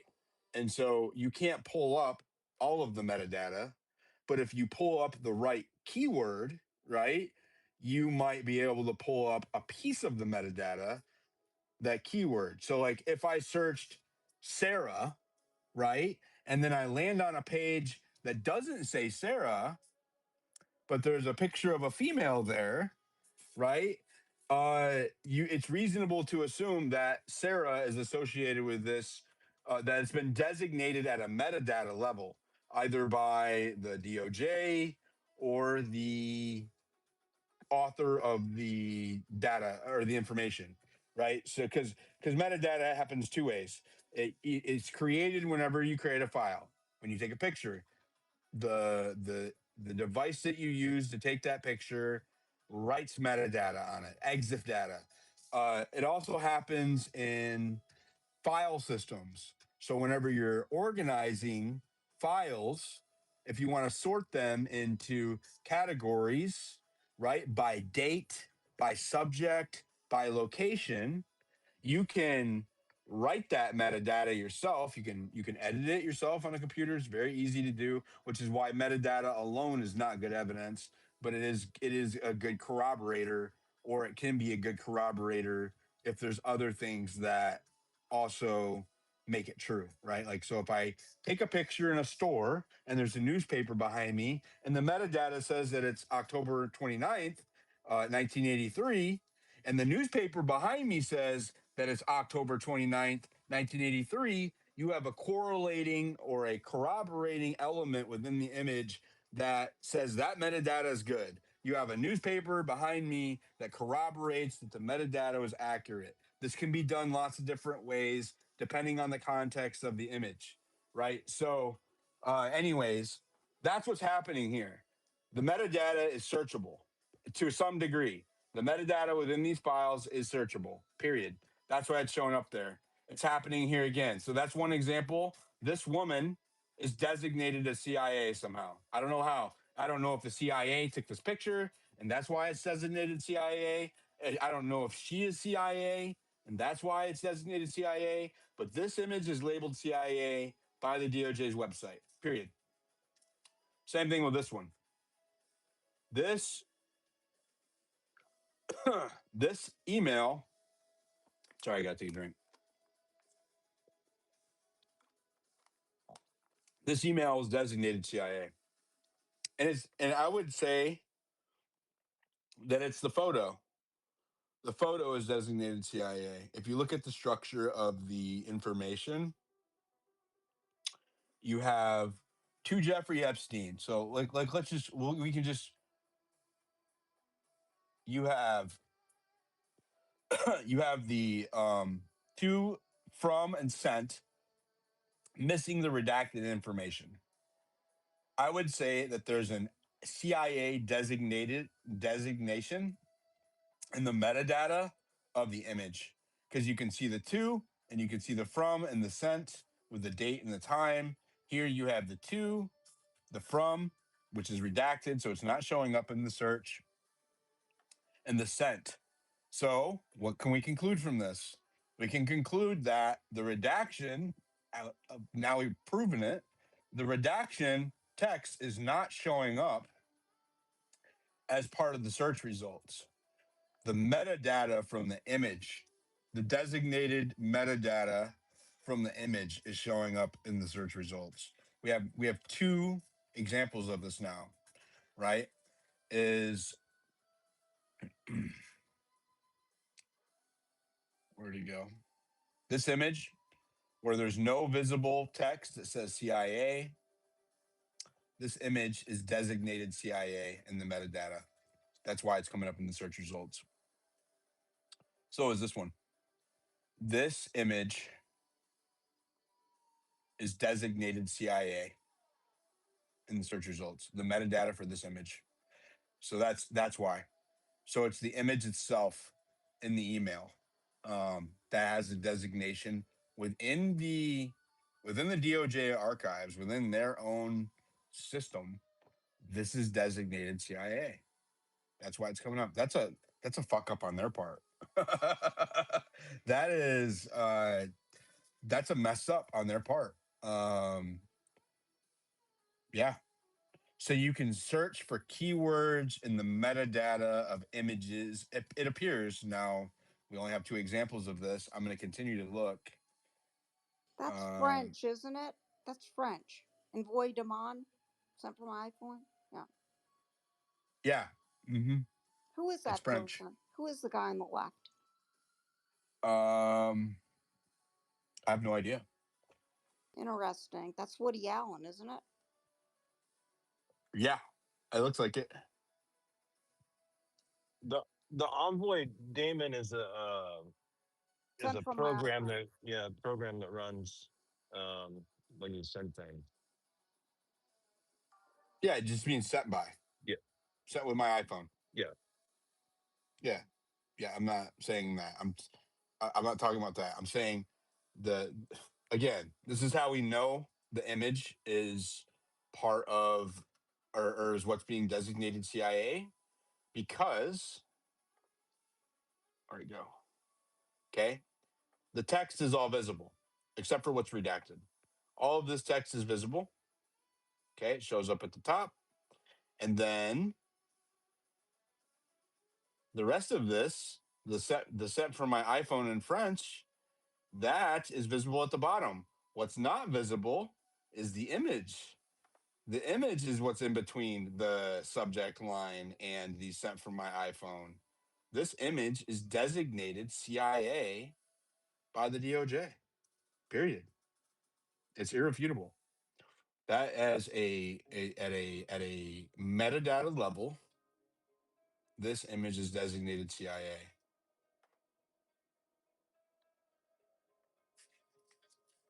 Is there a way to age that picture and make it more where we can recognize that guy? Um, you can just reverse image search it and try to identify him. Hold on, I just lost my headphones. How is the sound in the audience? Is the video and the audio good? Give me a thumbs up or 100 intersection if the audio and video is good. You have an Give echo me a still on 100. YouTube again. I do. Yes. Uh, um, I'm not getting the echo on YouTube right now. Did it go away? Yeah, it went away probably about 15 minutes ago, 20 minutes ago or so, and has been pretty consistent since. So it's sounding and looking good right now, Diligent. Awesome. Thank this is you. dope. Yeah. All right. Yeah, says they're good. So, this is huge. This is huge news. Maybe I should do a video instructing people on what to do here. But it's if we do that, they're gonna fix it. um, So Diligent, it's picking up on the CIA and the metadata. I noticed on this picture that you're on right now that it has CIA in the bottom right corner of the photo. There's nothing like that on that photo of the woman though that it oh, picked it's it up picking on, up right? on that. Okay, it is marked CIA. I didn't see it. Yeah, well, I noticed that one has like a watermark in the bottom right, but that photo that you showed of the woman who was redacted, that one did not have, at least from what I could see, I didn't see anything that was like a watermark or CIA. So you might still be right, but I did just notice that watermark.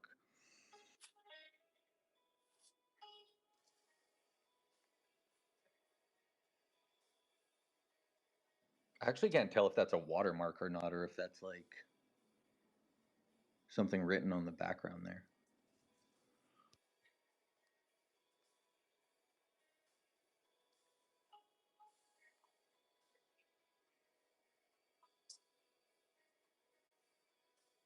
I'm posting it.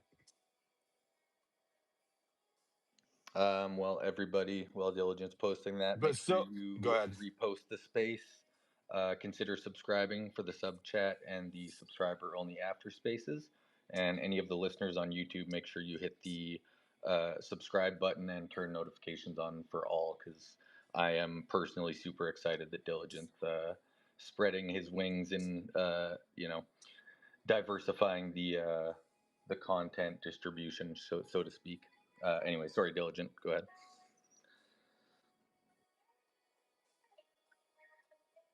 Um,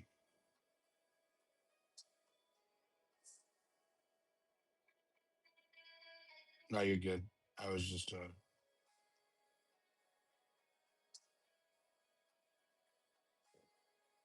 I'm still making my post.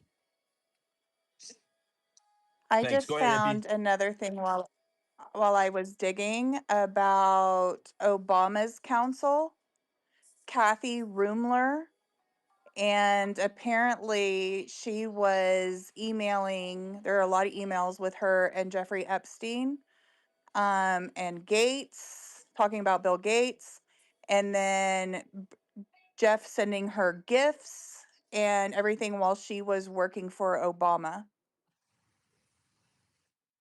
Who? What? Who is Kathy it? Kathy Rumler was President Obama's counsel, his attorney, Hmm. and she was communicating in these emails with Epstein while she was working for Obama, and he was even sending her gifts.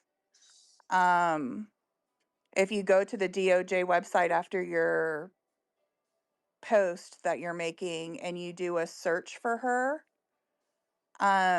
you'll see a lot of emails that she's coming up in, and she was Obama's White House counsel.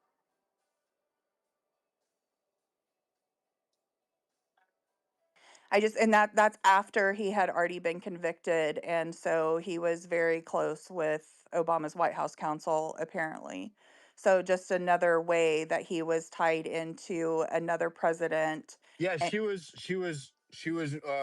and her and another person from Obama's White House met with him in New York. Remember? Ehud Barak. No, this was a cabinet member for Well, Obama there's that it there's came up in our research. well, she's also there's an email I just read where she was meeting in New York with Ehud Barak and Epstein with her, and I'm gonna check the date on it again, but I think that's why while she was working for the White House.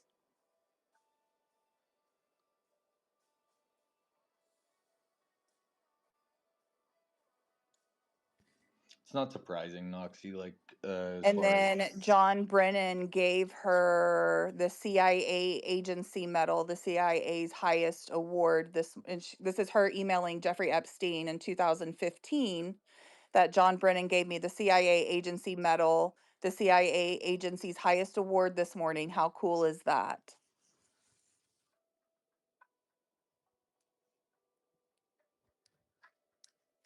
Go ahead, Hippie. Oh, I was just gonna ask if anybody I've decided to like kind of corner my focus when I read through this stuff on Karina, the Shuliak, the girl that he left everything to. Are you guys familiar with her? The I'm a dental dentist hygienist and she's a dentist, and so I kind of wanted to dig into some of that. Like I see there's a ton of like purchasing through Henry Sheen and stuff, but I I don't know. I think there's more there to dig into, or worth looking into, where they refer to it. You guys have seen the pictures of the dental room, right? on the island, Yeah. yes. Yeah, and there's a lot of emails where, it's It's the like, one with the weird mask all over it. yeah, that's weird to say the least. But, for dental, you really hyper fixate. So, regular medical school, you're hyper fixating on pretty much the whole body and then you specialize, right? The other thing too is dental records, and there's also the fact that like the enamel is the hardest substance in your body, so like you can burn a body but you can't burn the teeth.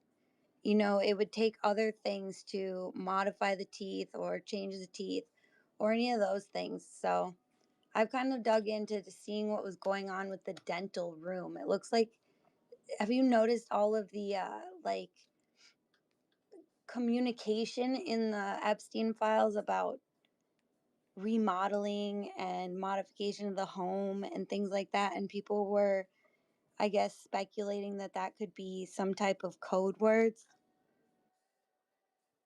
I don't get into the far fetched speculation. Okay.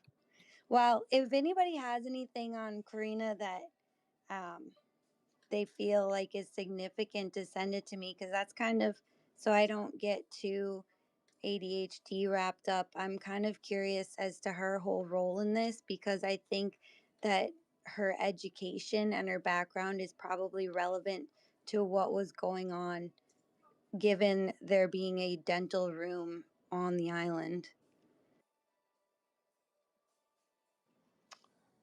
All It's Um, right. super creepy. I'm just in the YouTube chat. Somebody said that in this photo diligent, the gentleman on the left is Enrique Peña Nieto, who I looked up was the president of Mexico from 2012 until 2018. So he would have been the president of Mexico at this time. Could you Yes, say that his is name one correct. more time? What's his name? His name is Enrique Peña Nieto. So Enrique and then PNA space NIETO. Wowzer. And yeah, that is Woody Allen in the middle. Just clarification. Never. I Never always know if recognize people that. know. I always recognize that worm's face. But is that in, that looks like it's in an office building. It's sent from a French iPhone, so it's in French. So that's kind of unusual, right? Is that a CIA picture, Diligent? Mm. It says CIA in the corner. Whoa. Well, that means maybe the CIA had that. Maybe that's what that means. Someone in the sub chat was saying that it looks like I that said I don't know. in the We don't corner. know where it came from. The CIA It's in the corner designated might be. CIA on the metadata of the image. We don't know why it's designated that. Something to do with this image pertains to the CIA. Either they took it, they acquired it, or someone in the image is designated CIA. What, Max? Oh, I was just saying. Someone in the sub chat was saying that the thing in the bottom right isn't a watermark. It's just something written on the background within the photo. Oh, I think that was, I think somebody had said something before that it was like a CI, like the brand of the bucket or the, Gracia or something.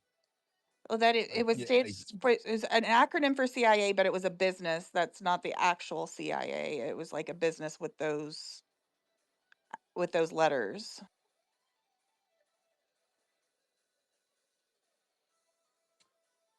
it's still pulling up CIA, even though it's not written on the image.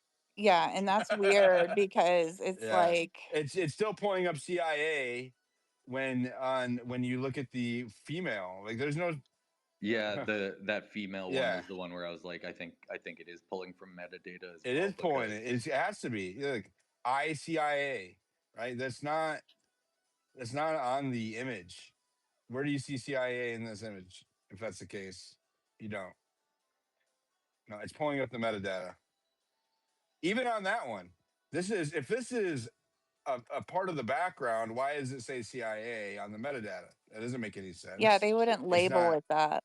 yeah, and Mm-mm. something like that wouldn't get caught in an OCR because there's too much like black and white in the picture Well, for it to no, OCR recognize. would catch it. I think that's what did it. I think it's got OCR'd, and the CIA designation got picked up by the OCR, and it included it in the metadata. But it reveals that the metadata is present in the search field, right? Because it's not visible, right? It's not a part of the text. I mean, um, that's what it means. Right, it's not actually searching out a keyword from the text. Yeah, I see what you're saying. I think I have them. You what? I believe this is Alex Dumas at the Hermes workshop in Paris.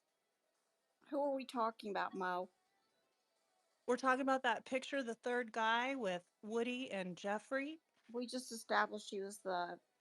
Well, that's not established. That's speculation. I am now speculating that he is Alex Dumas the high end, and this is the high end Hermes workshop, That would make more sense. which we happen to know that Jeffrey and that little chick are standing in the Hermes shop with her little orange Hermes scarf. So I speculate this is Axel Dumas, Dumas. Okay, I'm going. Sorry, did you say his name was Axel or Alex? I believe it's Axel, Okay. Axel Dumas. Okay. And I Thank I you. would second that, Mo. It does look like him.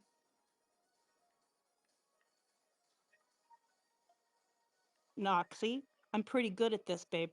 I know you are. I love all your DMs that you send me. Oh yeah, Did good I call. send Now that I'm you? looking at this guy, yeah, Did I very good send call, you? Mo. Did I send you the Hermes thing, Noxie? That's crazy. Let me send that to you. Hold on. Oh, that's definitely Axel Dumas. 100%. Good find, Mo. Yeah, because the nose on the other guy didn't look like the same guy, the Mexican guy. Yeah, that's That what that was a changed it fail. too. They do Fail look there. similar, Yeah, but but actually, that nose, yeah. yeah. Mo, I love the fact that you tied it all the way back to Meyer Lansky because I've been trying to talk about Meyer Lansky forever. I love that That you came to that same conclusion. that annoys Diligent. You and I should do that one night by ourselves. That's annoying anyway, Mo.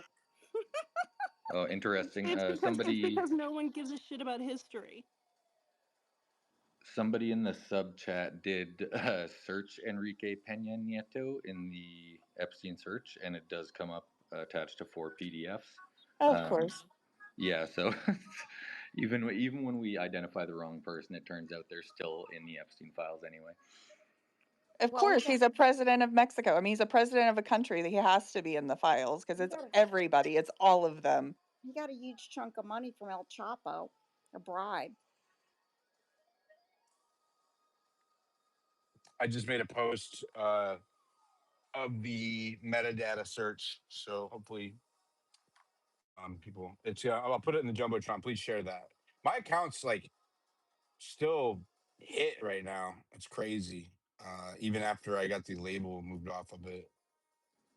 So we can actually search you again. You're not fully shadow banned anymore. Mm-hmm. Yeah, not fully. Partially shadow banned. Sucks. Whatever. We keep plugging away. All right, so let's keep looking at that. I think that's interesting. So we have one image. CIA's down there in the corner. But we know for a fact CIA is not written on this one. So this is designated CIA in the metadata. CIA should mean cut it all in the manufacturing business, but Miss Susie may have a different idea on that. Yeah, we're not talking about manufacturing.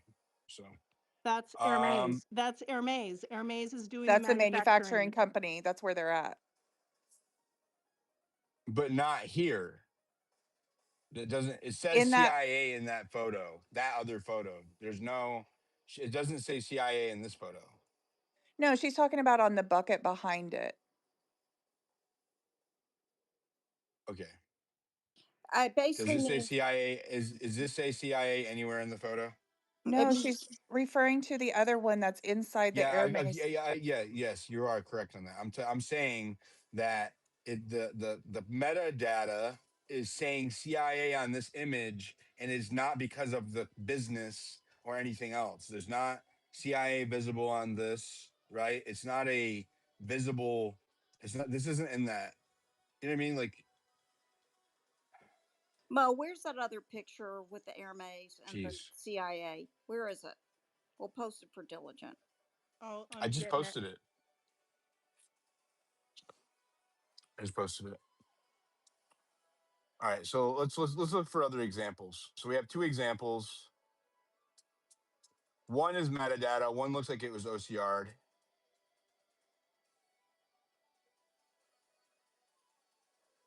This one looks like it might be an example.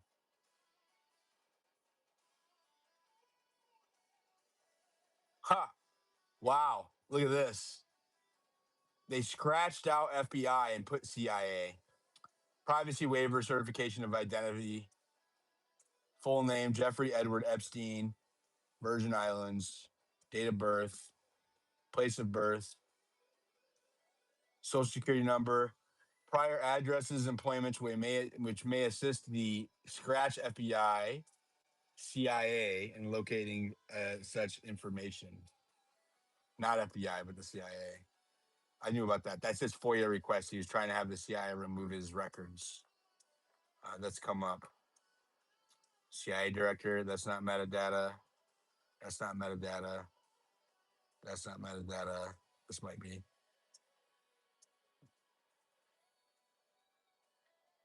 Nope. That's an article.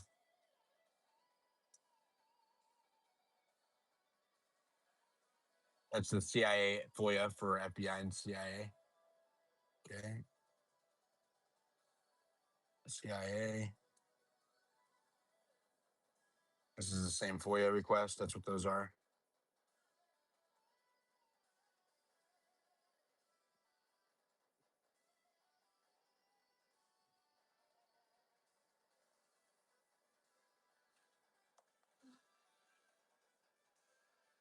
How does that work? Can you actually do a FOIA for CIA files? Apparently, you can do a FOIA for anything. Doesn't mean you get it. Interesting. You have Yeah, to have just from that very email. you have to have very specific information. Let me add this picture too. So I want to get the whole thing. And my laptop is hot right now. This is Jeffrey on his tour of the Hermes factory. I put the color photograph in the thread. Thank you. But the CIA could be checks in advance or something for. That's what I was thinking. Not CIA. Like paid in advance. Remember we talked about that, Mo? I still think it's Okay, a but that scrap doesn't room. explain this photo that's designated CIA, right? Well, that's a very tall woman. Right. Who is she? Mo, go find out who it is. Yeah, sure. You know you're gonna get it, girl. Go find it. I think that's probably a photo shoot, right? Like whatever Diligent just put up right there. I think that's probably a Hermes sample jacket that they're sending out, or it's either one of their fall lines. Somebody with more fashion might could tell what But it doesn't matter. It's pulling the data. it So could it be stands. snagged. It could be snagged from It's CIA. it doesn't matter. Oh, space is gonna crash. Okay, no, it's not. Oh no, no, All right, I just no. saw it. Good It shot. crashed All right, yesterday. stop talking over me, please. So, I forgot what I was gonna say. Fuck, that's why I hate being interrupted. Um, it doesn't matter. This woman's picture proves it, right? It proves that this is the entire image, that there is no CIA label, designation, no text indicating CIA within the image itself or on the email or paper, yet it is labeled CIA by the system. That in the metadata, CIA is designated, right? So all of the context doesn't matter otherwise. It means that you can search for, okay? It means that you can search for uh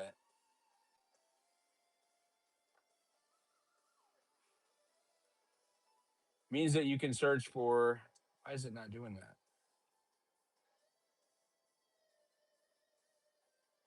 Anyways, means that you can search for certain terms that aren't visible on images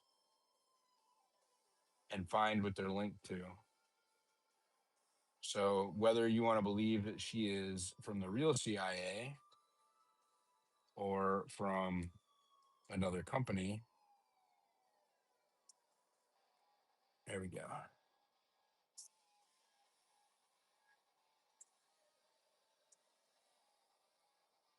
Sorry. I get annoyed by getting interrupted constantly. Go ahead.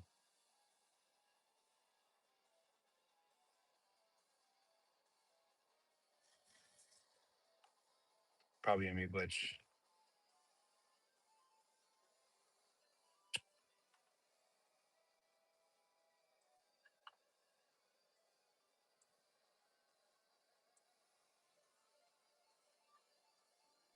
Are you Is there, your Noxie? screen? Yeah, is your screen? Oh, you're typing. Can you not see the screen?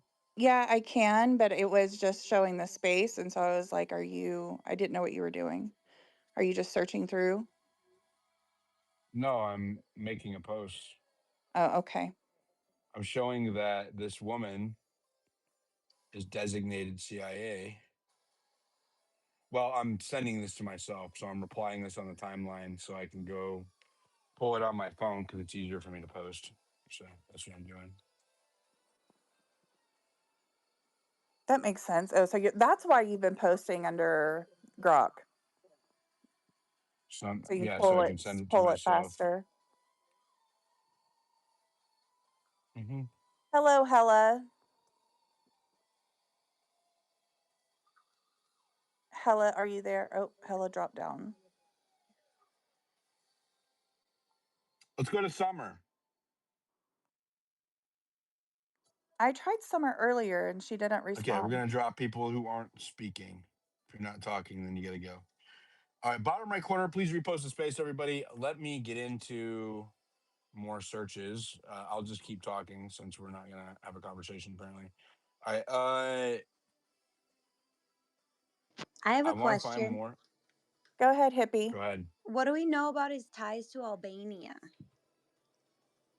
I haven't looked into Albania a lot. Have you? No, but as I'm digging through, I found it looks like his go to dentist was a guy, an oral surgeon based out of Albania. And I found an email, multiple emails, like pages of emails of people like, Dr. So and so asked me to go get my cleaning, and Dr. So and so, I have a wisdom tooth, I have a tooth problem. And he's based out of Albania, and he's an oral surgeon, which means he does sedation. Albania is like just north of Greece. And so I don't know, you guys are digging in if you knew his ties to Albania. Why is it seems his go-to dentist was in Albania. Does it say the dentist's name? Yeah, it's Dr. And Manjani, Manjani. And so when I dig into And Albania, he's a dentist? he's an oral surgeon. Well, and that's curious to me just because in one of the victim statements where she was talking about having her baby, she references a Dr. M, but it doesn't say the doctor's name. It's just Dr. M. Interesting. Yeah, he would have license and expertise in sedation for sure. If he's an oral surgeon, you get sedated, you do anesthesiology. Many of them do it themselves and they don't have an anesthesiologist. I don't know what the laws are over there, but in the US, many oral surgeons um, just go to a course and then they have general anesthesia. Well, and I just found it interesting because whenever the girl was talking about Dr. M, my first thought was it might be because she said that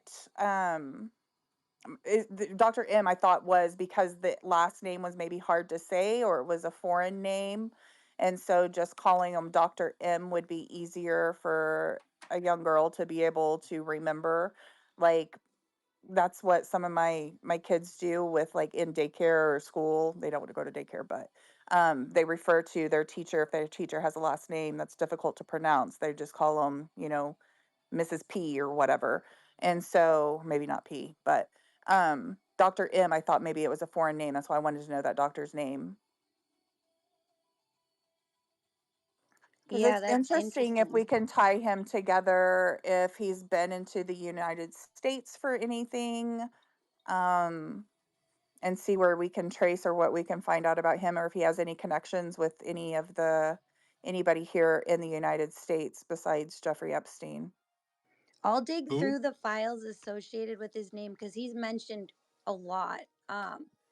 And then there's also, like, I just typed in Albania, and there's just one correspondence where this guy, uh, Thor, Thorborn, Bjorn is kind of how the second part is spelled, Jagland. And he goes, "Hi, Jeffrey. No, I haven't called yet. I've been in Albania, Tirana, where that oral surgeon is." And he goes, "Extraordinary girls going to Jordan, Palestine, and Israel back on Thursday." How do you spell that doctor's last name? Let me pull up. I've got like a bunch of tabs open. Manjani. Manjani.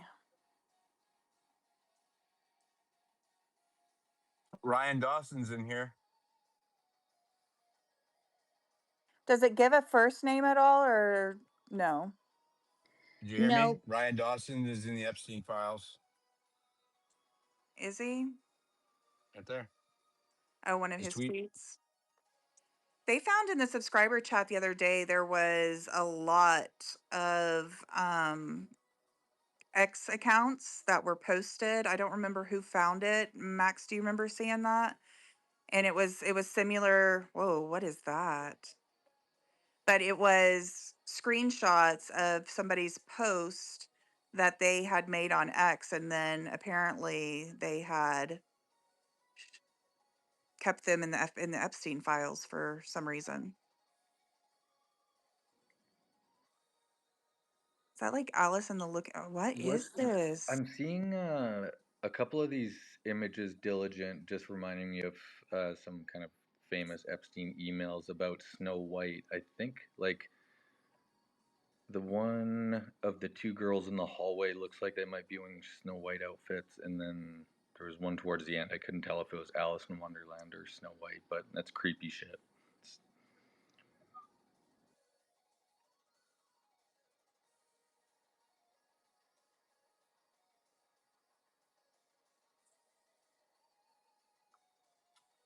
I'm so happy it's done. Just sad that you didn't seem better about it. What an odd story about CIA. Not long now, and then hopefully you will able to begin to move forward and put these crappy years behind you. This is when he was um, taking heat for his 2008, 2009 sexual offense. It sounds like the CIA. And that's to Ghislaine, or it's from Wow. Ghislaine. It's from Ghislaine to Jeffrey. Yeah.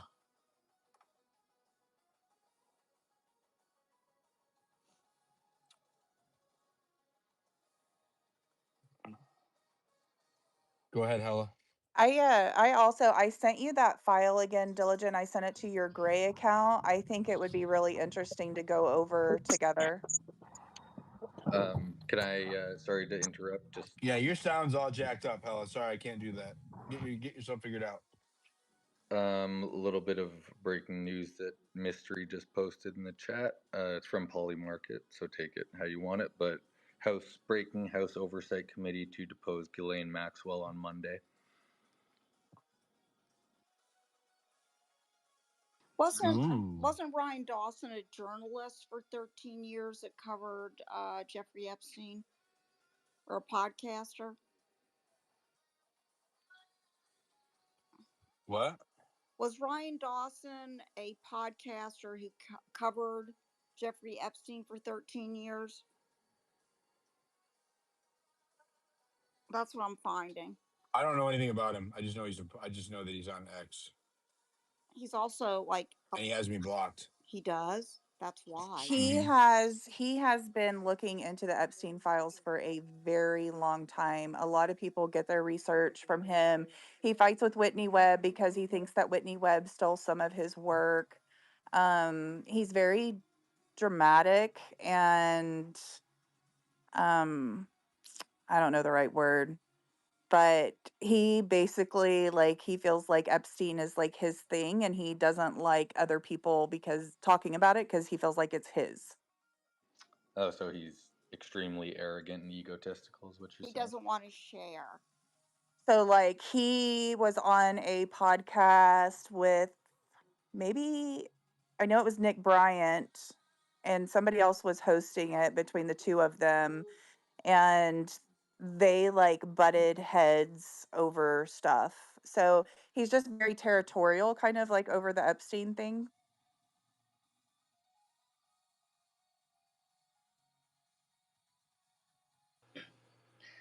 Hey, Noxie, I have a question. This is not for diligent, but I was wondering what you thought of that image side by side of the possibility of that one being Jeffrey Epstein in Israel with the gray hair grown out. I mean, the nose looks exactly 100% the same. It was And then I AI was wondering, generated. really? Mm-hmm. God, I hate this shit. We have enough to go through for them to put fake stuff out there. And what about the Fortnite, his Xbox account? I haven't looked into that yet. So that looks legitimate. That looks like it's legitimately his account, and was taken once it started to go viral online. It was taken down. I don't think anything will make me laugh harder if we discover that Epstein's alive because of an active Fortnite account.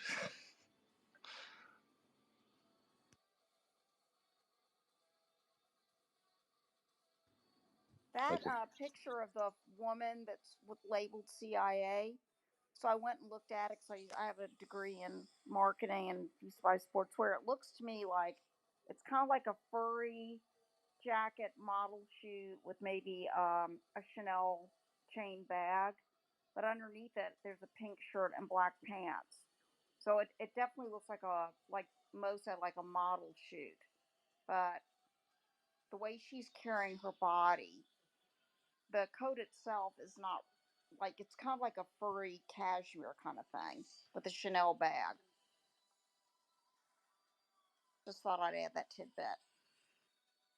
This one's coming up CIA too. Appears to be some kind of bank record. And I don't see, maybe it's in this like muddled text. CIA got pulled up. That's another one where there's no apparent reason. This is crazy. This email with Maxwell. I want to know the story. God, I would love to see the what she's responding to. Like why can't we see that? Shit, I just closed my eyes. Damn it.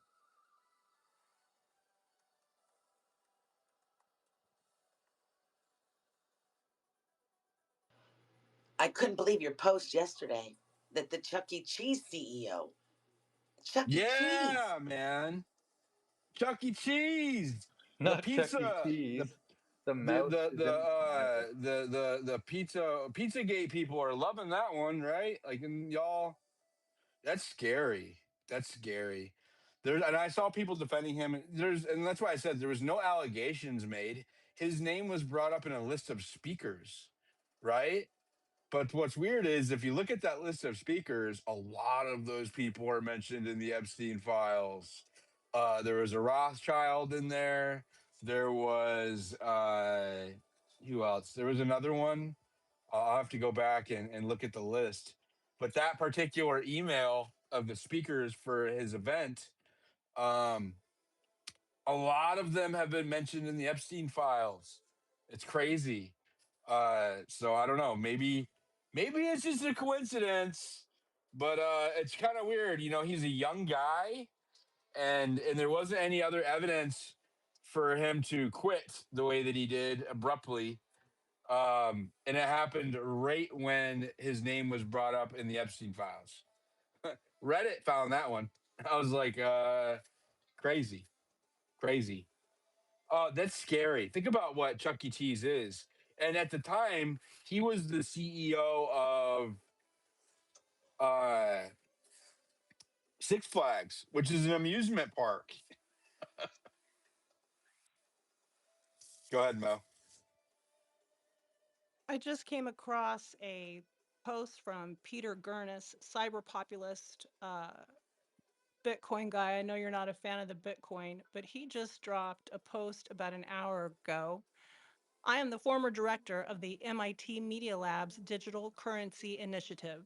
In 2015, the Bitcoin Foundation went bankrupt. The developers who maintained Bitcoin's code needed to be paid. Someone had to step in. Jeffrey Epstein stepped in through me. He donated $525K to my initiative.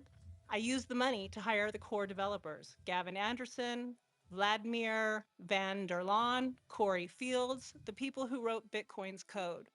I emailed Jeffrey to thank him. This is a big win for us, I said. Used gift funds to underwrite this, which allowed us to move quickly and win this round. Thanks. That was 2015. Jeffrey had been convicted in 2008 of procuring a child for prostitution. Everyone knew. We took the money anyway. At the time, Bitcoin had 12,000 code commits. Today, it has 47,583. That means 75% of Bitcoin's code was written after Jeffrey became our benefactor. Someone asked if this was a problem. I said, we moved quickly. Moving quickly was important. Ethics reviews are slow. When the Bitcoin Foundation collapsed, many organizations tried to take control of the developers. We won with Jeffrey's money. Jeffrey was fascinated by Bitcoin. He wanted to meet the developers. In 2011, he emailed Gavin Anderson directly. The idea, the execution, as you are now aware, has some serious risks, he said. He wanted to discuss the risks in person at Harvard. Gavin said no, he was busy. Jeffrey emailed Mayor Taki. The Bitcoin idea is brilliant, but I suggest it has some serious downsides. Please call my New York office. He wanted to discuss the downsides. The downsides were not specified. In 2015, I suggested Jeffrey meet with Adam Back. Adam Back invented proof of work, the algorithm cited in Satoshi Nakamoto's original white paper. Adam and his Blockstream co-founder tried to schedule a trip to St. Thomas to meet Jeffrey. St. Thomas is 6 miles from Little St. James, Jeffrey's island. Great, Jeffrey replied. You'll need to fly to St. Thomas. Just let me know times. Looking forward to it. He was looking forward to it. Jerry Rubin reached out to Jeffrey in 2015. I was wondering if you would be interested in financing my continued research, he said. I'd also love to learn more from you about how financial markets really work and build some of my own exploits. Exploits. Jeffrey offered him options. 1, you can merely work for me, salary. 2, start a company, hire others. I make an investment. 3, do research. I can easily pay your tuition. Very generous. By 2018, Jeremy was pitching Jeffrey on crypto investments, including Layer 1, a Bitcoin mining firm. Jeffrey was cautious. I am more than happy to fund things, but as I am high profile, it can't be questionable ethics, he said. The deal is to pump the currency. It is dangerous. He was concerned about questionable ethics. In 2016, this is almost done. In 2016, Jeffrey claimed he had spoken directly with Bitcoin's creators, plural. He wanted to build a Sharia compliant cryptocurrency. He said he had connections. Someone asked this week if Jeffrey was Satoshi Nakamoto. A viral email claimed he was. The email was fake, but the funding was real. The meetings were real. The conversations were real. The 75% of Bitcoin's code written after his involvement is real. A crypto investor said it best. We basically funded an elite global pedophile ring since 2015. I feel sick. He is not wrong. Every Bitcoin transaction since 2015 has indirectly supported the infrastructure Jeffrey helped build, the infrastructure I helped him build with his money after his conviction. I resigned from MIT in 2019 after the story came out and Jeffrey died, after it was too late. Someone asked why we took money from a convicted sex offender. I said we moved quickly. We won that round. Anyway, this is a big win for decentralization. I'll stick that in the thread. End. Wow. That's an email. That's a statement from one of the people named. This is a statement from Paul Grinus. I have not put his name through there. I'm sorry, Peter. Peter, Girnus. Run his name through there. Run him up. Run him up through there. Here is in 2019. This is right before he died. This is a email from Neil Sarabini to Epstein. Great seeing you. Sent on April of 2019. Quote, "Hi Jeffrey, it was great seeing you yesterday. Going back to our conversation, I wanted to link to a site for deepfake voices. I blank cool. I saw them. Oh, we're gonna lose the space. Damn it. I saw them at a CIA Incutel briefing a while back. More info about us, our overview deck. They have this redacted. We're gonna lose the space, you guys. I'll start it back up. Okay, wait, there was David Make Petraeus. sure you're all following me. Turn all notifications on for my profile. Make sure you're following Noxie. But I'm gonna fire the space right back up. So hang tight, and I will see you guys in a minute.